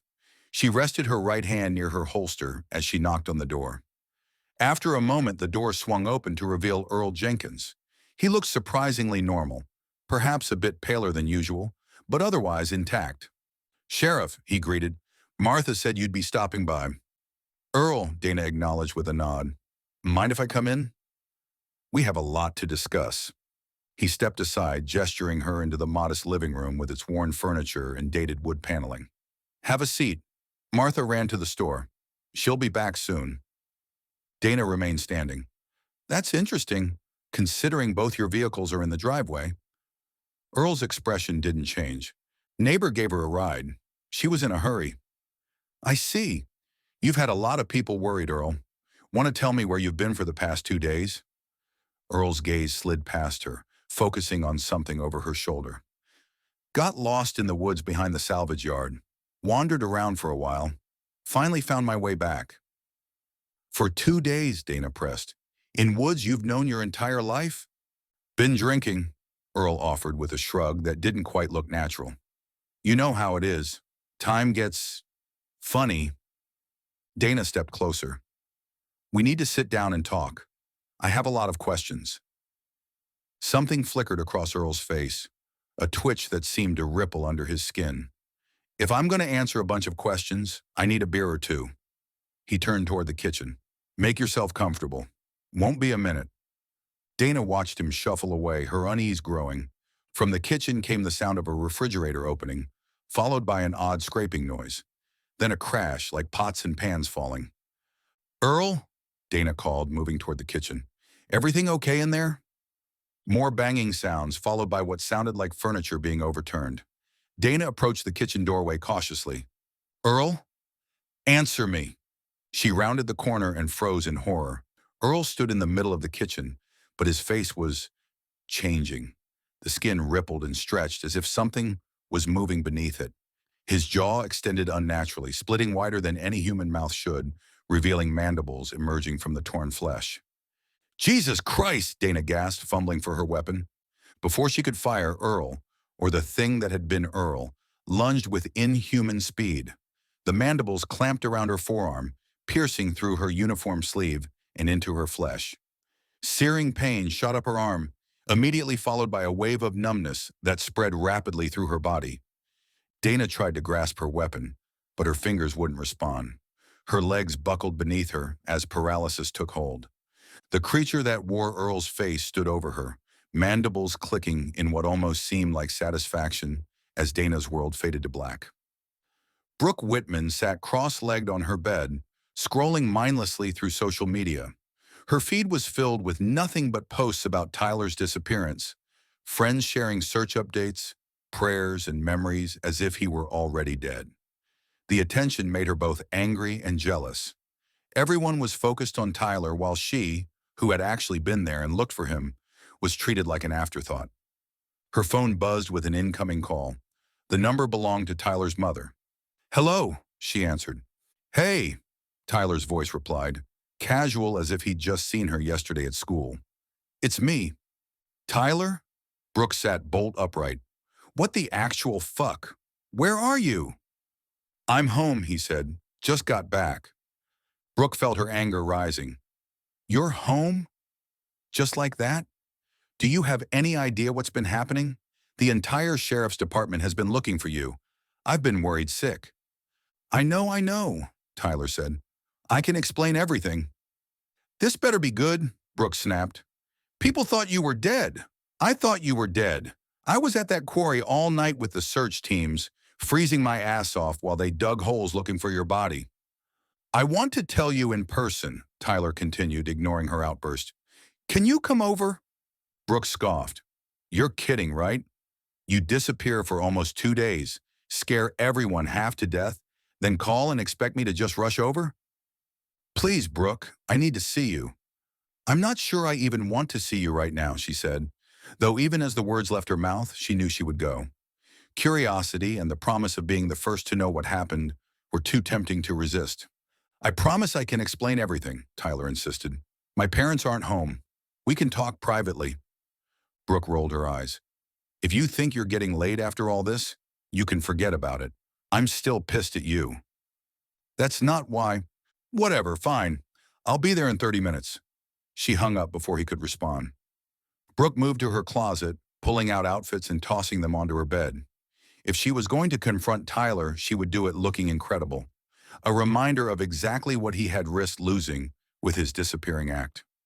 She finally settled on high-waisted denim shorts that showcased her long legs and a cropped white top that revealed just enough midriff to be tantalizing without looking desperate. She applied her makeup with practiced precision, opting for subtle enhancement rather than the dramatic look she wore for parties. A touch of mascara, some blush, lip gloss. Her hair she left down, knowing Tyler preferred it that way. As she drove to his house, Brooke rehearsed all the things she wanted to say. How selfish he'd been, how worried everyone had been, how this had better not be some stupid stunt for attention. But beneath her anger lay genuine curiosity. What had happened at the Hollow? Where had those strange marks led? What had made that sound in the darkness? Tyler's house looked normal as she pulled into the driveway. No police cars, no concerned parents, just the familiar two-story colonial with its neatly maintained lawn. If Tyler had truly returned from a traumatic disappearance, shouldn't there be more activity? She rang the doorbell, shifting her weight impatiently from one foot to the other. The door swung open to reveal Tyler, looking much the same as always in his MIDVILLE Wildcats t-shirt and basketball shorts, perhaps a bit paler but otherwise unharmed. "Hey," he said, stepping back to let her in. "Don't hey me," Brooke pushed past him into the living room. "Where the hell have you been? What happened to you? The whole town's been searching for you." Tyler closed the door slowly, deliberately. I told you, I can explain everything.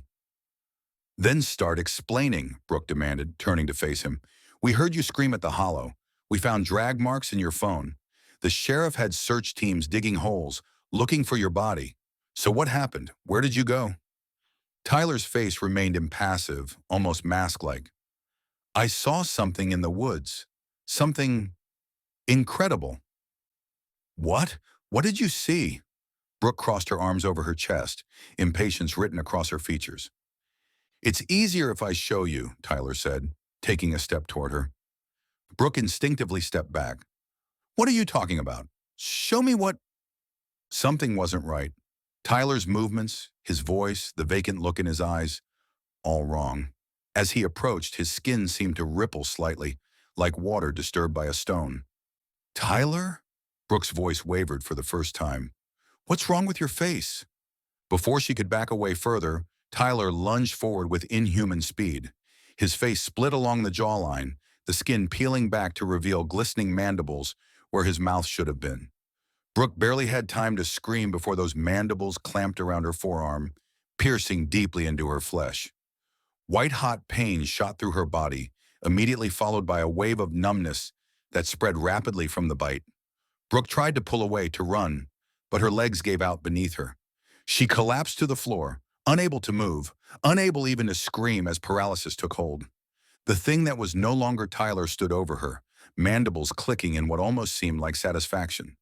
The last thing Brooke saw before darkness claimed her was Tyler's face reforming, the hideous mandibles retracting behind human features that now seemed like nothing more than a grotesque mask. Chapter 13.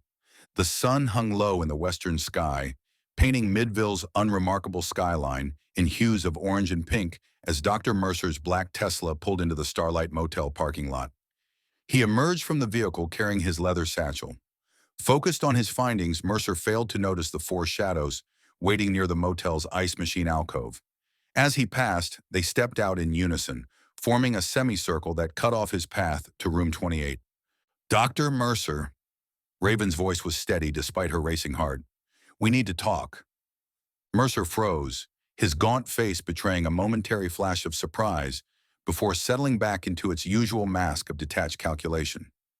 His eyes darted between the four teenagers, Raven with her black lipstick and spiked bracelets, Damon in his patched military jacket, Lily in her horror-themed denim vest, and Marcus with his blue-tinted hair peeking out from beneath his hoodie. I'm rather busy at the moment, Mercer replied, his melodic voice at odds with his unsettling appearance. Perhaps another time. Damon stepped forward, blocking Mercer's path completely. We know who you are. Former DARPA scientist. He crossed his arms. And we know you're here because of the disappearances. A flicker of genuine curiosity crossed Mercer's face. You've done your research. Impressive. People are disappearing, Lily said, her voice trembling slightly. Tyler Reed, Earl Jenkins, Mr. Garvin from school. We saw you at the Hollow, Raven added, taking samples, setting up equipment. You know what's happening, don't you?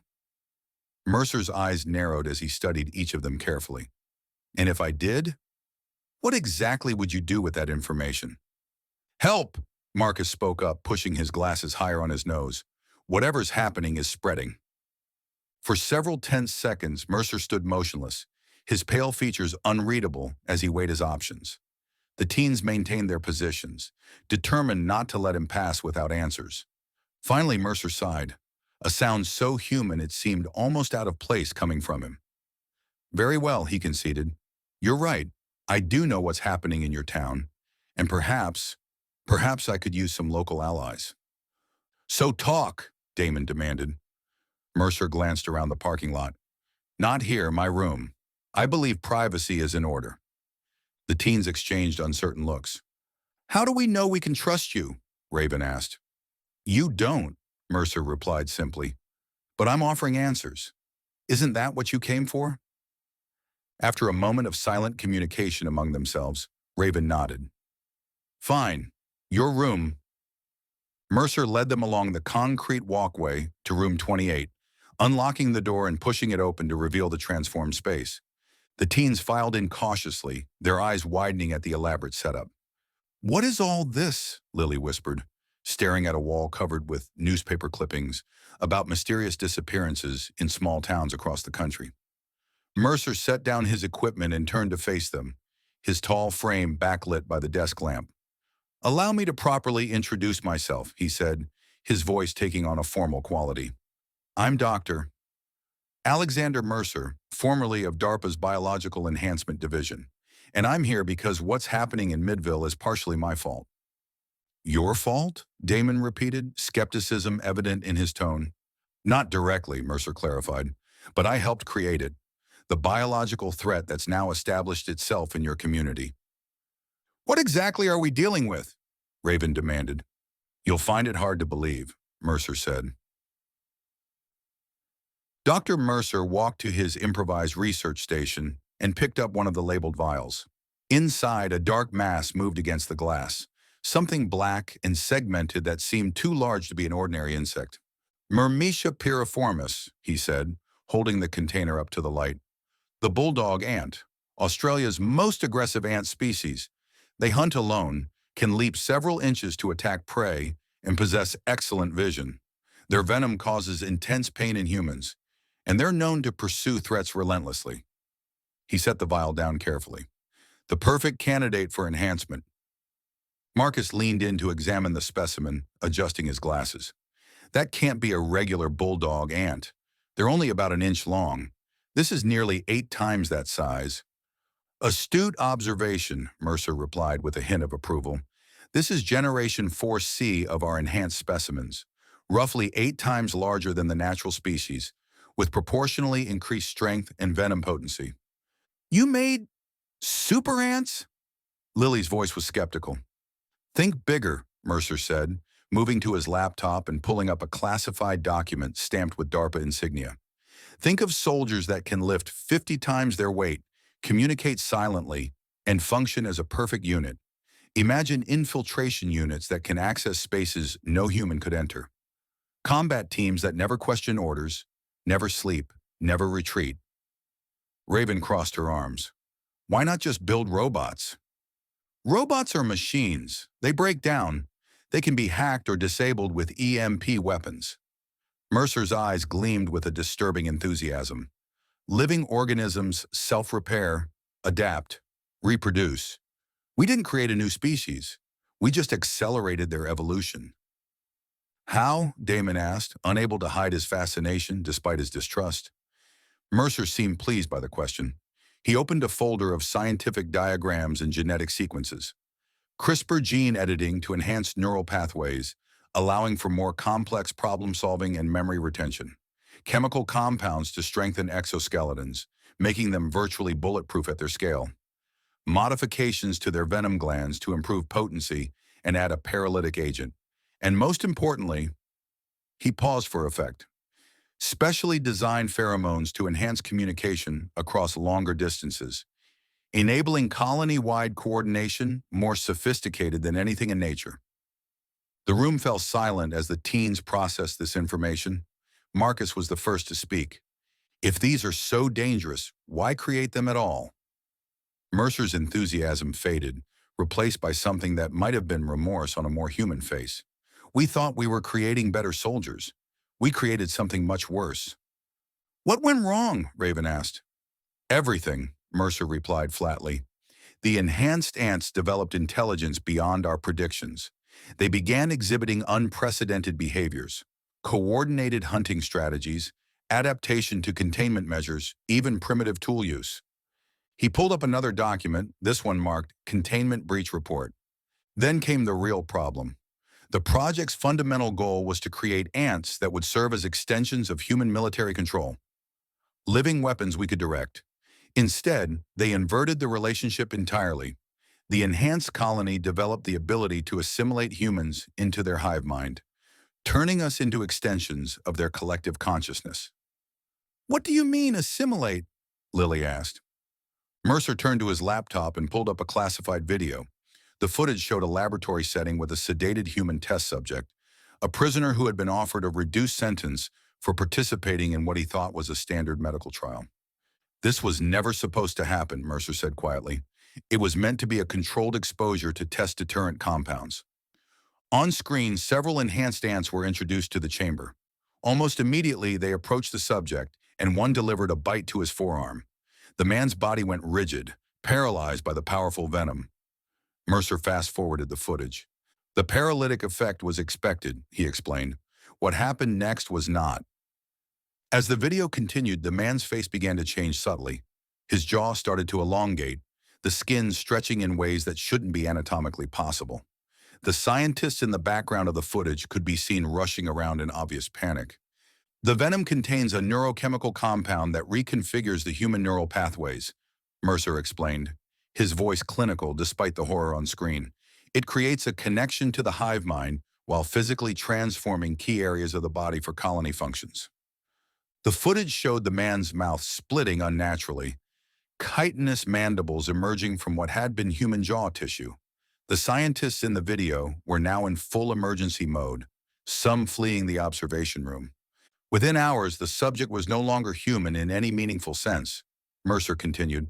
He retained his human appearance, his memories, even aspects of his personality, but his consciousness had been subsumed into the colony. He was an extension of the hive now, serving its needs while appearing human to casual observers.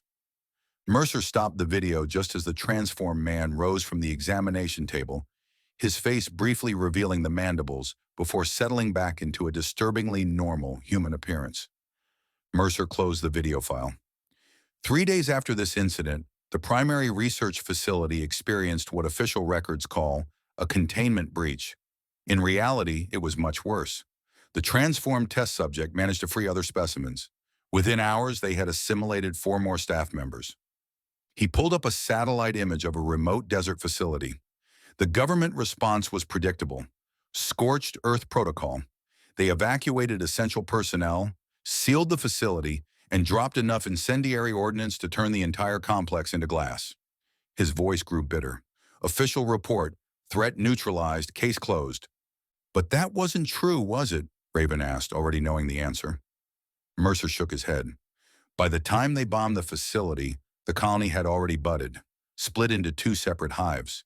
One remained to be destroyed, creating the illusion of success. The other had already escaped, taking their human extensions with them. His scarred face contorted with something like grief. I tried to warn them. I showed them the evidence of colony division, the secondary tunnel systems.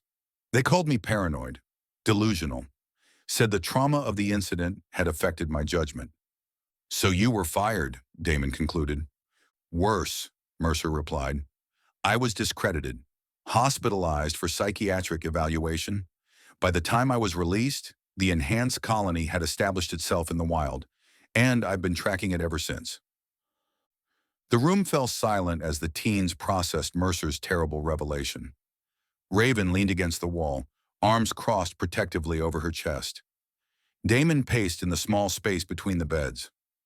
Marcus stared at the scientific data on the laptop screen, his analytical mind trying to reconcile the impossible with the evidence before him. Lily sat on the edge of the bed, her hands trembling slightly. This is insane, Damon finally said, breaking the silence. You're asking us to believe that giant super ants are turning people into, what? Ant-human hybrids? You asked me what I know. I told you, Mercer said. Is there any way to reverse it? Lily asked. To save someone who's been converted? Mercer's hesitation was brief but telling. Theoretically, he began carefully, if caught early enough in the transformation process, it might be possible to interrupt the neural reconfiguration. He sighed. But we never developed an antidote. It wasn't part of the project parameters. The short answer is no. So what do we do? Damon demanded. Call the Army, FBI, CDC? I've tried, Mercer said bitterly. Without concrete evidence, I'm just a disgraced scientist with delusions. The same government that created this problem has buried its existence too deeply. He walked to the wall of maps and newspaper clippings. But here in Midville, we might have a chance. The infestation is still in its early stages. If we can document everything, gather irrefutable evidence, The government will have no choice but to intervene. What kind of evidence? Marcus asked. Mercer shrugged. Anything that will make people believe? He turned to face the teens. With my expertise and your knowledge of the town and its people, we might finally have what we need to expose the truth. And if we get caught by these things? Raven asked. We die or get assimilated, Mercer replied. The blunt assessment silenced the room again. This is real, isn't it? Lily said. Mercer nodded grimly. You need to understand what we're up against. This isn't just about saving Midville anymore. If we fail here, this could spread across the country, maybe the world. These enhanced colonies don't just expand. They evolve, adapt, improve their techniques with each new human they assimilate. So we're it, Raven asked. The last line of defense? Until we can prove what's happening and force government intervention, Mercer confirmed, yes. They met in room 13, which had been adorned with horror movie posters and eerie decorations. Now returned to its ordinary state, generic landscape paintings, beige walls, and neatly made twin beds. The room felt smaller, more confining as the four teens huddled around the small table by the window. So, Damon said, breaking the silence that had fallen since they'd excused themselves from Mercer's impromptu war council, are we seriously buying this sci-fi bullshit? Government super ants that turn people into… what? Ant people? Marcus set his coffee mug down with a thud. The guy sounds completely insane. I mean, gene-edited ants that can somehow transform humans? That's not science. That's a B-movie plot. Exactly, Raven countered, her black-painted nails tapping against the tabletop. People turning into human ant hybrids? Nobody in their right mind would believe that. It is totally crazy, Lily agreed, tucking her legs beneath her on the bed. But people are disappearing and then reappearing. Something's happening in Midville. Damon stood up, unable to contain his nervous energy. Okay, let's think about this logically. We have a weird scientist guy with a creepy scar who got fired from some government lab. He shows up in our town right when people start going missing. He's got a room full of maps and specimens and talks about super ants controlling humans. He turned to face the others. If this were one of our horror movies, he'd either be the hero no one believes or the actual villain. You think Mercer might be behind the disappearances? Raven asked. Damon shrugged. It fits, doesn't it? He knows way too much about what's happening. He's tracking something that conveniently no one else can see or believe. All we have is his word and some videos that could easily be fake, Lily noted. CGI is pretty advanced these days. Raven chewed her bottom lip, smudging her black lipstick. But why would he make this up? What's he getting out of it? Validation, Marcus suggested. If he was discredited by the scientific community, maybe he's created an elaborate fantasy to prove he was right all along. Or maybe he's just batshit crazy, Damon said bluntly. Maybe we should be calling the mental health authorities instead of helping him gather evidence. A heavy silence fell over the room as they each contemplated the possibilities. Look, Lily finally said, whether Mercer is crazy or not, something weird is happening in Midville. People are disappearing. We can't just do nothing. Agreed, Marcus nodded. Even if the guy's completely delusional, the situation is still serious. Damon dropped back into his chair with a sigh. Fine, so what's the play? We go along with Mr. Crazy Ant-Man and see what happens? For now, Raven decided, we help him gather evidence, but we keep our eyes open. If he's telling the truth, we need his expertise to figure out what's happening. If he's lying or delusional, we bail and call the real authorities, Lily finished. And we stick together, Damon added firmly. Nobody goes off alone with Mercer. Nobody investigates anything without at least one other person knowing where they are. They all nodded in agreement. So it's settled, Raven said, extending her hand to the center of the table. We play along, gather information, and figure out what's really happening in Midville. One by one, they placed their hands on top of hers. Damon's calloused palm, Marcus's slender fingers, Lily's artistic hand with chipped black nail polish. And if Mercer turns out to be the bad guy after all? Lily asked as they withdrew their hands. Raven's expression hardened. Then we take him down ourselves. Chapter 14. Sheriff Dana Blackwood's eyes flew open. Cold earth pressed against her back. Where was she? A damp underground smell filled her nostrils. Her mouth tasted of copper and chemicals. She tried to sit up. Nothing happened. Move, damn it. Her arms remained motionless at her sides. Her legs might as well have been carved from stone. Memories flickered. Earl Jenkins in his kitchen, his face changing, mandibles erupting from human flesh, pain in her arm, then darkness. The sound of muffled footsteps approached through the earthen tunnel. Someone was coming. Ah, the sheriff awakens. Excellent timing. A man's face appeared above her. Mid-50s, wire-rimmed glasses, thinning gray hair. He wore a clean button-down shirt and khakis with a digital tablet tucked under one arm. Dr. Reynolds, he said as if introducing himself at a faculty mixer, I monitored your neural integration personally. Quite remarkable how quickly you've adapted. Dana tried to speak. Her lips wouldn't move. Don't strain yourself, Doctor, Reynolds said. Motor control comes gradually. The hive is still establishing primary neural pathways. He moved out of her field of vision, and Dana heard metallic instruments clattering. You're wondering where you are. What's happening to you? His voice was cheerful, clinical. That's normal. I had the same questions when I joined the collective. 3 years ago now. I was among the first. Dana strained to look around, taking in her surroundings. A tunnel, reinforced with some kind of resinous secretion. Bioluminescent patches cast an eerie blue-green glow along the curved ceiling. That's it. Look around, Reynolds encouraged. Your visual cortex is responding beautifully.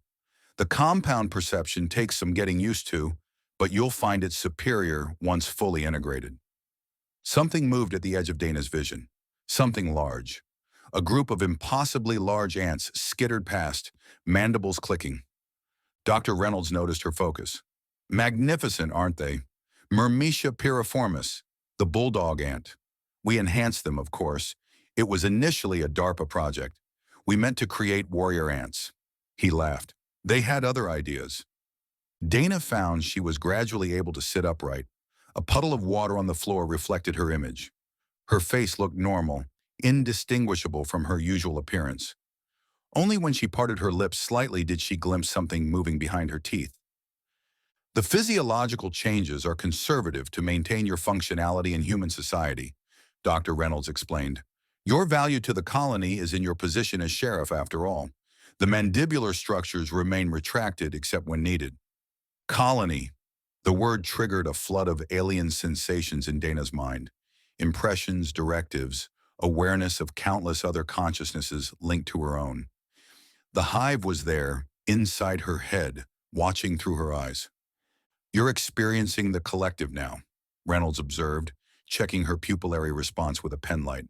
Don't fight it, Sheriff. It's actually quite liberating once you accept it. Her voice finally came, thick and strange in her throat. What have you done to me?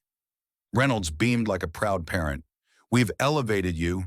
You're now part of the most perfect social structure on Earth. No crime, no poverty, no mental illness or social isolation. The colony functions as a unified organism where every member has purpose, belonging, and constant connection. People will notice. Each word required immense effort, like pushing through mud. Your daughter will join us too in time, Reynolds said, making notes on his tablet. We're expanding carefully, methodically. Those with special value like yourself are integrated first. The hive learns through each new mind it incorporates, you see? Your knowledge of MIDVILLE, your law enforcement training, these strengthen the collective. Dana felt control returning to her limbs. With tremendous effort, she raised her arm, flexing her fingers. Motor control is establishing nicely, Reynolds noted. The paralytic venom is metabolizing on schedule. You'll retain most of your normal human movements, though with significantly enhanced strength and reaction times. The colony optimizes its resources.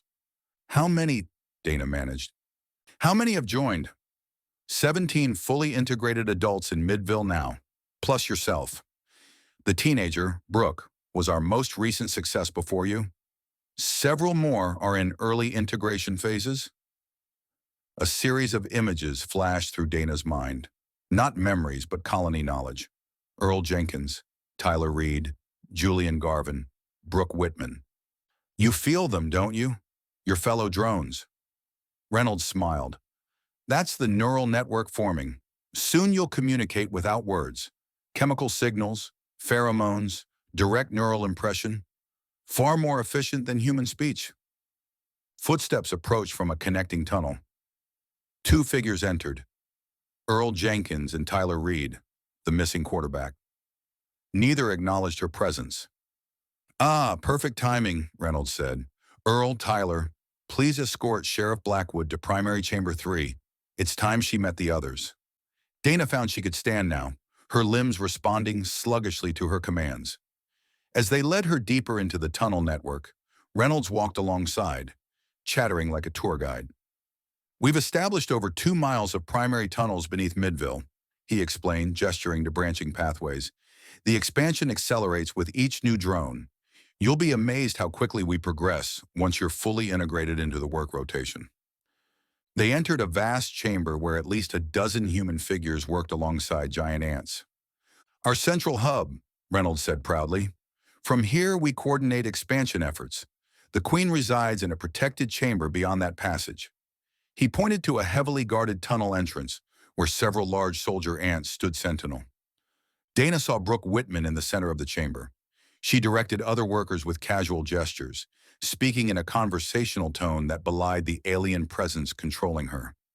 Brooke's integration has been remarkably successful, Reynolds noted. Her social connectivity makes her ideal for recruitment operations. As if sensing Dana's focus, Brooke turned and nodded. You'll work closely with Brooke, Reynolds continued.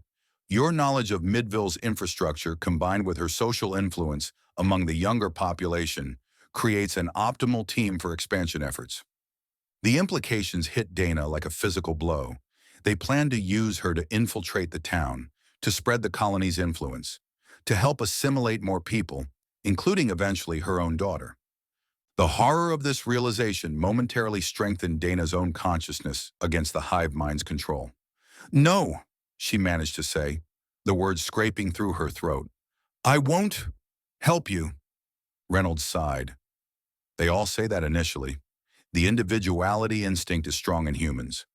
But you'll adapt. He checked his watch. The secondary pheromone exposure should resolve any resistance. You'll find cooperation much more comfortable. A soldier ant approached, carrying something in its mandibles, a small pulsating sac that glistened wetly in the bioluminescent light. Reynolds took it carefully and held it near Dana's face. It burst, releasing a cloud of particles that she couldn't help but inhale. The effect was immediate. Dana's sense of self receded like a tide pulling away from shore. The colony consciousness surged forward, submerging her individual thoughts beneath waves of collective purpose. Suddenly, the tunnel felt like home. The drones around her felt like family. The mission of expansion seemed not just necessary, but right. Better, Reynolds asked. I serve the colony, she said. Excellent. Reynolds turned to Brooke. Take our new recruit to the planning chamber. Begin mapping police department personnel for priority assimilation. Chapter 15. Watch your step, Doctor, Mercer warned as he directed his flashlight beam at the rough-hewn steps descending into darkness. The entrance has deteriorated since my last visit. Raven exchanged an uncertain glance with Damon before following Mercer down into the earth. Their own flashlights carved weak paths through the subterranean gloom. Marcus and Lily trailed behind, the latter visibly hesitant. How did you find this place? Damon asked, his voice echoing slightly in the confined space. Pattern recognition, Mercer replied without turning around. After tracking colony movements across 3 states, I developed algorithms to predict potential nesting sites. This location showed all the hallmarks of previous colony architecture. The passage widened suddenly, opening into a cavernous chamber with a domed ceiling at least 15 feet high. Mercer's flashlight beam swept across the space, revealing walls reinforced with a hardened, resin-like substance. A primary chamber, Mercer explained, his melodic voice taking on the clinical tone of a museum docent. This colony has been abandoned for approximately 8 months, which makes it ideal for educational purposes. Educational purposes, Lily repeated skeptically, her flashlight beam trembling slightly as she directed it upward. That's what you call dragging us into a creepy underground ant nest. Knowledge is your only defense, Mercer replied. If you're going to help me document what's happening in Midville, you need to understand exactly what we're facing. Marcus approached one of the walls, adjusting his glasses as he examined the strange material coating the earthen surface. What is this stuff? It looks almost like a polymer-based secretion, Mercer finished for him. The enhanced Myrmecia colonies produce it to reinforce their tunnels. It's remarkably strong, comparable to industrial-grade concrete, but with greater flexibility. Raven ran her fingers over the surface, finding it cool and smooth to the touch. They did this? The ants made this? With frightening efficiency, Mercer confirmed. A human construction crew would take months to build what a colony this size can create in days. Damon hadn't moved from the center of the chamber, his flashlight beam dancing nervously from wall to wall. You said this place is abandoned. How can you be sure? There are multiple indicators of colony abandonment, Mercer said, kneeling to examine the dusty floor. Pheromone signatures dissipate. Maintenance of structural integrity ceases. Resource chambers empty. He stood, brushing dirt from his knees. Colonies abandon sites for various reasons: resource depletion, predatory threats, environmental changes. I don't know precisely why they left this one. That's not exactly reassuring, Lily muttered. Mercer gestured toward a large tunnel branching off the main chamber. This way. There's more to see. As they moved deeper into the complex, the teens stayed close together. The tunnels branched and reconnected in patterns that seemed random at first glance, but revealed an underlying logic as they progressed. Notice the tunnel dimensions, Mercer pointed out. They're unnaturally large. For ants, you mean?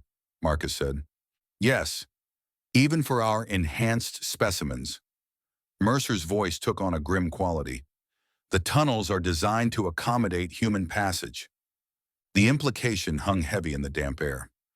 Here, Mercer said, stopping at an intersection. This is what I wanted to show you. He directed his beam into a side chamber, revealing what appeared to be a graveyard of sorts. Scattered across the floor were dozens of dried-out, empty exoskeletons, the remains of giant ants. Molted carapaces, Mercer explained. When the ants grow, they shed their old exoskeletons. These specimens were approximately 6 to 8 times larger than natural bulldog ants. Marcus knelt beside one of the carapaces, his scientific curiosity temporarily overwhelming his fear. The mandibles on these are huge, he observed, pointing to the oversized pincer-like structures. And look at the reinforced thorax plates. These weren't just bigger ants. They were weaponized. Precisely, Mercer agreed. Enhanced for combat efficiency. The thoracic modifications house enlarged venom sacs and muscle structures, capable of delivering tremendous force through those mandibles. Lily kept her distance from the remains, her face pale in the harsh light of her flashlight. This is seriously messed up. Why would anyone create these things? The military-industrial complex has a long history of weaponizing biology, Mercer replied. He led them forward through a particularly narrow passage that opened into another large chamber. This one had clearly served a different purpose. Along the walls were alcove-like recesses, each about the size of a coffin laid vertically. Incubation chambers, Mercer said softly, for new drones. Raven aimed her light into one of the recesses, then immediately stepped back with a gasp. There's something in there. Mercer calmly directed his own beam into the alcove, revealing skeletal human remains. Hard to say what killed him or her, he said matter-of-factly. Damon's face hardened. So they just wall them up? Alive? The colony wastes nothing, Mercer replied. Even failed specimens provide nutrients and building materials. Lily turned away, her hand over her mouth. I think I'm going to be sick. Raven put a steadying hand on her friend's shoulder, but her own expression showed growing concern. This is real, she whispered. It's all real. While Marcus and Damon examined other alcoves with Mercer, Raven pulled Lily aside. You okay? She asked. Lily nodded weakly. Just processing the fact that giant killer ants are kidnapping people and trying to turn them into whatever these things are. Despite everything, Raven smiled at her friend's gallows humor. I thought Mercer was crazy too. Part of me was hoping he was, Lily admitted. But those exoskeletons back there, and now these. She gestured vaguely toward the alcoves. This is nightmare fuel. If this colony is abandoned, Raven said quietly, it means there's another one, active somewhere in Midville right now, under our feet. With Tyler and Mr. Garvin and that security guard, Lily added, and who knows who else? Mercer's voice interrupted their hushed conversation. Ladies, you'll want to see this. The final evidence. They rejoined the others at the far end of the chamber, where Mercer stood before a large tunnel entrance adorned with what appeared to be ceremonial markings, primitive symbols etched into the hardened resin. The Queen's chamber, he announced, sweeping his flashlight beam across the elaborate doorway. The heart of any colony, she produces chemical signals that coordinate the entire hive's activities. What are these markings? Marcus asked, tracing one of the symbols with his finger. I thought ants communicated through pheromones. They do, Mercer confirmed. These are not ant communications. These were made by human drones, the integrated specimens who serve the colony. Evidence of emerging hybrid culture. Damon frowned. You're saying the human ant, whatever they are, developed their own language? Their own belief system, Mercer corrected. The symbols represent deification of the Queen. The humans retained fragments of their religious instincts even after integration into the hive mind. He led them through the decorated entrance into a vast chamber, easily the largest they'd encountered. At its center stood an enormous raised platform, intricately crafted from the same resin-like material that reinforced the walls. The Queen's throne, Mercer explained, directing his light toward the empty platform. She would have been enormous, with a vastly enlarged abdomen for egg production. Jesus, Damon muttered. And you're saying there's another one of these queens in Midville right now? Yes, Mercer replied, likely establishing a colony even larger than this one. The hive grows exponentially with each successful human integration. What happened to you? Lily finally asked the question they'd all been wondering. The scar on your face, I mean. Mercer's hand instinctively rose to trace the jagged line that ran from his temple to his jaw. I was bitten during the initial containment breach, he said quietly. The venom began the integration process, but I was evacuated and treated before it could complete. This, he gestured to his face, is what happens when the transformation is interrupted. Neither fully human nor fully integrated. A heavy silence fell over the group as they contemplated this revelation. So you're part ant? Marcus asked. I retained my humanity, Mercer replied firmly. But yes, there are changes, enhanced senses, fragments of hive awareness that sometimes bleed through. It's how I've been able to track them so effectively. That's why you care so much about stopping them, Raven realized. It's personal for you. Mercer shrugged. If we don't stop this colony now, while it's still establishing itself in Midville, there may be no stopping it at all. He swept his flashlight around the chamber one final time. You've seen the evidence now. You understand what we're facing. The question is, will you help me gather the proof we need? The 4 teens looked at each other, their faces grave in the harsh light of their flashlights. We'll help, Raven said finally, speaking for all of them. But what exactly are we trying to accomplish? What's the endgame here? Documentation, Mercer replied. Irrefutable evidence of the colony's existence in Midville. Photos, video samples, anything that can't be dismissed as the ravings of a discredited scientist. He gestured around them. This abandoned site is a start, but we need fresher evidence, proof of current activity. And once we have all this evidence, Marcus asked, we present it to the authorities, military, CDC, whoever will listen, Mercer explained. The government created this problem. They have the resources to contain it, but they won't act without evidence they can't ignore. So we're not trying to fight the ants ourselves, Damon clarified. We're just gathering proof. Precisely, Mercer nodded. Though I should warn you, Even simple observation carries risks. These aren't mindless insects. The colony is intelligent, adaptive, and extremely protective of its secrets.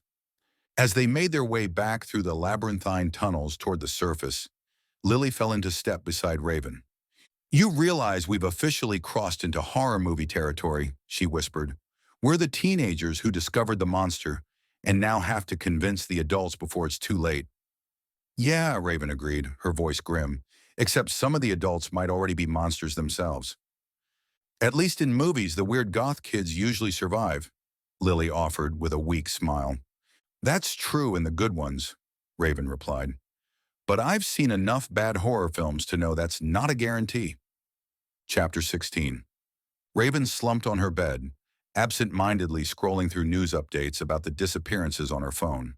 The list of people rumored missing kept growing, although much of it turned out to be BS. Someone would post that so-and-so was missing. 5 minutes later, the person alleged to be missing also posted denying the claim. It was hard to know what to believe. Away from Mercer and his tunnels, the entire super ant thing seemed like nonsense. On the other hand, images from the abandoned colony flashed through her mind. The molted exoskeletons, the human remains, the Queen's throne. Mercer's explanations about government experiments gone wrong, about humans being assimilated into an insect hive mind. Was it possible? Also, where was her mother? Raven had called and left multiple messages with no reply. Of course, she was probably busy with all the craziness. Her phone vibrated in her hand, startling her. Unknown number. She almost declined the call before something made her hesitate. She tapped the accept button. "Hello? Raven." Julian Garvin's voice, warm and familiar, sent an electric shock through her body. "I've been trying to reach you." Her mouth went dry. "Julian." Her voice came out as a whisper. "Where are you? Where have you been? The police." "I know what they're saying." His voice sounded tired but tender. "That I've disappeared. That I'm missing." Raven sat up straight. "Your wife reported you missing." She couldn't keep the bitterness from her voice. "Maybe you should call her instead." There was a pause on the line, then a heavy sigh. "So you know about Laura?" "Yeah, I know about Laura," Raven snapped. "Your wife. The one you never mentioned while you were sleeping with me." "It's not what you think," Julian said quickly. "I've been meaning to tell you about her for weeks. Things between us, they've been over for a long time. We're separated, living separate lives." "Then why lie?" Raven demanded, tears stinging her eyes. "Why all the secrecy?" "I was scared you would reject me," he said. Raven wanted to stay angry, but his words were eroding her resolve. "Why did she report you missing then?" "Because I finally told her the truth." Julian's voice grew softer. "I told her I was in love with someone else. With you, Raven. That what we had wasn't just a fling, that I couldn't keep living a lie." Raven's heart stuttered. "You... what?" "She didn't take it well," Julian continued. "She threatened to tell everyone. The school board, your mother. I needed some time to figure things out, so I stayed with a friend. I turned off my phone. It was cowardly, I know. But when I heard she'd reported me missing, that she was spreading these rumors..." "You're not missing." Raven felt dizzy with confusion and hope. "No, sweetheart. I'm right here in Midville. I've been trying to reach you, but I was afraid to call your house in case your mother answered." The endearment, so familiar, so longed for, melted something inside her. The wall of anger she'd built began to crumble. "Laura never understood me," Julian said, his voice dropping to that intimate tone he used when they were alone. "Not like you do. There was never any real connection there. Not like what you and I have. What we share is special, Raven. It's real." She felt tears sliding down her cheeks. All her doubts about him began to dissolve. "I need to see you," Julian said urgently. "I need to apologize properly, face to face, for the lies, for not trusting you with the truth. Can we meet somewhere?" "Yes." The word escaped her before she could second-guess it. "Where?" "I want to do this right. No more sneaking around in motels," he said with determination. "Come to my house. Laura's gone. Moved out last week. This can be a fresh start for us, out in the open." "Your house?" Raven repeated, her heart racing. The idea of being invited into his actual home, not just some anonymous motel room, felt like a validation of everything he was saying. 1421 Oak Ridge Drive, he confirmed. It's time you saw where I live. No more secrets between us, Raven. She glanced at the clock, 9:23 p.m. I can be there in 20 minutes. I'll be waiting. The smile was audible in his voice. Oh, and Raven, I meant what I said. I love you. The line went dead, leaving Raven staring at her phone in a daze of happiness. Julian loved her. He'd chosen her. Everything else, the lies, the secrecy, had been to protect what they had until he could make a clean break from his marriage. She moved on autopilot, reapplying her makeup, changing into the black dress that Julian had once said made her look like a Gothic goddess. Her hands trembled slightly as she applied her signature black lipstick. This wasn't just another clandestine meeting. This was the beginning of something real, something open. As she grabbed her jacket and phone, a text notification appeared from Damon. Where are you? We're waiting at the Starlight. Mercer wants a planning session. Raven hesitated, then typed a quick reply. Can't make it. Something came up. She was halfway down the stairs when her phone rang again. Damon. What do you mean you can't make it? He demanded when she answered. We agreed to meet at the motel. Everyone's already here.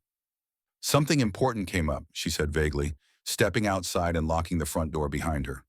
More important than giant murderous ants kidnapping people? Damon's voice dripped with sarcasm. What could possibly... He stopped abruptly. Wait, is this about Garvin? Raven's silence was answer enough. Jesus, Raven, Damon groaned. Please tell me you're not still hung up on that creep. He called me, she said defensively, walking briskly down her street. He wasn't missing. His wife made the whole thing up because he told her he was leaving her. For me? And you believe that? Damon's voice rose in disbelief. After everything we just learned about what's happening in Midville? After seeing that colony with our own eyes? This has nothing to do with the ants, Raven insisted. Julian's back. He wants to see me. He says he loves me. Oh my God, Damon muttered. You're actually buying this. Raven, think. He's using you. He used you. You don't understand, Raven said, picking up her pace. You never have. You've always been jealous of what Julian and I have. Jealous? Damon laughed bitterly. I'm not jealous of a predator who grooms his students. I'm worried about my friend. You're wrong, Raven said coldly, and I'm done with this conversation. Raven, don't... She hung up and switched her phone to silent, shoving it into her jacket pocket. Damon didn't understand. He couldn't. He'd never experienced the connection she had with Julian. Never felt the way her heart raced when Julian looked at her, the way her skin tingled when he touched her. Nothing was going to stop her from claiming that happiness.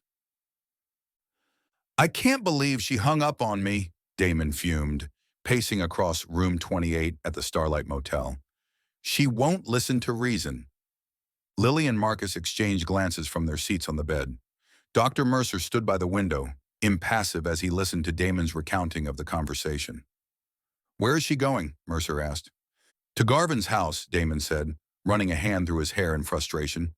She thinks he's back, that he's left his wife for her, that it's some fucking romance novel, happy ending. He kicked the wall, leaving a scuff mark. She's delusional. Not delusional, Mercer corrected. Manipulated. So what do we do? Marcus asked. We can't just let her walk in there alone. We have to go after her, Lily insisted, already reaching for her jacket. Even if she's angry, even if she doesn't want our help, we can't abandon her. Damon stopped pacing, his face contorted with conflicting emotions. You know what? Let her do whatever the fuck she wants. I'm done trying to save her from herself. His voice cracked slightly. If she wants to run into the arms of an ant monster wearing her teacher's skin, that's her choice. Lily stood and faced him directly. That's not you talking, Damon. That's hurt and pride. She's our friend, and right now, she needs our help. Damon stared at the floor, his jaw clenched. Fuck her, he mumbled. The girl is right, Mercer said. If Garvin has been assimilated, your friend will be defenseless against him. The paralytic venom acts within seconds of exposure. Fine, Damon said finally. But what exactly are we supposed to do against one of these things? A thoughtful expression crossed Mercer's face. The enhanced bulldog ants have most of the same vulnerabilities as their natural counterparts, just at different scales. Their respiratory systems, for instance, remain sensitive to certain chemicals. Like bug spray, Marcus suggested. Precisely. Commercial insecticides would be effective at close range, especially against the exposed mandibular structures. Lily, doesn't your dad keep a stockpile of pest control supplies for the motel? Damon asked. Lily's eyes widened with understanding. Storage closet behind the office. He buys the industrial-sized cans by the case. Let's go, Damon said, already heading for the door, and bring anything else that might help. Kitchen knives, whatever. Marcus grabbed his backpack and emptied it on the bed. We can use this for the supplies. Mercer watched as the teens moved with new purpose. I should come with you, he offered. My experience? No offense, Doctor. Mercer, Damon cut him off. But the fewer people involved, the better our chances of getting in and out without being noticed. 20 minutes later, Damon's van roared out of the Starlight Motel parking lot, laden with 3 determined teenagers and an arsenal of commercial insecticides. In the trunk, Marcus had added a baseball bat, a tire iron, and several flashlights. It wasn't much against an advanced biological threat, but it was all they had. Do we even know where Garvin lives? Lily asked from the back seat, clutching a kitchen knife wrapped in a dish towel. Marcus found the address on his phone. 1421 Oak Ridge Drive, he said. According to the map, it's about 15 minutes from here. We'll make it in 10, Damon said, pressing the accelerator harder. As they drove in tense silence, Damon couldn't shake the image of Raven walking unknowingly into danger. Despite his outburst back at the motel, the thought of losing her was unbearable. She was stubborn, frustrating, occasionally selfish, and the most important person in his life. She's going to be pissed when we show up, Lily said quietly, as if reading his thoughts. Better pissed than dead, Damon replied, his knuckles white on the steering wheel. Julian's house was a modest craftsman bungalow with a neatly trimmed lawn and a covered porch. Warm light spilled from the windows. Raven stood on the porch, her heart pounding as she raised her hand to knock. Before her knuckles could touch the wood, the door swung open.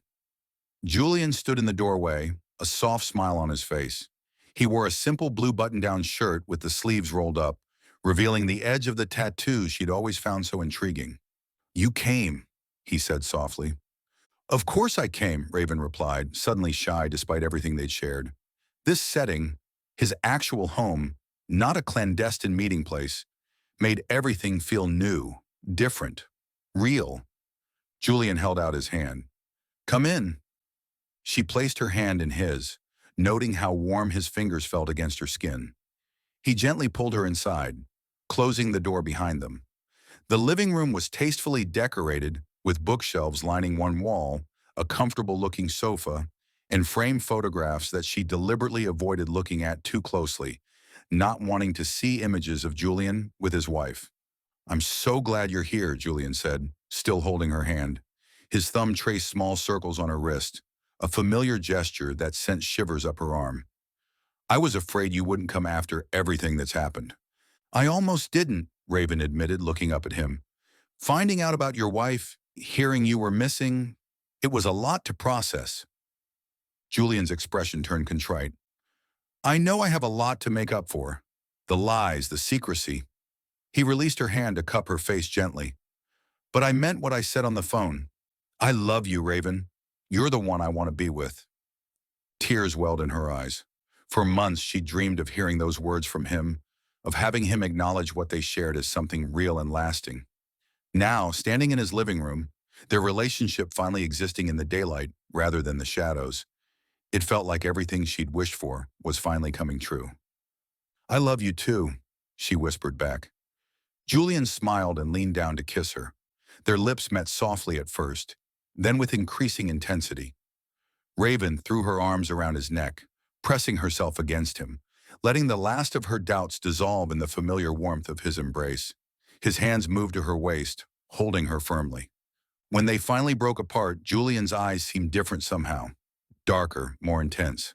I've missed you so much, he said, his voice lower than before. His grip on her wrist tightened slightly. "I've missed you too," Raven replied, a little breathless. Something in his expression made her pause. "Julian, is everything okay?" "Everything's perfect now that you're here," he assured her, but his smile didn't quite reach his eyes. He began leading her further into the living room, his hand still locked around her wrist. His grip was stronger than she remembered, almost uncomfortable. "Could I get something to drink?" Raven asked, trying to pull away subtly. "Water, maybe." "Soon," Julian said, his focus unwavering. "First, I want to show you something." An uneasy feeling began to creep up Raven's spine. Julian's movements seemed slightly off, and he hadn't released her wrist despite her attempts to disengage. They reached the center of the living room, and Julian turned to face her fully.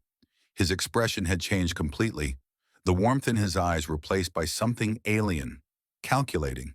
His skin seemed to ripple subtly, like water disturbed by a stone. "Julian!" Raven's voice trembled. "What's happening?" "Shh," he soothed, stepping closer. "Everything will make sense soon. The colony is waiting for you, Raven. You'll be with me forever." She yanked her arm back violently, but his grip was inhumanly strong. "Let go of me!" she screamed, panic rising in her throat. Julian's face began to change before her eyes. The skin along his jawline started to split, revealing something chitinous and gleaming beneath. His mouth widened impossibly, mandibles emerging from where human teeth had been moments before. Raven screamed again, a sound of pure terror, as she fought desperately against his iron grip. She clawed at his hand, kicked at his legs, but he didn't even flinch. The creature wearing Julian's face continued its horrific transformation, its head tilting at an unnatural angle as it observed her struggles with cold, inhuman interest. "The integration is painless," it said in Julian's voice, though the moving mandibles gave the words a clicking, inhuman quality. "Soon you'll understand. Soon you'll join us." As the creature pulled her closer, preparing to deliver its venomous bite, the glass sliding door to the backyard shattered with an explosive crash. Damon burst through the spray of glass, a can of industrial insecticide clutched in each hand. "Get away from her!" he shouted, charging forward without hesitation.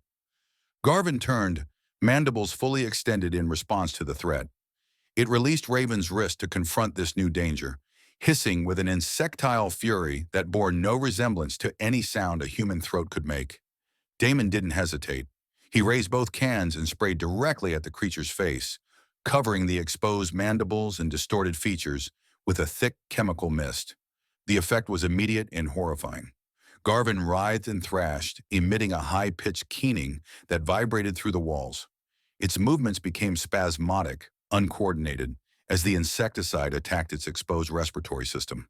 "Raven, run!" Damon shouted, continuing to spray as he backed toward the shattered door. Raven stood frozen for a split second, watching as the thing that had been Julian convulsed on the floor, its face cycling between human features and insect anatomy in rapid, nightmarish succession. "Now!" Damon yelled again, grabbing her arm and yanking her toward the exit. This time she moved, stumbling across the broken glass and out into the backyard where Lily and Marcus waited, wide-eyed with terror and clutching their own makeshift weapons. "Go, go, go!" Damon urged, pushing them all toward the side gate. Behind them, the inhuman screaming suddenly stopped, replaced by an eerie silence that was somehow more terrifying. They sprinted through the gate and around to the front of the house, where the van waited at the curb, engine still running. "It's coming!" Marcus shouted, glancing back toward the house. They piled into the van, Damon throwing himself into the driver's seat and slamming the accelerator before the others had even closed their doors. The van fishtailed briefly before finding traction and rocketing away from the curb. In the rearview mirror, Damon caught a glimpse of a figure emerging from the front door, Julian Garvin, his face apparently normal again, watching them drive away with an expression of cold, calculating rage. "Holy shit!" Lily gasped from the back seat, her voice trembling. "Holy shit! Holy shit! Holy shit!" Raven sat beside her, pale and shaking, tears streaming down her face. "It wasn't him," she whispered. "It looked like him. It sounded like him. But it wasn't him." "I know," Damon said, his own hands unsteady on the wheel as he pushed the van well beyond the speed limit. But we got you out. You're safe. For now, Marcus added grimly, looking back over his shoulder to make sure they weren't being followed. But we just declared war on the colony, and they know exactly who we are. Chapter 17. Room 13 at the Starlight Motel had taken on a different atmosphere since their return. What was once a refuge, a place for horror movies and friendship, was now a shelter against an unimaginable threat. Raven sat cross-legged on one of the beds, her fingers absently twisting the silver rings on her left hand. The image of Julian's face splitting open to reveal glistening mandibles was burned into her mind, a recurring nightmare she couldn't wake from. She kept seeing it play out, the way his warm smile had transformed into that cold, alien expression, how his familiar hands had gripped her with inhuman strength. The worst part wasn't the horror of what he'd become. It was the memory of believing him, of falling for his lies again. "I actually thought he loved me," she whispered, not realizing she'd spoken aloud until she noticed the others looking at her. "I believed everything he said, that he was leaving his wife for me, that we had something real." She wrapped her arms around herself, fighting back tears that threatened to expose a vulnerability she rarely showed. All this time, he was just using me. She wondered if the real Julian was still in there somewhere, trapped inside his own body, watching as the colony used his memories, his voice, his face to lure her in. Or was he already gone, erased, nothing but a shell housing the hive mind? She didn't know which possibility was worse. Damon paced restlessly near the window, occasionally peering through the curtains as if expecting to see an army of ant-human hybrids marching across the parking lot. Marcus had commandeered the small desk, his laptop open as he frantically compiled everything they knew about the enhanced ants. Lily had taken to sketching, not her usual monster designs, but diagrams of what they'd witnessed, attempts to process the horror through art. She was also going through her phone, a look of intense concentration on her face. Dr. Mercer stood apart from them, his tall frame silhouetted against the bathroom doorway. He had said little since their return, allowing the teenagers time to process what they'd experienced. "It's all real," Raven finally said, breaking the tense silence. "Everything you told us, the enhanced ants, the human integration, all of it." Mercer nodded, his expression grim. "I wish I was the crazy man they have portrayed." "Wait," Lily said suddenly, her eyes widening as she stared at her phone. "I think I caught something." She tapped at her screen frantically. "When we were at Garvin's house, I tried to record what was happening. I might have something." She turned her phone around, showing a video playing on the screen. Despite the shaky footage and poor lighting, there was no mistaking what it showed. Julian Garvin's face in mid-transformation, the human skin splitting to reveal the chitinous structures beneath, mandibles emerging from his distorted jaw. The video lasted only about 8 seconds, but it captured the horror with undeniable clarity. Mercer moved with surprising speed, crossing the room to take the phone from Lily's hand. "This is extraordinary," he said, his voice trembling with excitement. "This is exactly what we need. Clear visual evidence of the transformation process." He replayed the video 3 times, his scarred face illuminated by the screen. "In all my years tracking the colony, I've never managed to capture such clear footage. This could be the key to making people believe." "So what do we do now?" Lily asked, looking up from her phone. "We can't just sit here waiting for them to come for us." "We need a plan," Damon agreed, finally ceasing his pacing to sit on the edge of the second bed. "We need to decide what our next move is going to be." "We could do nothing," Marcus suggested, though his tone made it clear he wasn't advocating for this option. "Go home. Pretend we didn't see anything. Hope they leave us alone." "They won't," Mercer said flatly. "You've been identified as threats now. The colony doesn't forgive, and it doesn't forget." "Could we, I don't know, blow them up or something?" Lily asked. "Like, what if we got a tanker truck of gasoline and somehow got it close to their tunnels?" Marcus shook his head. "That only works in movies. First, where would we get a tanker truck? Second, how would we get it close to underground tunnels? Third, fire needs oxygen to burn. In enclosed spaces like tunnels, an explosion would quickly use up available oxygen and probably wouldn't spread far enough to take out the entire colony. Plus, we don't even know exactly where their main nest is, Damon added. We'd need to locate it first. What about gathering evidence like Mercer suggested? Raven asked. Document everything so someone has to believe us. Who would we even show it to? Lily countered. The sheriff's department? Your mom hasn't answered your calls, Raven. What if she's already? She left the implication hanging in the air. A heavy silence fell over the room as they considered this possibility. We could warn people, Marcus said suddenly, sitting up straighter. My parents own KMDV, the local radio station. If I could get on air, I could broadcast a warning to everyone in Midville. Would people believe it? Damon asked skeptically. Some might, Marcus insisted. Enough to start asking questions, looking more closely at their neighbors, maybe noticing the signs. It's better than nothing. I could call the state police, Raven suggested. They're outside whatever influence the colony has established here. They might listen. Mercer's expression darkened. I've tried alerting external authorities before. Best case scenario, they think you're making a prank call. Worst case, they contact the local authorities to check on you. Authorities that may already be compromised. We have to try something, Raven insisted, her voice rising slightly. We can't just let this happen. What about the football game tomorrow night? Lily suggested. Everyone in town will be there. We could try to warn people directly, show them evidence, and risk being surrounded by potential ant people in an enclosed stadium, Damon countered. That sounds like suicide. Not if we're smart about it, Marcus said, warming to the idea. We could set up a demonstration, something too obvious to ignore. They fell silent again, each contemplating the impossible situation they found themselves in. All right, Damon finally said, standing up with renewed determination. We need to prepare for all scenarios. Lily and I will put together go bags, food, water, weapons, anything we might need if we have to run. We should all have them ready.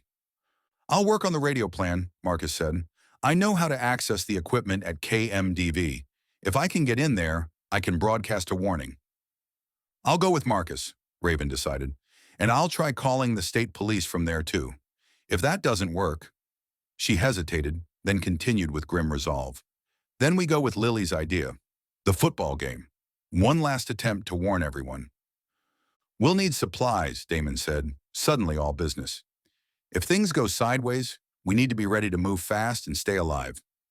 He pulled his backpack from under the bed and emptied it onto the mattress. Everyone should have a go bag with essentials. Like what? Lily asked. Water bottles for one, Damon replied, already sorting items into piles.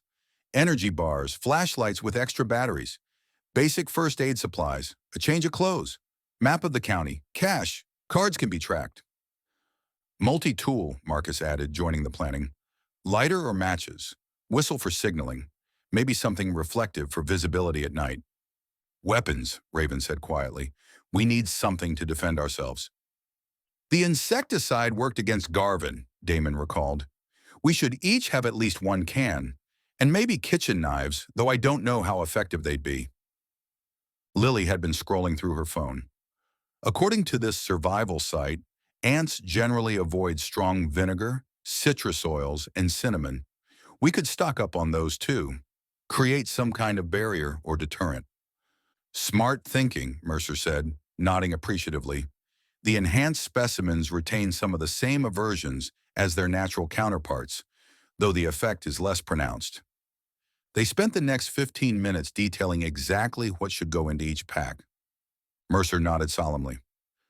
A multi-pronged approach gives us the best odds, however slim they may be. I'll continue my own documentation efforts. The more evidence we have, the better our chances of being believed. And Lily's video is exactly the kind of proof we need. So we're agreed, Damon said, looking around at his friends. We prepare to run if necessary, but first we try to warn everyone we can. Before anyone could respond, a gentle knock at the door made them all freeze. Damon motioned for silence as he crept toward the peephole. It's your parents, he whispered to Lily, his shoulders relaxing slightly. Lily hurried to the door, opening it to reveal Mr. and Mrs. Nguyen standing in the hallway. Mrs. Nguyen held a tray of sandwiches. "We thought you might be hungry," she said, stepping inside without waiting for an invitation. "You've all been here for hours." Mr. Negan followed, carrying a pitcher of iced tea in plastic cups. His eyes narrowed slightly when he noticed Mercer. "I did not realize you were having a guest from another room," he said. "Dr. Mercer is helping us with a school project," Lily explained quickly. "It's about, insect biology." Mrs. Nguyen set the tray down on the desk beside Marcus's laptop. "How interesting," she said, though her voice sounded strangely flat. "Insects are fascinating creatures, aren't they? So organized, so efficient." Something in her tone made Raven's skin crawl. She glanced at Damon, who had subtly positioned himself between the Nguyens and the door. Mr. Nguyen was staring fixedly at Mercer now. "You've been quite active around town, Doctor. The quarry, the abandoned tunnels outside Midville. Very curious." Mercer went completely still, his scarred face revealing nothing. "Simply field research," he said carefully. "I find the local geology fascinating." Mrs. Nguyen's head tilted at an odd angle as she regarded the teenagers. "And you've been sharing your theories with these children?" The temperature in the room seemed to drop. Lily stepped away from her parents, moving closer to her friends. "Mom," she said, her voice small. "Dad, is everything okay?" Mr. Nguyen smiled, but the expression never reached his eyes. "Everything is fine, Lily. We just want to understand what you've been learning from Dr. Mercer." Mrs. Nguyen reached for the pitcher and began pouring iced tea. "Yes, we're very interested in what you know." Mrs. Nguyen's face suddenly contorted, the skin along her jawline beginning to split. "The colony is quite interested in your activities," she said, her voice now overlaid with a chittering sound as mandibles began to emerge from her stretching mouth. "Run!" Mercer shouted, lunging forward to overturn the desk into Mrs. Nguyen's path. Chaos erupted in the small room. Mr. Nguyen moved with inhuman speed to block the door, but Damon was ready. He grabbed one of the industrial-sized cans of insecticide they'd collected earlier, the same type they'd used against Julian, and unleashed a steady spray directly into Mr. Nguyen's face. The transforming man-thing recoiled, mandibles clicking in rage as the chemicals attacked its respiratory system. "The door!" Raven shouted, seeing their only chance of escape. Mercer reacted instantly, shoving the overturned desk further into Mrs. Nguyen's path. The impact knocked her off balance, her inhumanly distorted face contorting with rage as she stumbled backward. Damon didn't hesitate. He charged forward, targeting Mr. Nguyen, who still blocked the doorway. With the insecticide still spraying, he lowered his shoulder and rammed into the transforming man with all his strength. The chemical assault had weakened Mr. Nguyen enough that he staggered sideways, momentarily clearing the path. "Now!" Damon yelled, keeping the spray directed at the Nguyens as the others rushed past him. Marcus grabbed Lily's hand and pulled her through the narrow opening, nearly tripping over her father's feet. Lily let out a sob as she passed her parents, their familiar faces now twisted into something monstrous and alien. Raven followed, pausing only long enough to grab her backpack from beside the bed. "Damon, come on!" she screamed, seeing Mrs. Nguyen beginning to recover her balance. Mercer was the next through the door, moving with surprising agility for a man his size. Damon followed last, backing out while maintaining a steady stream of insecticide until the can finally sputtered empty. He threw it directly at Mrs. Nguyen's face before slamming the door shut and racing after the others. Chapter 18. Raven pressed her face against the glass window of KMDV radio station, cupping her hands around her eyes to block the glare. The darkened interior revealed empty desks and silent broadcasting equipment. "Try your key again," she urged, glancing nervously at the empty parking lot behind them. Marcus fumbled with his parents' key ring, selecting a small silver one.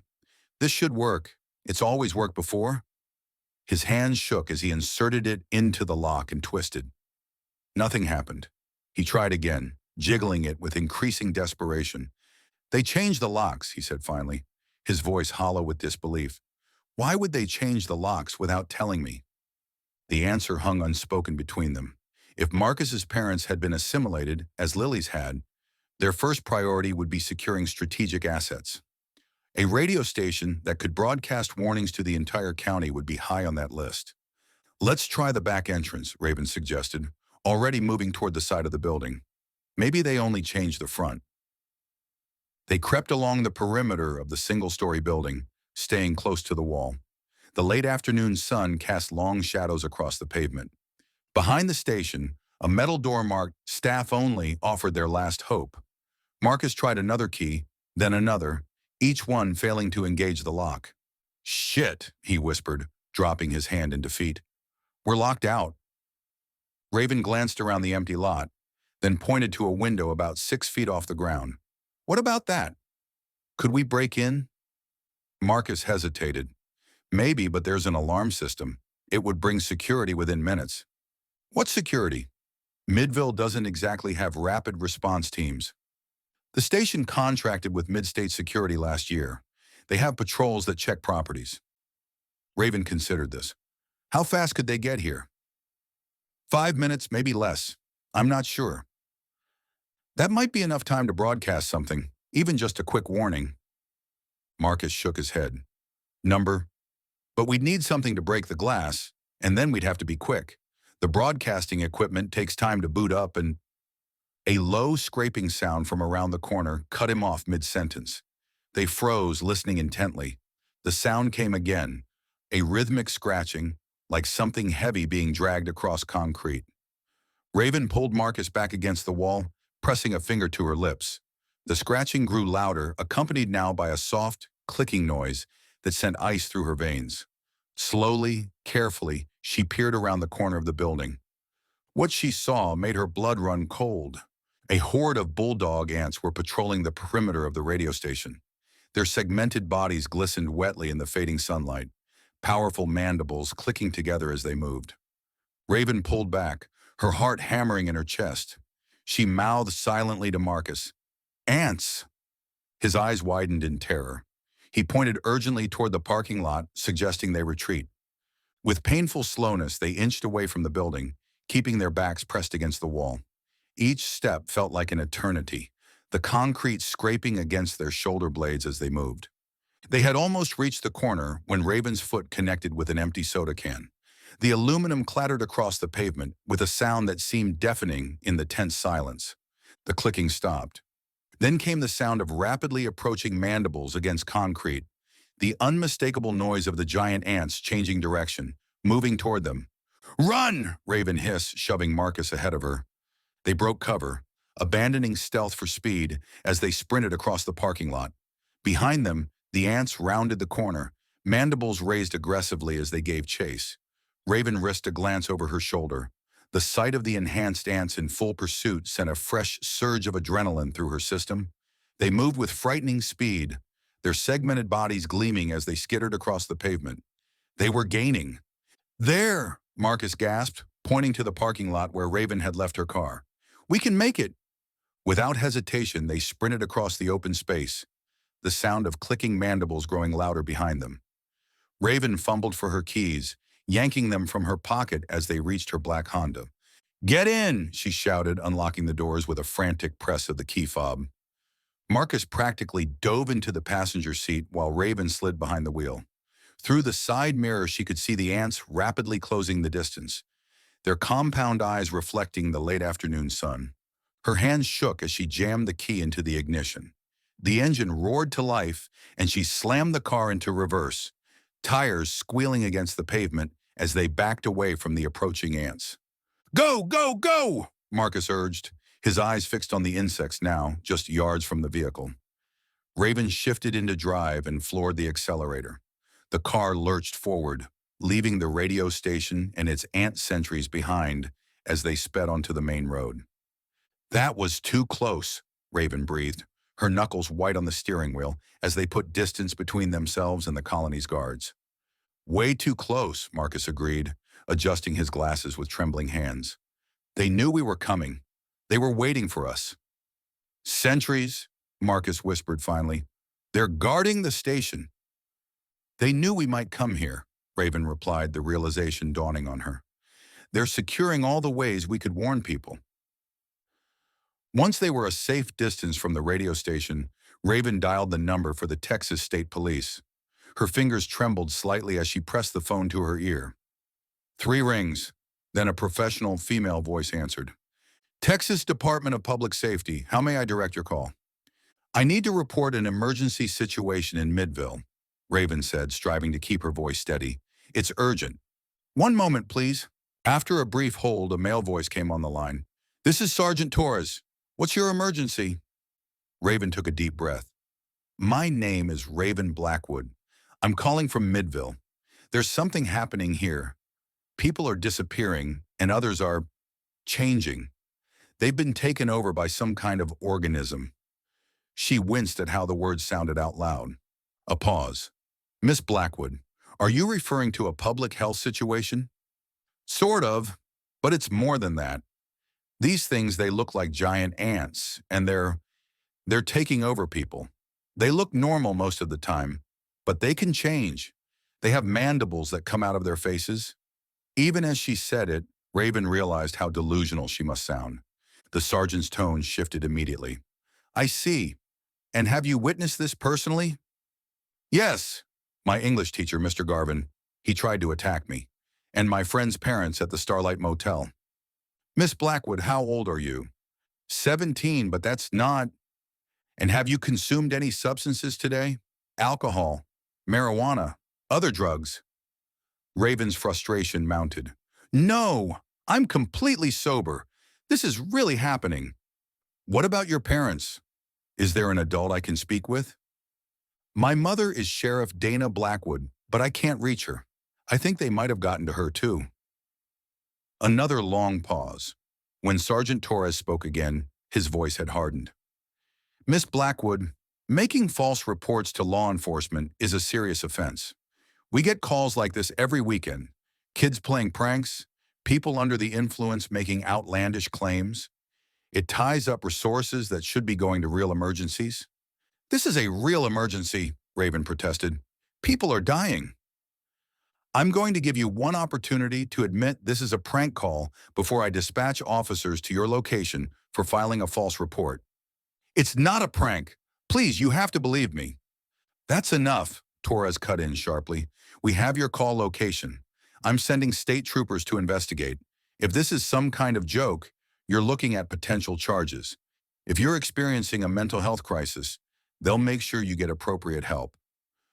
Don't send troopers here, Raven pleaded, suddenly realizing the danger.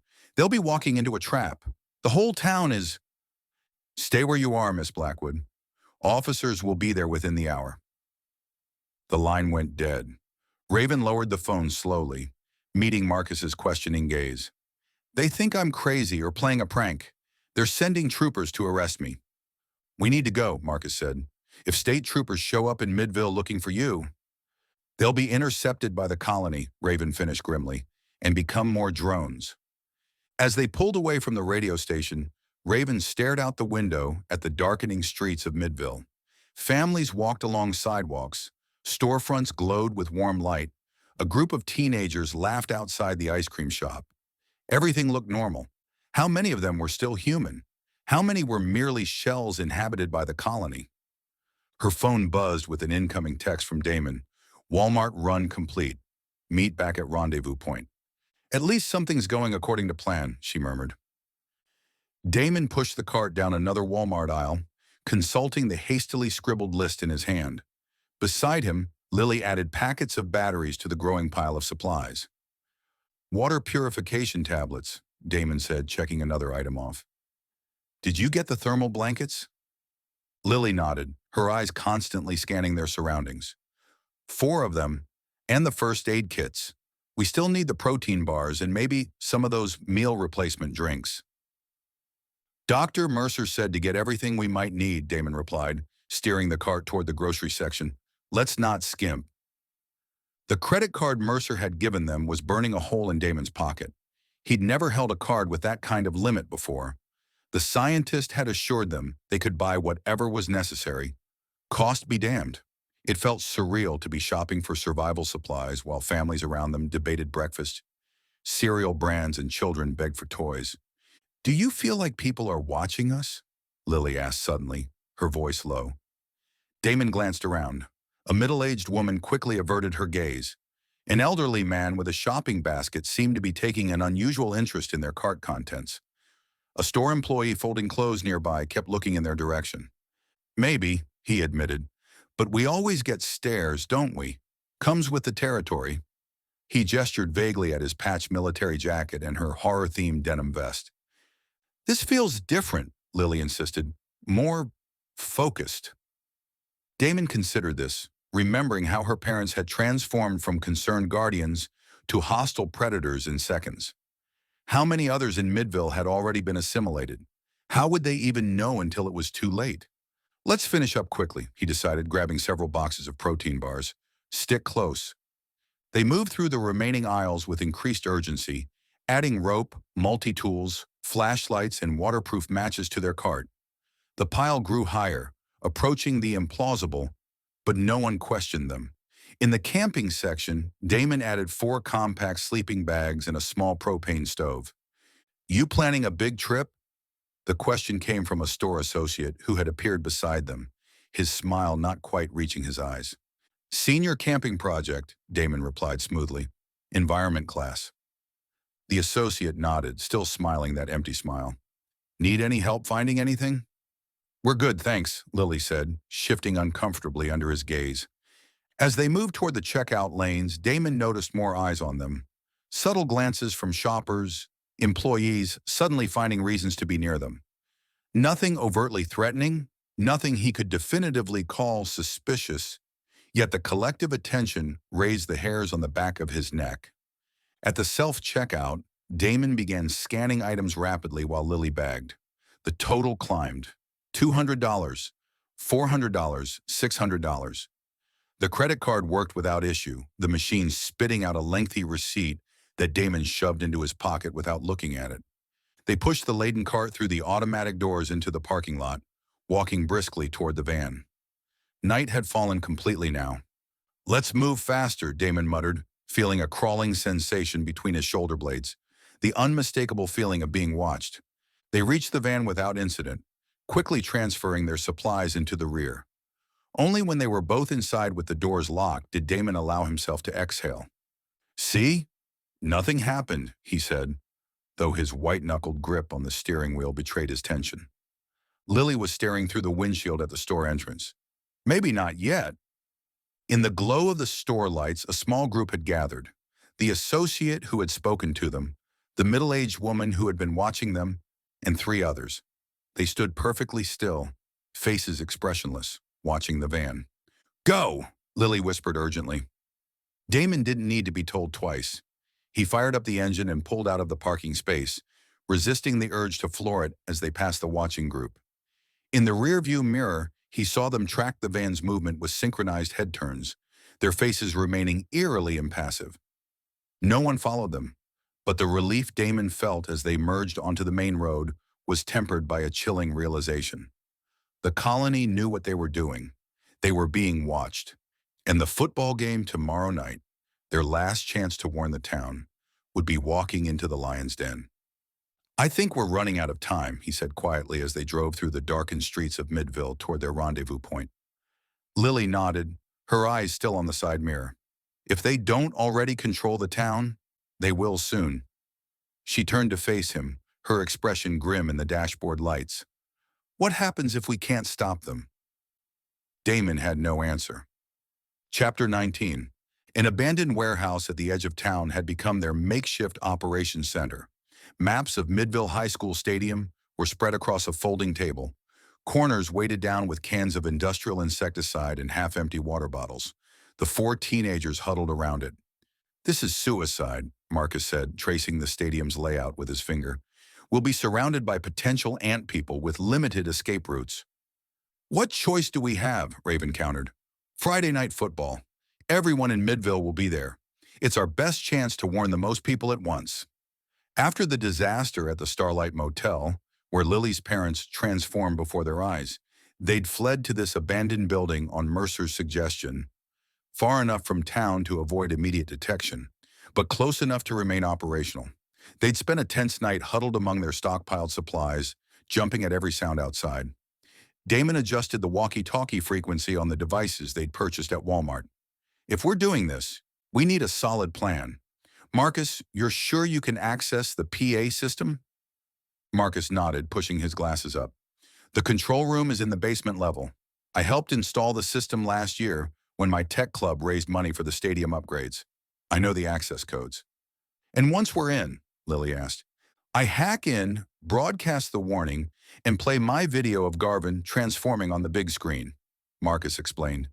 People will have to believe what they see with their own eyes. Dr. Mercer stood apart from them, his tall frame silhouetted against a grimy window. He'd said little during their planning session, his scarred face betraying nothing of his thoughts. You've been quiet, Raven noted, looking up at him. What do you think? Mercer turned from the window. I think you're underestimating the colony's intelligence. They're aware of your intentions. They've been monitoring your movements, securing strategic locations. So what's your suggestion? Damon challenged. Run, hide, wait until the entire town is assimilated? It may already be too late, Mercer replied softly. The integration has accelerated beyond my predictions. By now, critical infrastructure will be under colony control. Law enforcement, emergency services, communications. All the more reason we need to warn those who haven't been taken, Raven insisted. Mercer studied each of them in turn, his unnaturally pale eyes lingering longest on Raven. Very well, but I won't accompany you into the stadium. I'll remain with the vehicle, in position for rapid extraction when, not if, things go wrong. Fine, Damon agreed. We go in, broadcast the warning, and get out. Simple. No one pointed out how far from simple it would likely be. Raven stood suddenly, a thought occurring to her. We need to change how we look. The others turned to her in confusion. They're looking for us. 4 goth kids and a weird scientist, she explained. We stand out too much. But if we looked normal... What, like preppy? Lily asked, glancing down at her horror-themed clothes with distaste. Exactly, Raven nodded. The colony knows what we look like. If we blend in with everyone else at the game, we might buy ourselves enough time to access the PA system. Marcus considered this. It's actually not a bad idea. Camouflage. One problem, Damon pointed out. Where do we get normal clothes at this point? It's not like we can just walk into the mall. They fell silent, contemplating this obstacle. I may have a solution, Mercer offered unexpectedly. There's a thrift store about half a mile from here. Small, family-owned. Lily checked her watch. Game starts in 3 hours. If we're going to do this, we need to move now. The thrift store proved to be a dusty, cluttered space with racks of second-hand clothes and a sleepy elderly woman behind the counter who barely looked up from her crossword puzzle as they entered. They split up, each searching for items that would help them blend in with the typical crowd at a football game. Raven found herself staring at a rack of pastel sweaters and faded jeans, exactly the kind of clothes she'd deliberately purged from her wardrobe 2 years ago. With reluctance, she selected a light blue sweater, a pair of straight-leg jeans, and white canvas sneakers. In the small changing room, she scrubbed off her black lipstick and heavy eyeliner, watching her gothic persona wash away down the sink. When she emerged, Damon was already waiting, transformed into something unrecognizable in khaki pants and a MIDVILLE high sweatshirt, his patched military jacket nowhere to be seen. His dark hair was combed back, rather than falling in its usual disheveled style across his face. He did a double-take when he saw her, his eyes widening slightly. What? Raven demanded, uncomfortable under his scrutiny. Nothing, Damon replied quickly, looking away. Lily emerged next, looking uncomfortable in a pleated skirt and MIDVILLE Wildcats t-shirt, her purple-streaked hair pulled back into a ponytail. Marcus completed their transformation, sporting pressed chinos and a button-down shirt that made him look like he belonged on the debate team. They caught glimpses of themselves in the store's full-length mirror. 4 ordinary teenagers, indistinguishable from any others who might attend tonight's game. I feel naked, Lily muttered, tugging at her skirt. At least you look normal, Marcus assured her. That's the whole point. They paid for their disguises and left, carrying their regular clothes in bags. Outside, they piled into Mercer's black Tesla, the scientist's expression unreadable as he observed their transformations. Will this really fool them? Lily asked as they pulled away from the curb. The colony identifies threats through behavior patterns and facial recognition, Mercer explained. The disguises won't fool them for long, but they might create enough confusion to buy you time. As they drove toward the stadium, Raven caught Damon staring at her again, his eyes quickly darting away when she noticed. Seriously, what is your problem? She finally demanded. Damon looked embarrassed. It's just, I haven't seen you like this since before. You know, before you changed your whole look. And? He shrugged, a flush creeping up his neck. You're stunning. You always are, but it's like seeing a ghost or something. The Raven from before. The compliment caught her off guard. She opened her mouth to respond, then closed it again, unsure what to say. I'm still me, she finally said.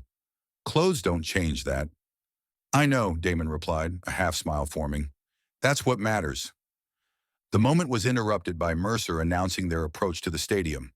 Remember the plan, he said, his voice grave. Get in, broadcast your warning, get out. No heroics, no delays. They nodded in solemn agreement as the stadium came into view, its parking lot already filling with cars and families in MIDVILLE Wildcats colors. The normality of the scene, parents carrying coolers, teenagers laughing, a hot dog vendor setting up near the entrance, made their mission seem suddenly surreal. We'll park here, Mercer decided, selecting a spot with clear sight lines to the main exit. Keep your walkie-talkies on Channel 3. If anything feels wrong, anything at all, abort immediately. I'll be monitoring. The four teenagers climbed out of the Tesla, their new, normal clothes feeling strange and restrictive. Each carried a small backpack containing their insecticide cans and other emergency supplies. Stay together, Damon reminded them as they approached the ticket booth. No matter what happens, we don't split up. Inside the stadium, the atmosphere was electric with pre-game excitement. The stands were already half full, fans chattering and cheering as the teams warmed up on the field below. Concession stands did brisk business while the marching band assembled near the end zone. I want to take a walk around, Damon murmured, scanning the crowd. Get the lay of the land before we head down to the basement. They circled the concourse, observing every detail. Nothing seemed obviously wrong. Stadium staff directed traffic flow. Families found their seats. Children begged for snacks. If any of them were colony-controlled, they showed no outward signs. Maybe we caught a break, Marcus suggested hopefully. Maybe they don't know we're here. Raven wasn't convinced. Let's just get to the control room. The sooner we broadcast the warning, the sooner we can get out.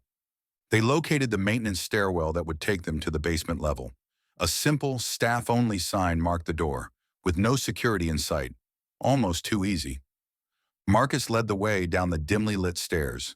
The others followed closely, the cheerful crowd noise fading behind them as they descended. The basement level was utilitarian.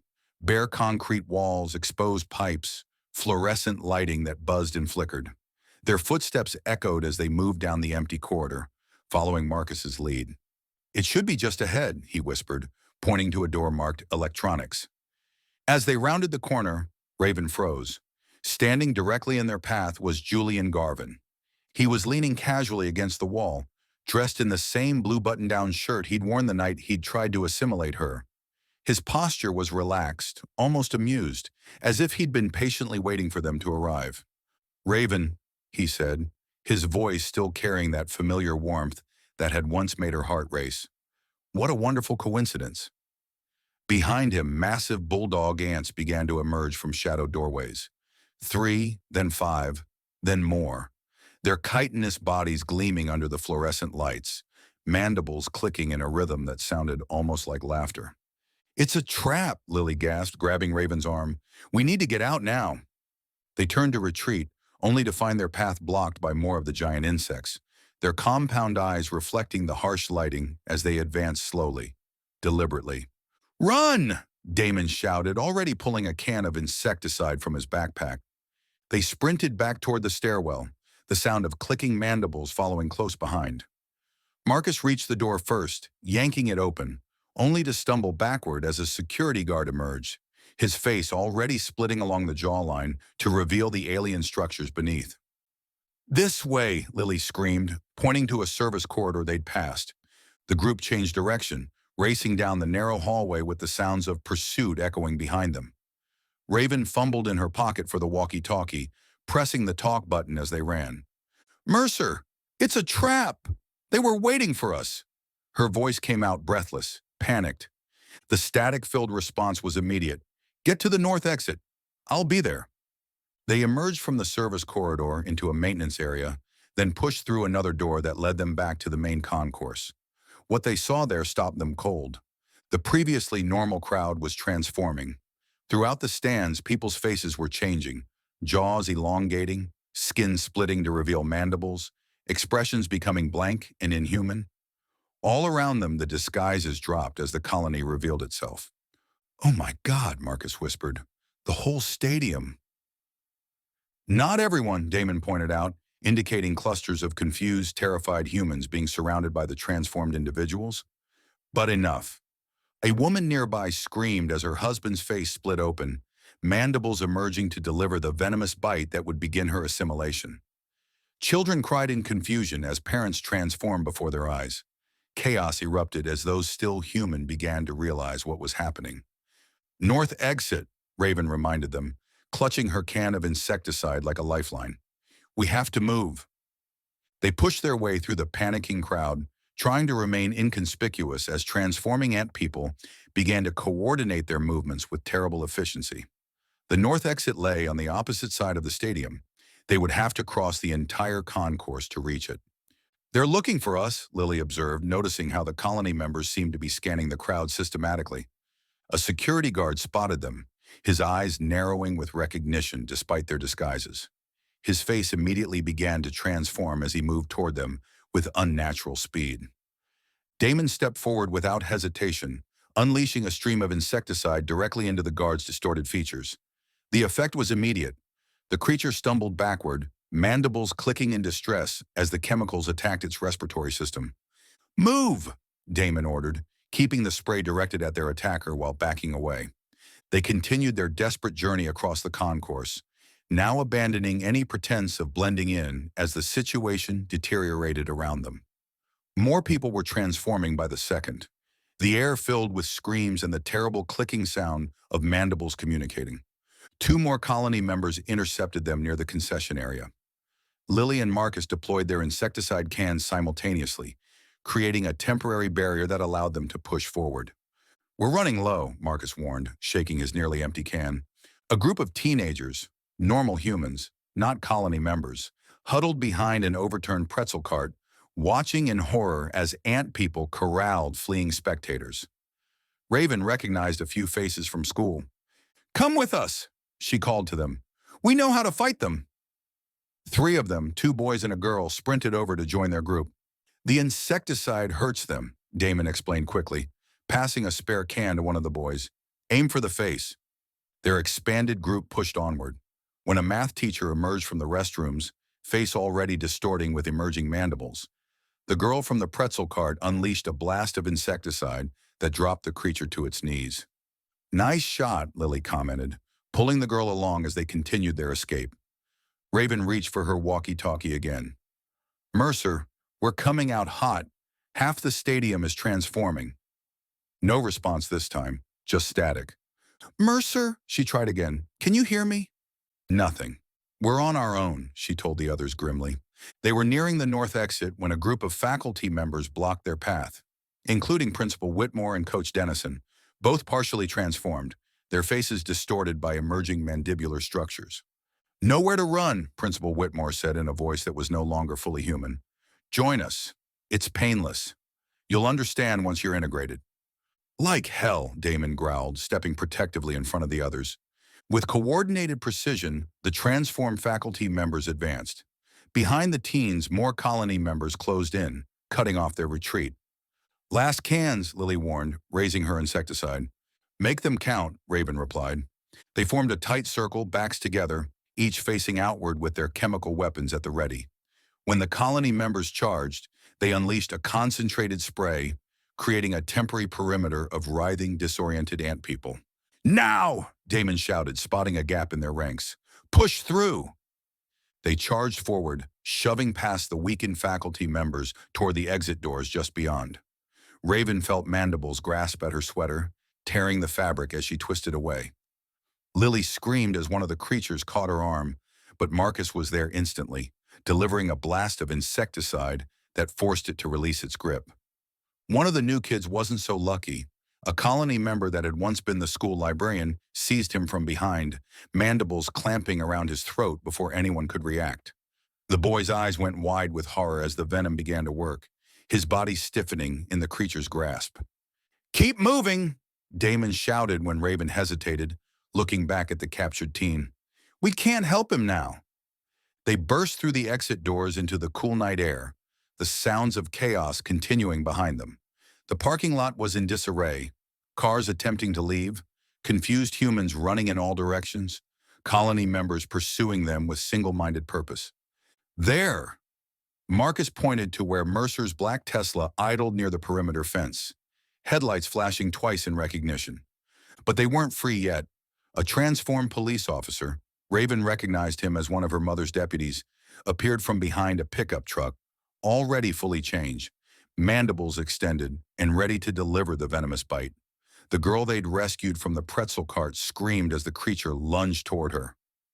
Damon was out of insecticide. So was Lily. Marcus had already used the last of his can inside the stadium. They had no weapons left.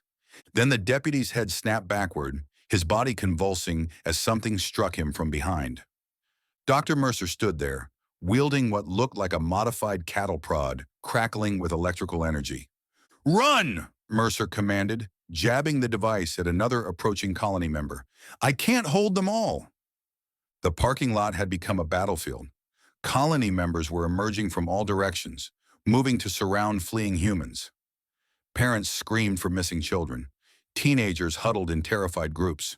A few brave individuals fought back, but most were overwhelmed within seconds, collapsing into paralyzed heaps as the venom took hold. Raven and the others raced toward Mercer's Tesla, now just 30 yards away. A woman's scream cut through the chaos. A mother separated from her young son as colony members closed in. The boy couldn't have been more than 7, frozen in terror as ant people encircled him. "Keep going!" Raven shouted to her friends. "I'll be right behind you." Before anyone could stop her, she veered toward the child, rushing across the chaotic parking lot toward the terrified boy. The colony members surrounding him turned at her approach, mandibles clicking in anticipation of another capture. "Raven, no!" Damon screamed, already halfway to the Tesla. As Raven reached for the boy, a transformed woman lunged between them. Mandibles snapped at Raven's outstretched hand, missing by inches as she jerked back. More colony members converged, cutting off her path to the child. "Raven, come on!" Marcus shouted from the car. "We have to go now." Damon was already racing back toward her, a tire iron clutched in his hand. He swung it in a wide arc that connected with the transformed woman's shoulder, buying Raven precious seconds. He grabbed her arm and pulled her backward. "There's no time," he said, his voice breaking. "We can't help him." "But—" Raven's protest died on her lips as she saw more colony members swarming around the boy. Even now the child was being carried away, his terrified screams fading as he disappeared into the crowd of transformed humans. "Come on!" Damon pulled harder, and this time Raven allowed herself to be led away. They sprinted the final distance to the Tesla, where Lily, Marcus, and Mercer waited with the doors open. Mercer continued to hold off pursuing colony members with his electrical device, but even he was being pushed back by their sheer numbers. "Get in!" Mercer commanded, backing toward the driver's side. A transformed janitor lunged at them from behind a minivan, mandibles snapping just inches from Raven's back. She felt the rush of air as they closed on empty space. Damon swung the tire iron again, connecting with enough force to send the creature stumbling backward. "Move!" he shouted, shoving Raven toward the car. They piled into the Tesla. As Mercer gunned the engine, Raven caught a glimpse of something that froze her blood. Standing at the stadium entrance, watching as chaos enveloped the parking lot, was her mother. Sheriff Dana Blackwood's face was perfectly human, her uniform immaculate. But her eyes, those eyes held nothing Raven recognized. "Mom," Raven whispered, pressing her palm against the window as the Tesla accelerated away. The Tesla sped through the parking lot, dodging abandoned vehicles and fleeing humans. They crashed through a chain-link gate at the service entrance, metal twisting around the reinforced bumper as they broke onto the open road. "What happened?" Mercer demanded, his scarred face tense in the dashboard lights. "The walkie-talkies went dead." "They were waiting for us," Raven explained between gulps of air, her voice hollow with the failure of her rescue attempt. "The whole thing was a trap. They knew we were coming." "And not just a few of them," Marcus added, his glasses fogged with sweat and terror. "Half the stadium, maybe more. The colony has assimilated hundreds of people already." Through the rear window, they could see the stadium receding into the distance. Colony members had formed a perimeter, preventing most humans from escaping, systematically capturing those who tried. "We should go back," Lily said suddenly. "There are still people in there. Children, families. We can't just leave them." "To do what?" Mercer challenged. "4 teenagers with empty insecticide cans against an army of drones? You'd be assimilated within minutes." "So we just abandon them," Raven demanded. Mercer's expression grew grimmer. "Midville is lost. The colony's control is too extensive. Our priority now must be preventing its spread." "Where are we going?" Damon finally asked as Mercer turned onto the highway heading east. "Away from here," Mercer replied. "We gather more evidence, contact federal authorities, try again with a more receptive audience." "And if they don't believe us either?" Marcus asked softly. Mercer had no answer for that. As Midville's lights disappeared behind them, Raven stared out the window at the darkened landscape rushing past. The colony was growing, spreading, adapting. Their small group had failed to stop it, had barely escaped with their lives. But they were still human, still free, still fighting. For now, that would have to be enough. In the distance, a green highway sign came into view. "Leaving Midville. Drive safely."